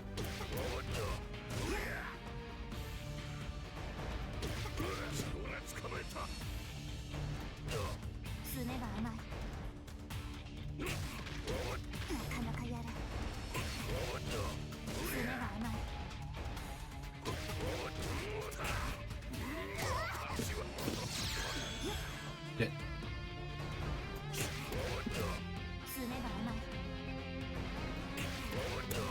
Huh? Okay. Learning, and getting it. Okay. BC, AB into quarter circle or half circle forward, D. Alright.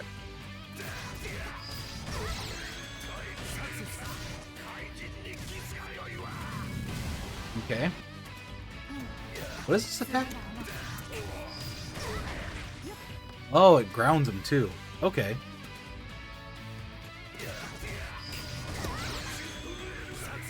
Okay. Alright, alright. A, B, 2 and 4, B, ABC, and 2 grab?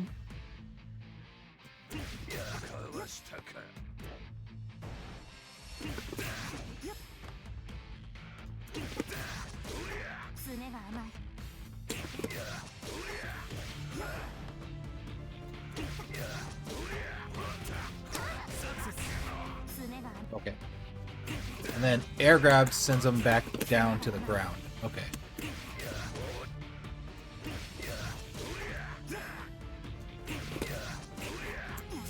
Ooh.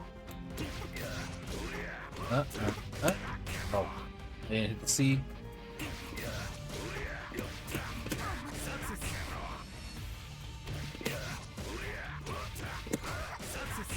Understood. Okay, you know what? That makes clap in the air, brings them back to the ground for a knockdown. Okay, cool. That is a good thing to learn. We got 2BB, 2 and 4B, BC, 6B. After a landing, aerial C. So, to that. Okay. We got...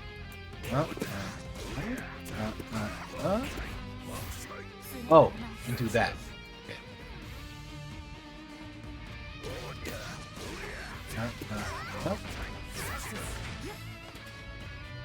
Oh. So is this to keep them in the corner so they don't bounce out? Okay.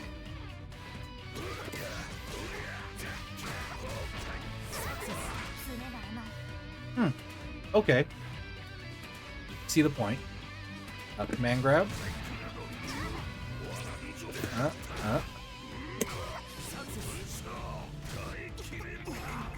I actually like that for a CS conversion. Kind of sick. Okay.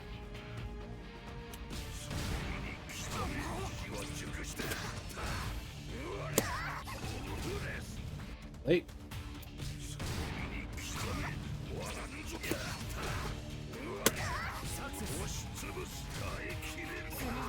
I gotta keep that in mind. That's a really good one to know.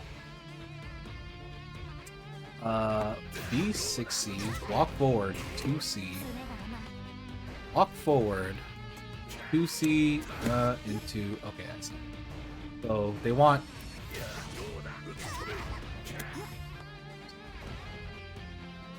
I rolled it.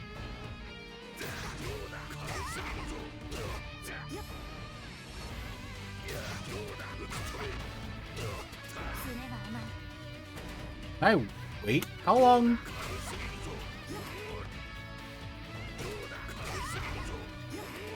How long do I have to wait after the 16? Can I just do...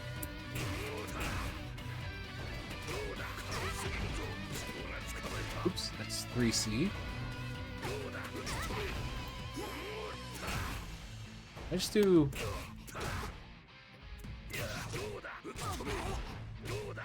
Oops, my bad.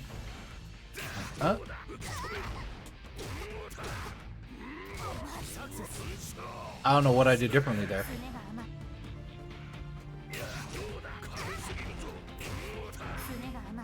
I really don't know what I did differently there.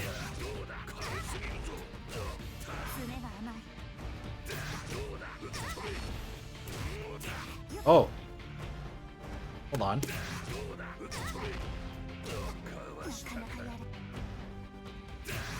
Oops.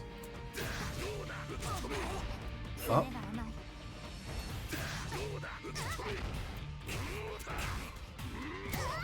Oh, okay. I can wait a little longer. I see.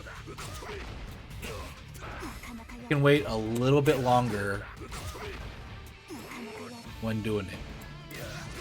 Huh? 2? Okay. Alright.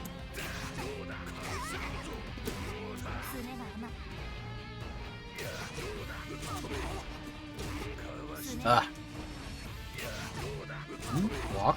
Boom.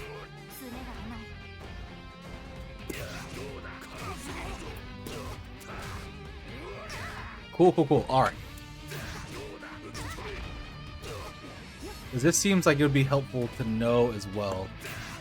If I ever hit B, I can get that, walk forward, and then just do that.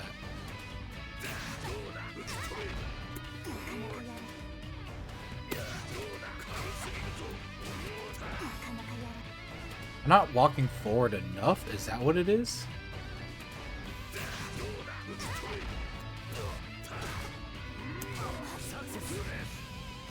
Huh. I think that's what it is. I'm not walking forward enough and it's hitting weird. Salt C. Ooh. The 2A.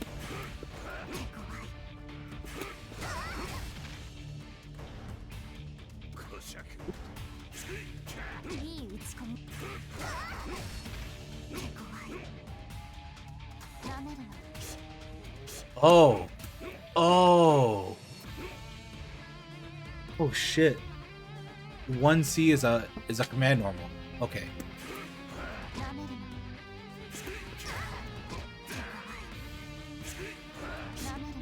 Weird.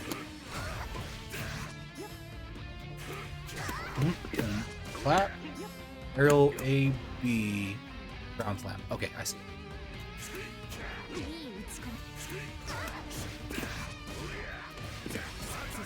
Okay, that makes sense.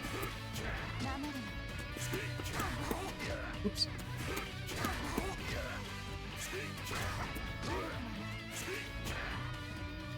Come on.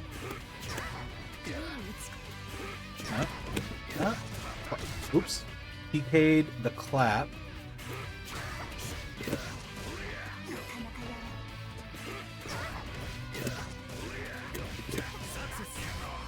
Okay.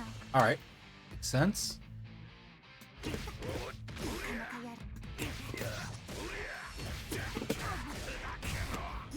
Oh. Oh. I see.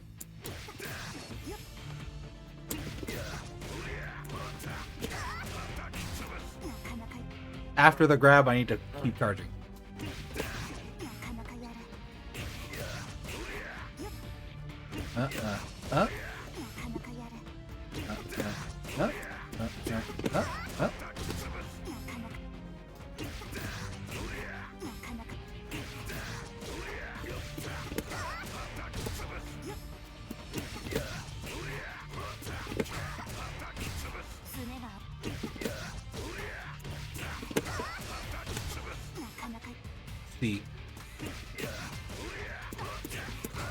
Oops. Okay.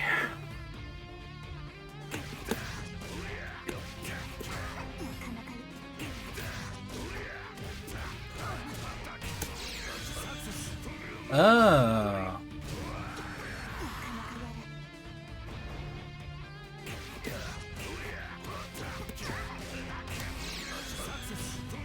That's a cool one. That's a cool meter spending one. Aerial 2C. Huh? Oh. Huh? Oh, I meant to do. Huh?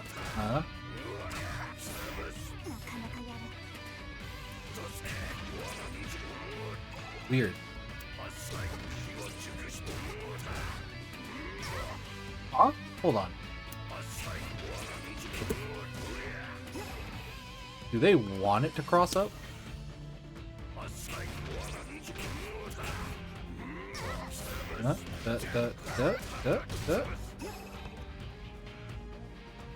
Okay.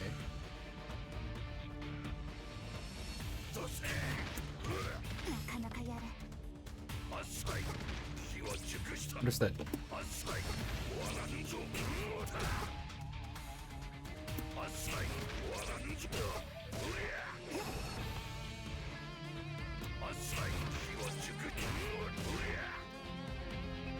Oh, I'm rolling it. I'm rolling it. I need to not roll it.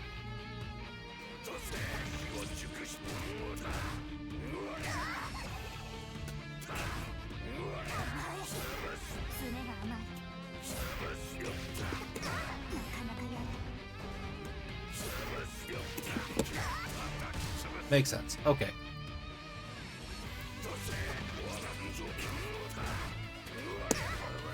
Oops. Oops.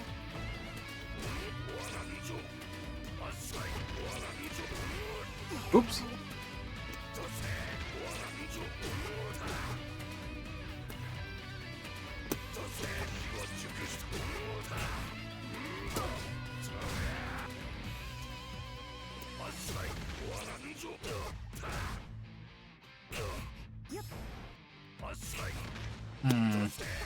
Okay.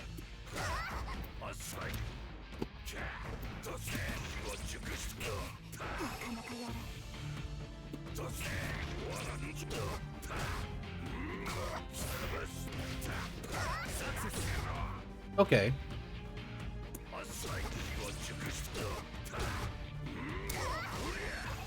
Yeah, you have to charge it. Okay.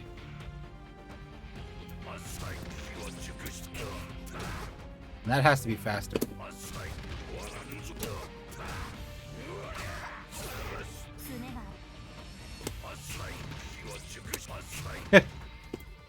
Hold on.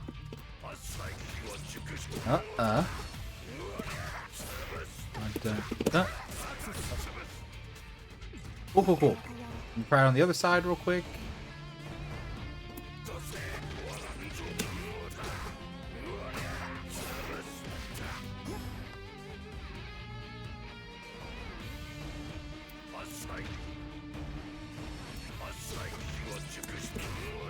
Oops.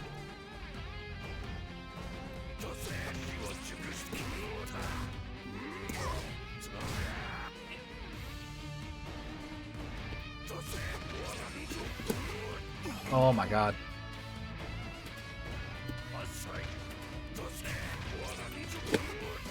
Oops.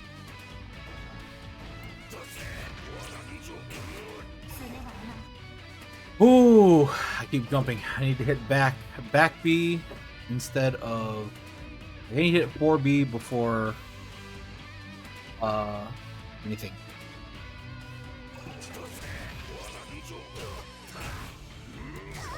I'm not gonna lie. Oh, my hands are getting tired. I might need to call stream pretty soon. Jeez.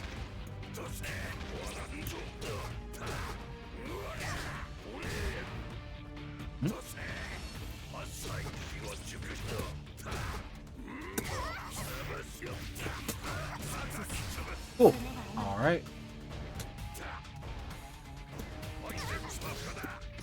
Oh. Oops.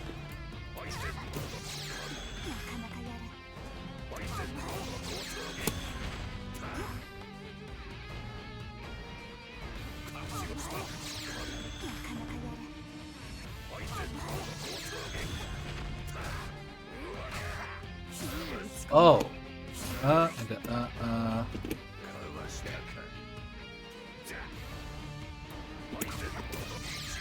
That's just to convert off of an overhead.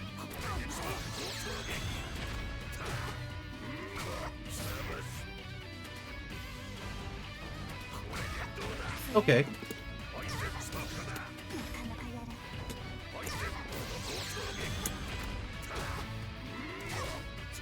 Oops.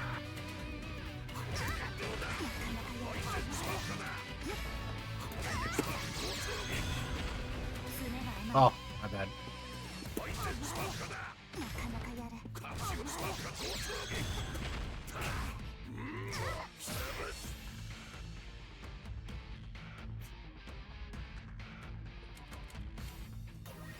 How long are they charging? Huh?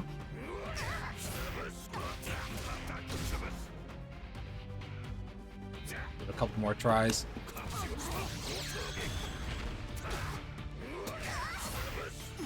Oh, okay. You can actually do it a lot sooner then. Oops.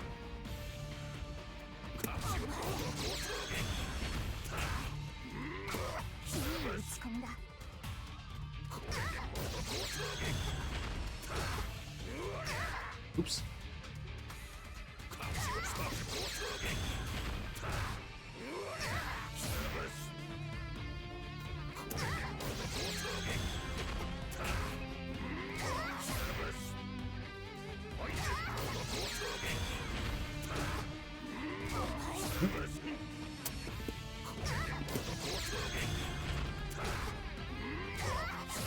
Ah.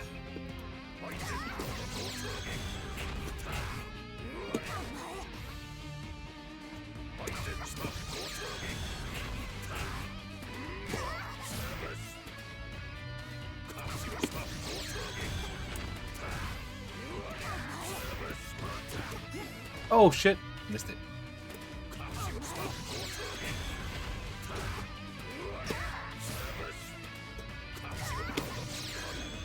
Ugh.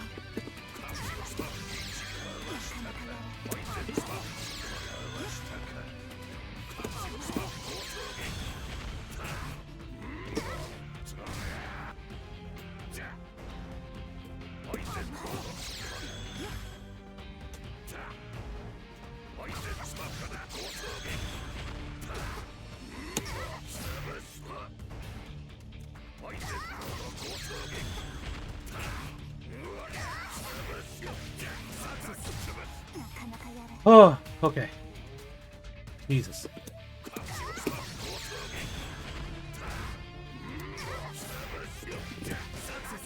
Okay.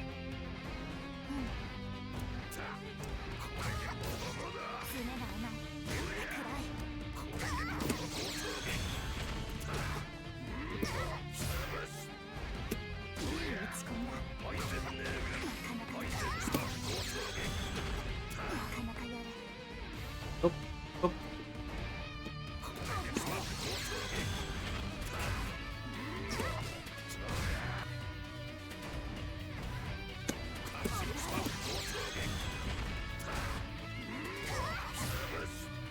Sooner.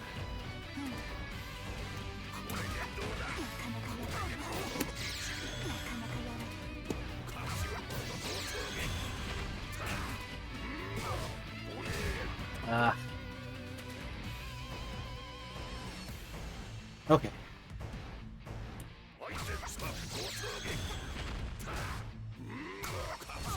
I'm stupid. You know what? I'll practice my player 2 side later.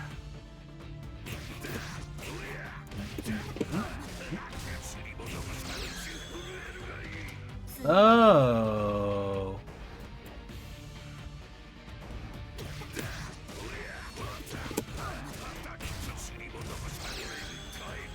Oh, it's a delay. Okay, I see. Huh? Huh? Okay. That makes more sense. That actually makes more sense. As was accidental.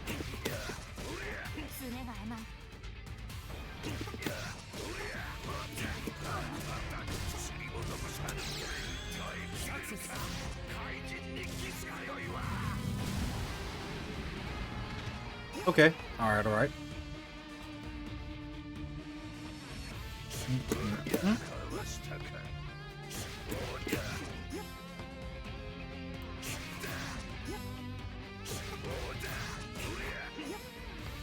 Up, bump, wall bounce. After landing, charge, aerial C, 2B. So you're knocking them down, picking them back up with 2B, C, Berserker Barrage. Okay, cool. Hook!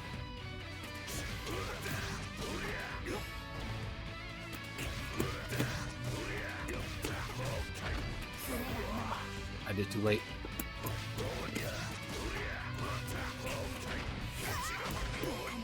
Also, I gotta jump forward and do that. Okay. Oops. Good.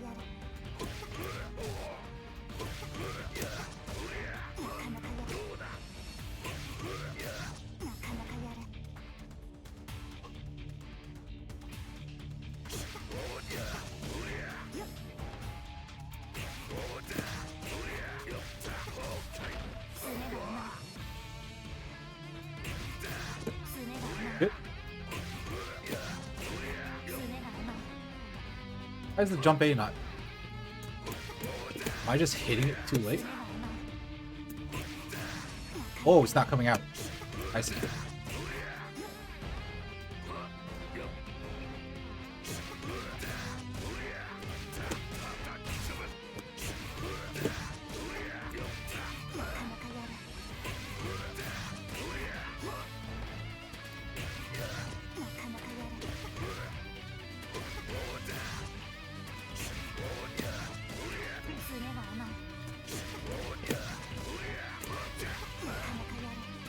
Why am I not getting it now? Oh my god.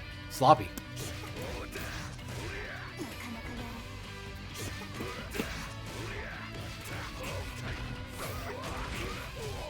Nope.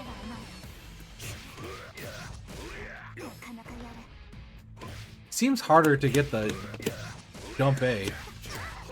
Compared to, you can just do that. You can just do B, C, 6C in air. Combo. Alright.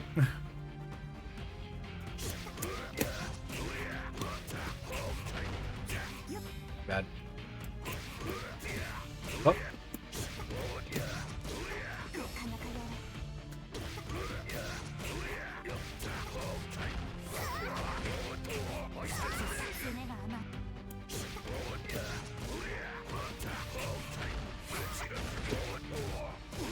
Hit.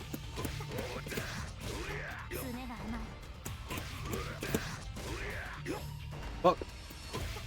Fuck.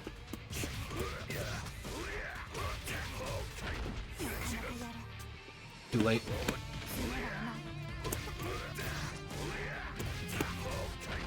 Oops.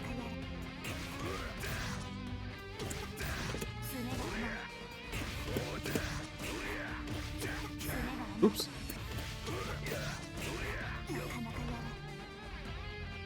Okay. Alright, alright, alright. Late.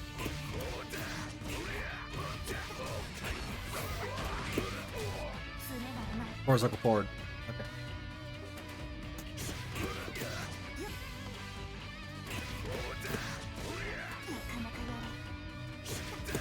Oops.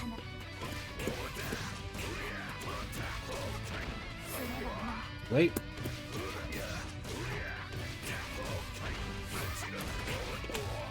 Oh, I did circle back instead.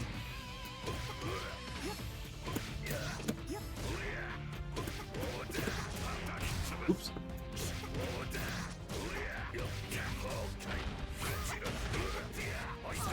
Alright, cool. Oops.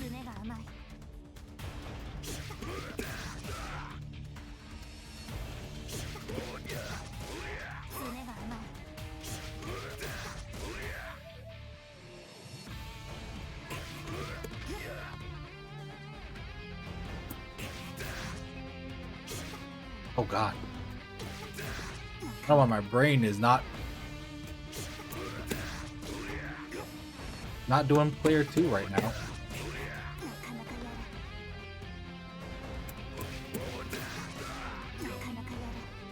Fuck it. Alright. Do I have it in me to do one more character? That's the question. My hands are kind of hurting. Okay, we'll take a quick look at Merkava, because that is the last character I want to take a look at as far as trials. It'll be.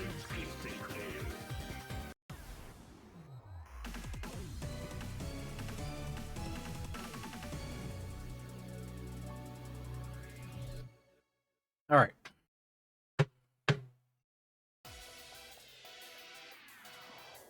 Merkava has many long-reaching attacks. He excels at poking the opponent from longer distances. Merkava can also use his hover to initiate surprise attacks. A strong tactic is to poke your opponent with long-reaching attacks like stand B, stand C, and quarter circle back A. Prevent them from getting close and stay in an advantageous range. Merkava's aerial and aerial 214B also make for great pokes. Aerial B and press up during his hover, and then quickly press forward to charge at your opponent. Ooh. Yep, Merkava normals. Oh. Good. Fireball. And then while he's hovering, he can do that. He also has a little. He has like a little mini air dash kind of thing, which is kind of nice. Starting with standing B, you can continue into BC. If you block, if your opponent blocks, you can use standing A to keep Merkava safe. If your attack hits, you can use 214B to deal more damage. You can do then 3 standard. Oh, it launches. Okay. If your opponent consistently blocks your attacks, you can use overheads. Like those are a lot of overheads. He has 4C, 3C, and dashing C, or low attacks like 2C to mix up. All of your attacks are heavy swings, so you should cancel into 4C and 3C for moves like BC. Okay. Or okay. Oops.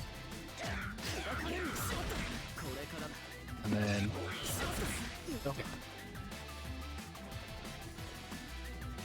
And opponent gets aggressive, try reversal in the situation with invulnerable attacks like 236C or DP and C. Use change shift to confirm the situation first. You won't miss a chance to deal damage.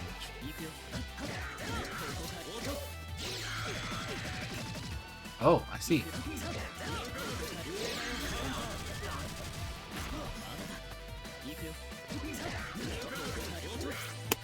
Oops.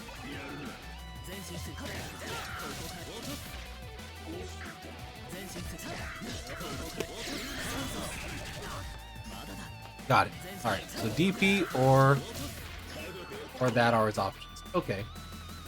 Anti-air. If your opponent attacks from the air, you can take them down with 4B or DPB to anti-air. You can use 4B in close range and DPB when they're further away. You can also follow up with 4B and 2C for additional combo damage.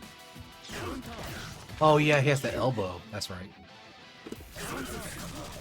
Yep. Okay.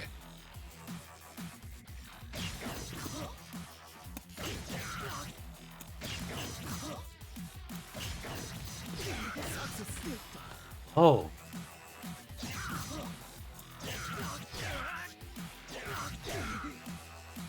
You have to let both hits hit? I don't think it was like that before.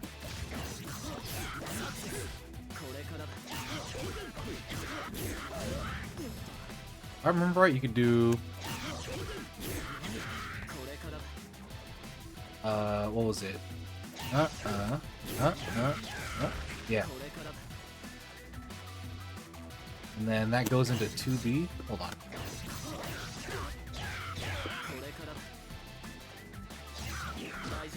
Seeing if I can remember anything.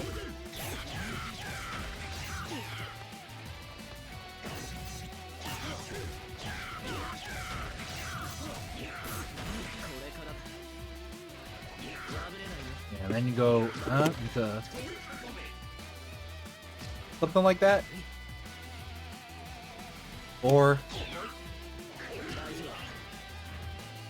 okay, I remember a little bit. Yep, it's all the same. Yep. Okay.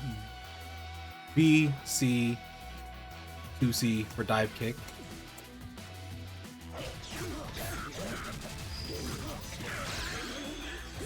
Noodle boy. Make sure that's his. Yeah, okay. Yep. Oh! He can get off of BC, huh? Didn't know he can get that off of BC. Into dash C. Oh, that's right. Because it has an upward hit as well when he does the overhead. Oops.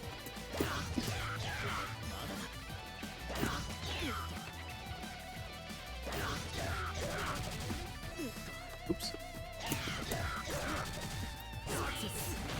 It's fair. Oh, my bad. Wrong button.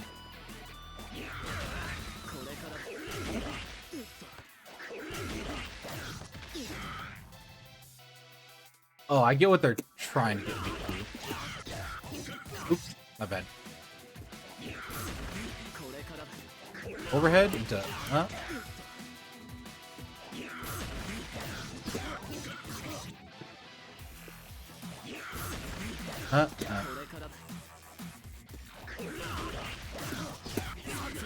Okay.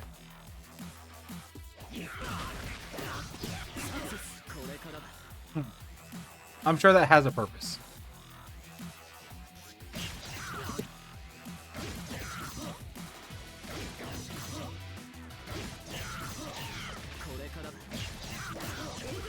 Hold on.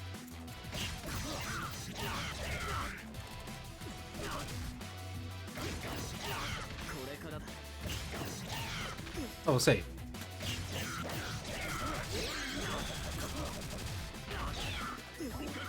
Oh, I see. Oops. Oops.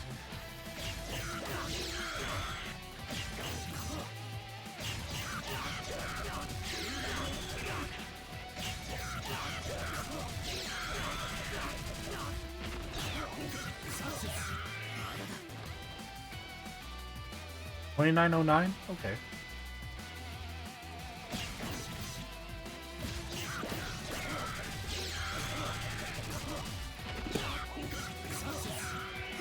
Okay.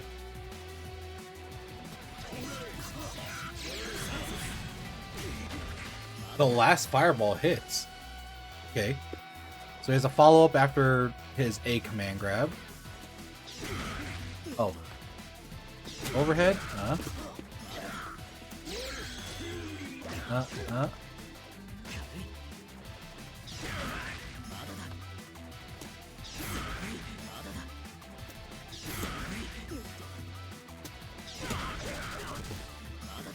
Why not?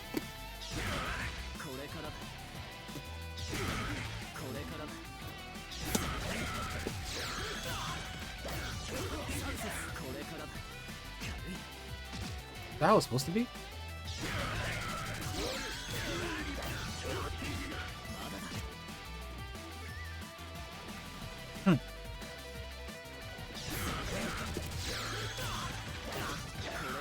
Okay, so yeah, as soon as that hits,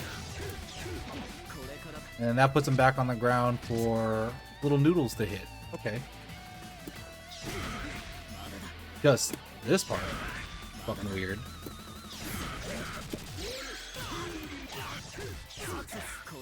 Okay, alright. Oh.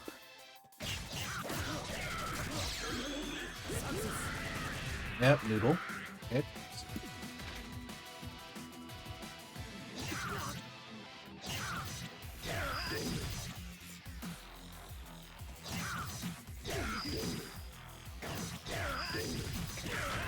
Huh? What?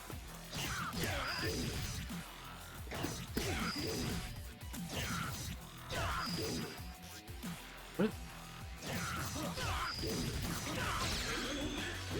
Like, I get it, but why isn't the C hitting?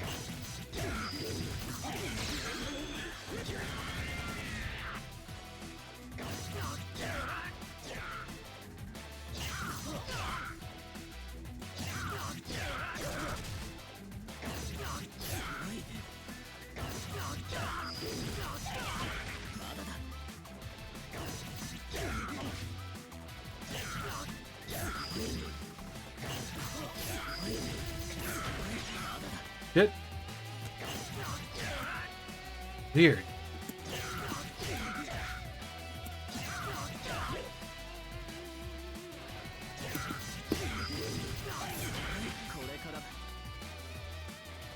Huh.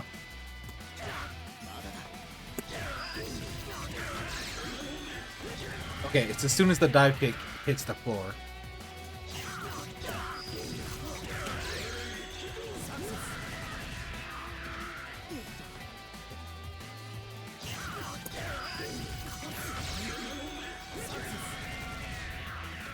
Okay, alright, alright, alright. Oh, cab. That's right. Oops.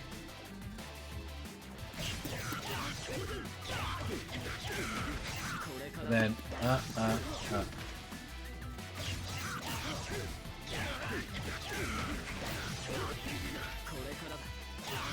Oh, that's right. It's 5C.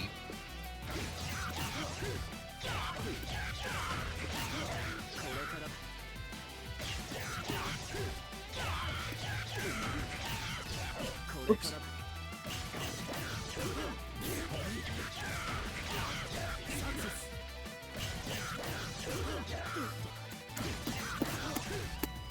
This is the one conversion I need to learn.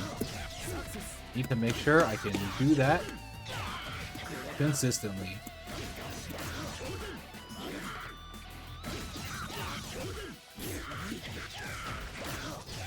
Oops.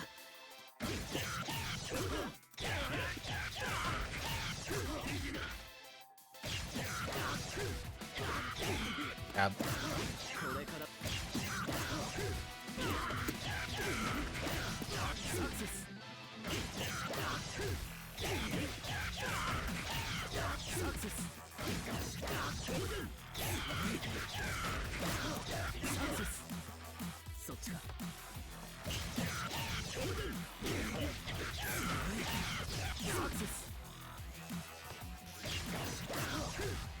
Oops.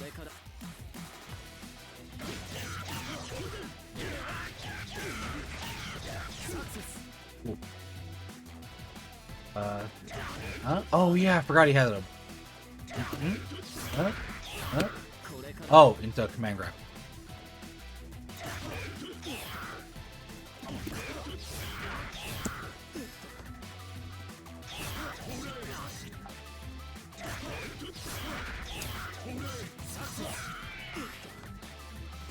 It goes so far. Oops. Oops. Oops.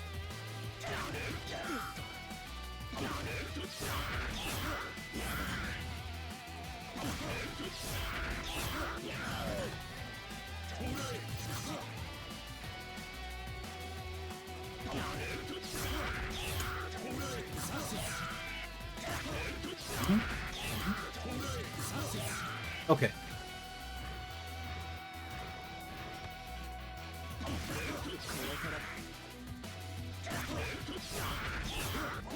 Oops.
Okay.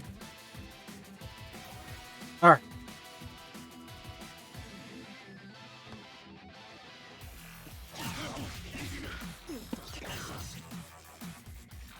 Hmm. Uh.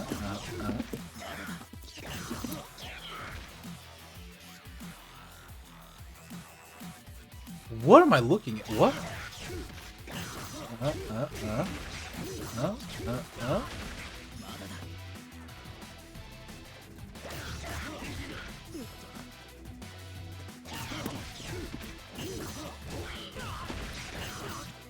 Oh, I forgot to dash again. Let's see. A little hungry dude.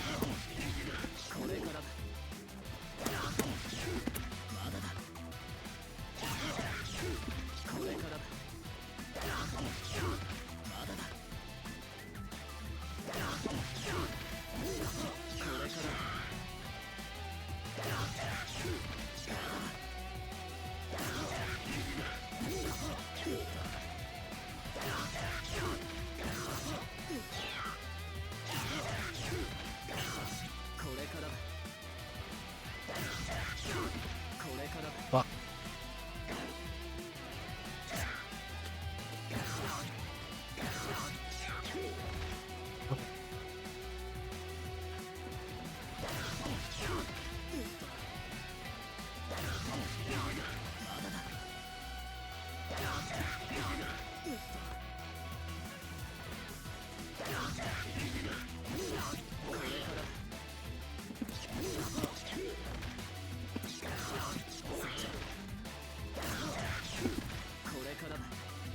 Dude. Dude.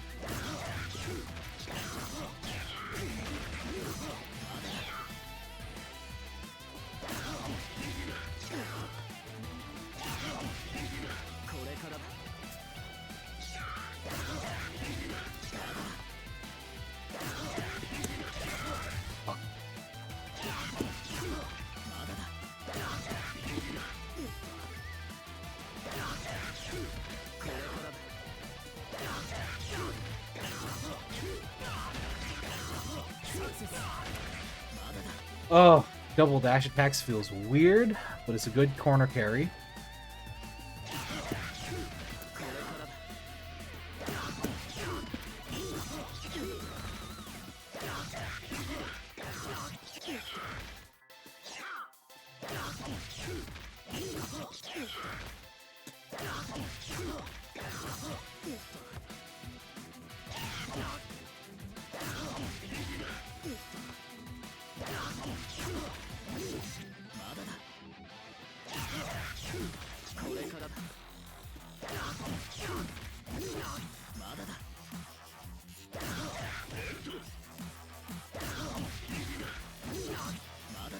Just mash it.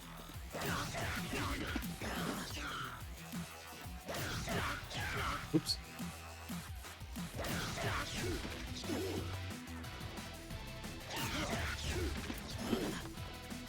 Doing it too late.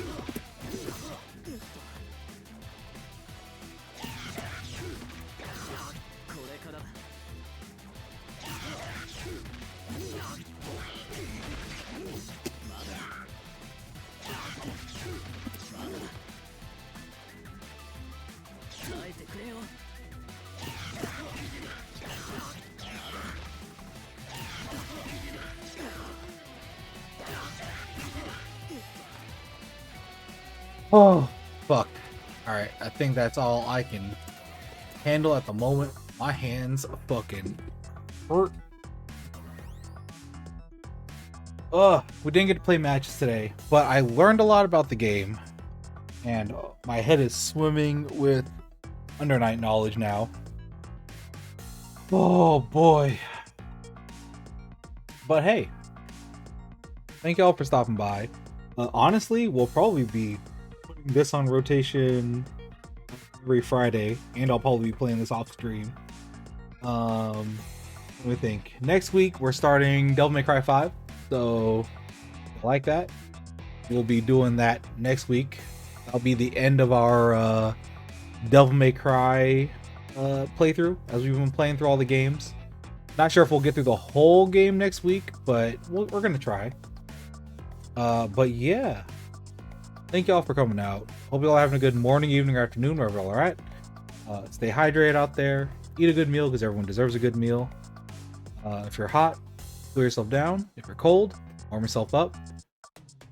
And yeah, also thank you to Mika Returna Enthusiast for the follow. I appreciate it.